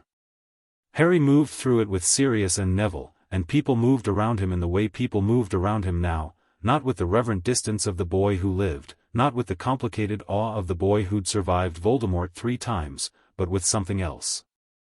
With the kind of attention you give someone who has just spoken plainly and correctly in a room where plain speech was not the norm. People spoke to him. Not all of them, not the Umbridge contingent, who left quickly, and not Lucius Malfoy, who departed with the specific dignified bearing of someone who has decided to treat the last 2 hours as though they had not happened. But others. Tiberius Ogden introduced himself properly. A witch named Griselda Bulstrode, no relation to Millicent, pressed his hand and said something quietly about her own family's experience with estate complications and the need for exactly this kind of formal review. A youngish wizard in aura robes who turned out to be Kingsley Shacklebolt found him near the lifts and said, with economical directness, "I've read the medical report. If you need anything from the aura office, I have some flexibility in how I interpret my current assignments." Harry looked at him for a moment. "I'll keep that in mind." Shacklebolt nodded and moved away. Hermione was waiting at the lift with Luna and Xenophilius, all 3 of them having descended from the public gallery. Xenophilius was scribbling notes with the focused pleasure of a man who has witnessed history in the form of excellent material. Luna was watching Harry with her sideways, accurate attention. "How do you feel?" Hermione asked. The real version of the question. "Good," Harry said. It was true. "Where are we on the Ravenclaw ring transfer?" "Ragnarok confirmed this morning, remember, it arrives at Gringotts by end of day Friday." "Right," Harry said. He looked around the corridor, the movement of people, the shape of conversations, the way the afternoon light came through the ministry atrium above them. "The Associate. The review committee," Hermione said. "Bones and Gringotts leading." "That was smart, putting Bones on it specifically, because she'll actually look," Harry said. "Yes. And she has the authority to compel testimony, access ministry records, cross-reference with the Charm Network investigation. If the Associate has any fingerprints anywhere in the official record, Bones will find them," Harry said. "And Narcissa's information," Neville said, quietly. He was looking straight ahead, thinking. "What she told us about the Associate's involvement in the ring distribution, we need to give that to Bones, but carefully. We promised Narcissa confidentiality until she gives us permission." "I'll write to her tonight," Harry said. "I think, given what happened in the chamber today, she may be ready to move." The letter to Narcissa went out before dinner. Her response came before breakfast the next day. "Lord Potter, I read the Quibbler's coverage of yesterday's session this morning. I have thought about it for 4 hours. You may share what I told you with Madame Bones, in full, with attribution. I give you permission and I give it without reservation. I would ask you, when this is over, and I believe it will be over, now, to remember what I said about my son. He is 15 years old and he is frightened, and he has been frightened for much longer than anyone in his life has been willing to admit, including me." Harry read it and set it on the table and sat with it for a while. He thought about Draco Malfoy.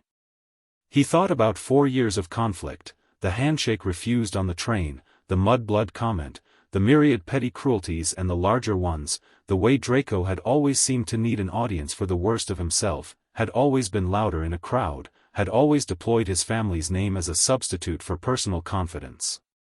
He thought about what Narcissa had said. Also, in his own way, the product of decisions made by adults who thought they knew what was best. He didn't forgive Draco Malfoy. That wasn't what this was. But he thought about seeing him clearly, which was what Narcissa had asked, and decided that it was possible and that it was, in its own way, a kind of fairness. He met with Bones on Wednesday morning, as promised, and gave her Narcissa's statement along with the full documentation from the charm investigation. Bones read everything with the focused speed of someone who reads quickly and retains completely, asked 11 questions that were all better than Harry expected, and at the end said, "The third caster signature." The direction you have. I have a name, Harry said. But I want the healer's cross-reference before I give it to you, because if I give you a name without confirmed evidence and I'm wrong, you poison the well, Bones said. Understood. Get me the cross-reference. Within the week, Harry said. She stood and gathered her notes. Lord Potter. What you said in the chamber yesterday, about the system, the design of it, the way it was built to survive investigation. She paused. Have you considered that whoever designed it may have anticipated exactly this kind of review? That the associate, as your source describes them, may have prepared for the possibility of the system being uncovered? Yes, Harry said. And that means they'll move when they realize the review committee is operational, Harry said. They'll either go quiet and try to be invisible, or they'll do something. My instinct is they'll do something. He paused. Which is actually what I want. Bones looked at him with the expression of someone reassessing an estimate. You want them to move. I want them visible, Harry said. Right now they're architecture. I want them to be a person. Bones was quiet for a moment. Then, I'll have Shacklebolt in position. I know, Harry said. She almost smiled. Don't tell me what you don't want me to know yet, she said. I have a limited appetite for plausible deniability. Understood, Harry said. The Ravenclaw ring arrived at Gringotts on Friday, transferred from the Department of Mysteries under the Wisengamot order with the particular atmosphere of an institution surrendering something it had been holding in contempt of its owner. 8 rings. Harry stood in Ragnarok's meeting room and held the Ravenclaw ring before putting it on. It was lighter than the others, a pale blue-silver stone in a setting that had an almost architectural quality, clean-lined and precise, and when he held it he felt the quality of thought, not like intelligence exactly but like the specific clarity of a mind that has been given good tools and knows how to use them. He liked it. He put it on and felt the 8 rings settle into a kind of relationship with each other, the full chord of them, the way 8 notes that belong together sound different when they're all being played than any of them individually. He looked at Ragnarok. 2 remaining, he said. The Gaunt claim is documented, formally recognized as of this morning, Ragnarok said. 9, Lord Potter. 9. The Emery's ring was the last. He didn't find the Emery's ring. It found him. He was walking back from Gringotts alone. Sirius had stopped to speak with a contact on Diagon Alley, Hermione had gone ahead to send letters, in the early Friday afternoon, with the rings warm on his hands and the particular quality of settled clarity that had been building since the hospital room, when he felt something. Not a sound. Not a sight. A pull, the same kind of pull that had preceded the collapse on the platform except without the wrongness, without the strain. This was the right version of that sensation, the one where your magical core is reaching towards something that is reaching back. He stopped walking. He looked down. On the pavement, directly in his path, was a ring. It was not there a moment ago. He was certain of this in the way you're certain of things that your magical senses confirm when your rational mind is still catching up. It hadn't been dropped, hadn't fallen, hadn't been placed by any visible hand. It was simply there, on the stone of Diagon Alley, as if it had arrived from wherever it had been waiting and had decided that this was the right time and the right place. He crouched and picked it up. It was old in a way that made even the Peverell ring seem recent. It was simple, a band of some metal he couldn't name, the color of very old bronze but with a quality of light in it that bronze didn't have, with no stone and no decoration, just the band itself. Smooth. Warm in his hand in the specific way of something that has been looking for the right hand for a very long time and has found it. The recognition was different from every previous ring. It wasn't homecoming. It wasn't geological. It wasn't warmth or cold or clarity or courage. It was acknowledgement. It was as if the ring looked at him, not metaphorically, not through some anthropomorphized magic, but in the most accurate sense of the word looked, and decided that what it saw was sufficient. That the person holding it had been through enough, and had come out clear enough, and had demonstrated enough of the quality that the name Emery's had always actually meant, not power, not lineage, but integrity, the willingness to carry something difficult without letting it corrupt you, that the question the ring had been asking for centuries had an answer. He put it on. The world didn't crack. The sky didn't light up. Nothing external happened at all. What happened was internal, and it was complete, and Harry stood on the pavement of Diagon Alley in the September afternoon with 10 rings and everything that was his and felt, for the very first time in his life, clearly, unmistakably, without any intermediary or adjustment or manufactured frame, himself. Sirius found him 3 minutes later, standing on the pavement looking at his hands. What? Sirius started, and then he saw the ring, and his voice stopped. The Emery's ring, Harry said. Sirius looked at it. Then he looked at Harry's face. How do you feel? He asked. The real version. Harry thought about it. He thought about platform 9 3/4 and the white ceiling of St. Mungo's and the healers' faces and the way the world had looked through the hospital window when he'd been allowed, for the first time, to see it without a filter. He thought about Ragnarok's formal address, Lord Potter, welcome home, and the sound of McGonagall's voice in the sub-basement saying the ring suits you. He thought about Neville putting on the Longbottom ring and the brightness in his eyes. He thought about Hermione choosing to be here, choosing it clearly, with full information and no charms.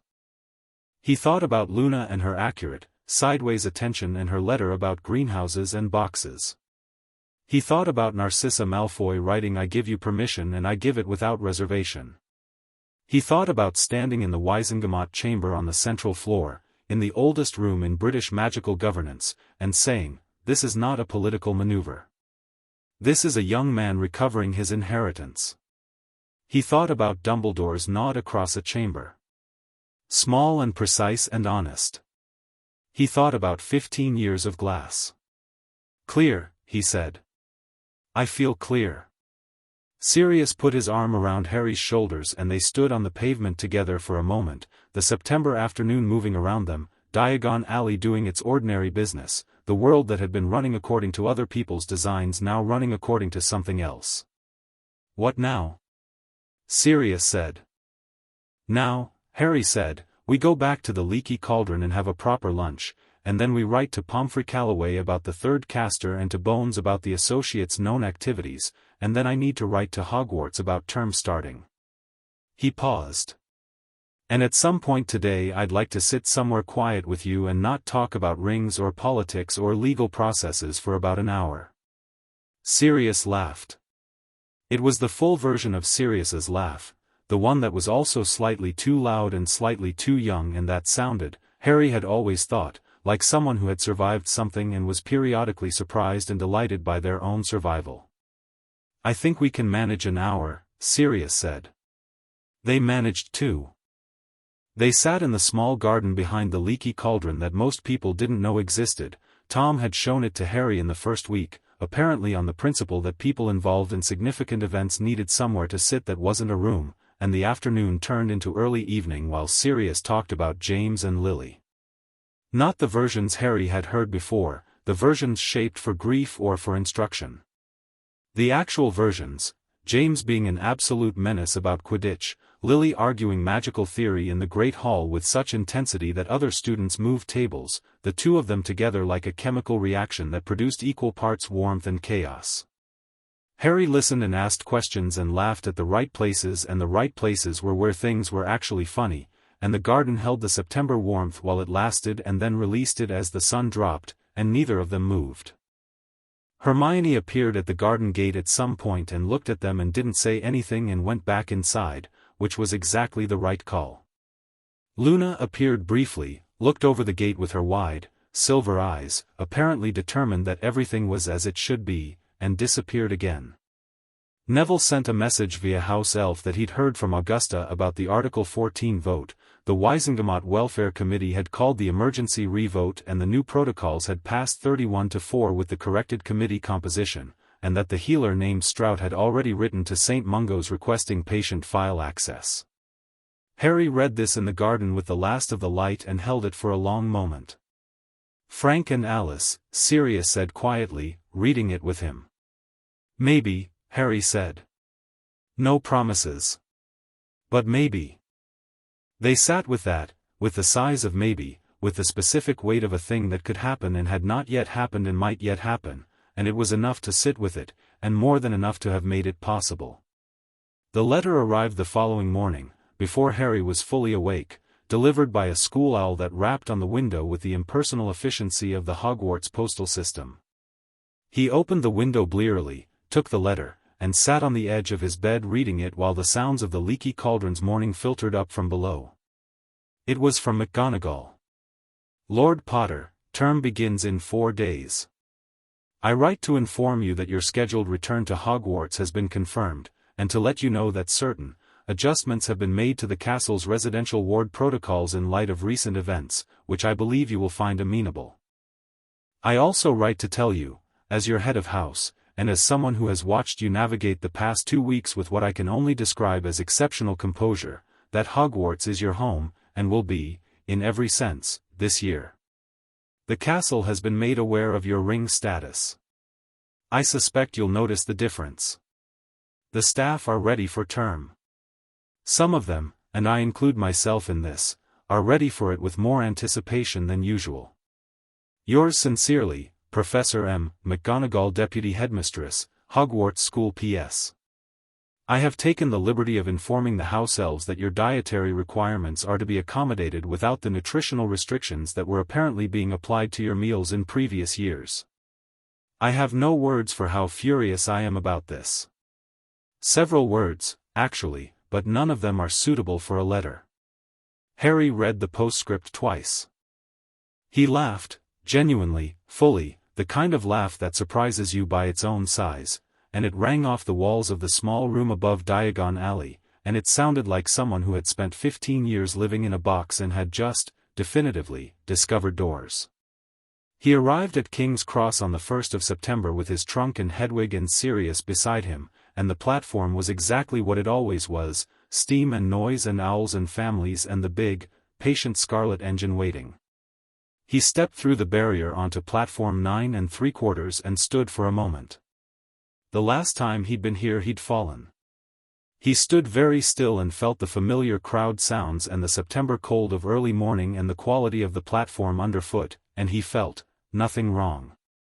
Nothing pulling at him, nothing straining, no glass anywhere. Just the platform. Just the train. Just the world, clear-edged, and his. Hermione appeared at his elbow. All right? Very all right, Harry said. Ron appeared on his other side with his trunk and the Weasley energy of someone who had been confined to home for too long and was extremely ready to get on a train. Mate. Last year you collapsed here. This year you show up with 10 rings and a Wizengamot motion to your name.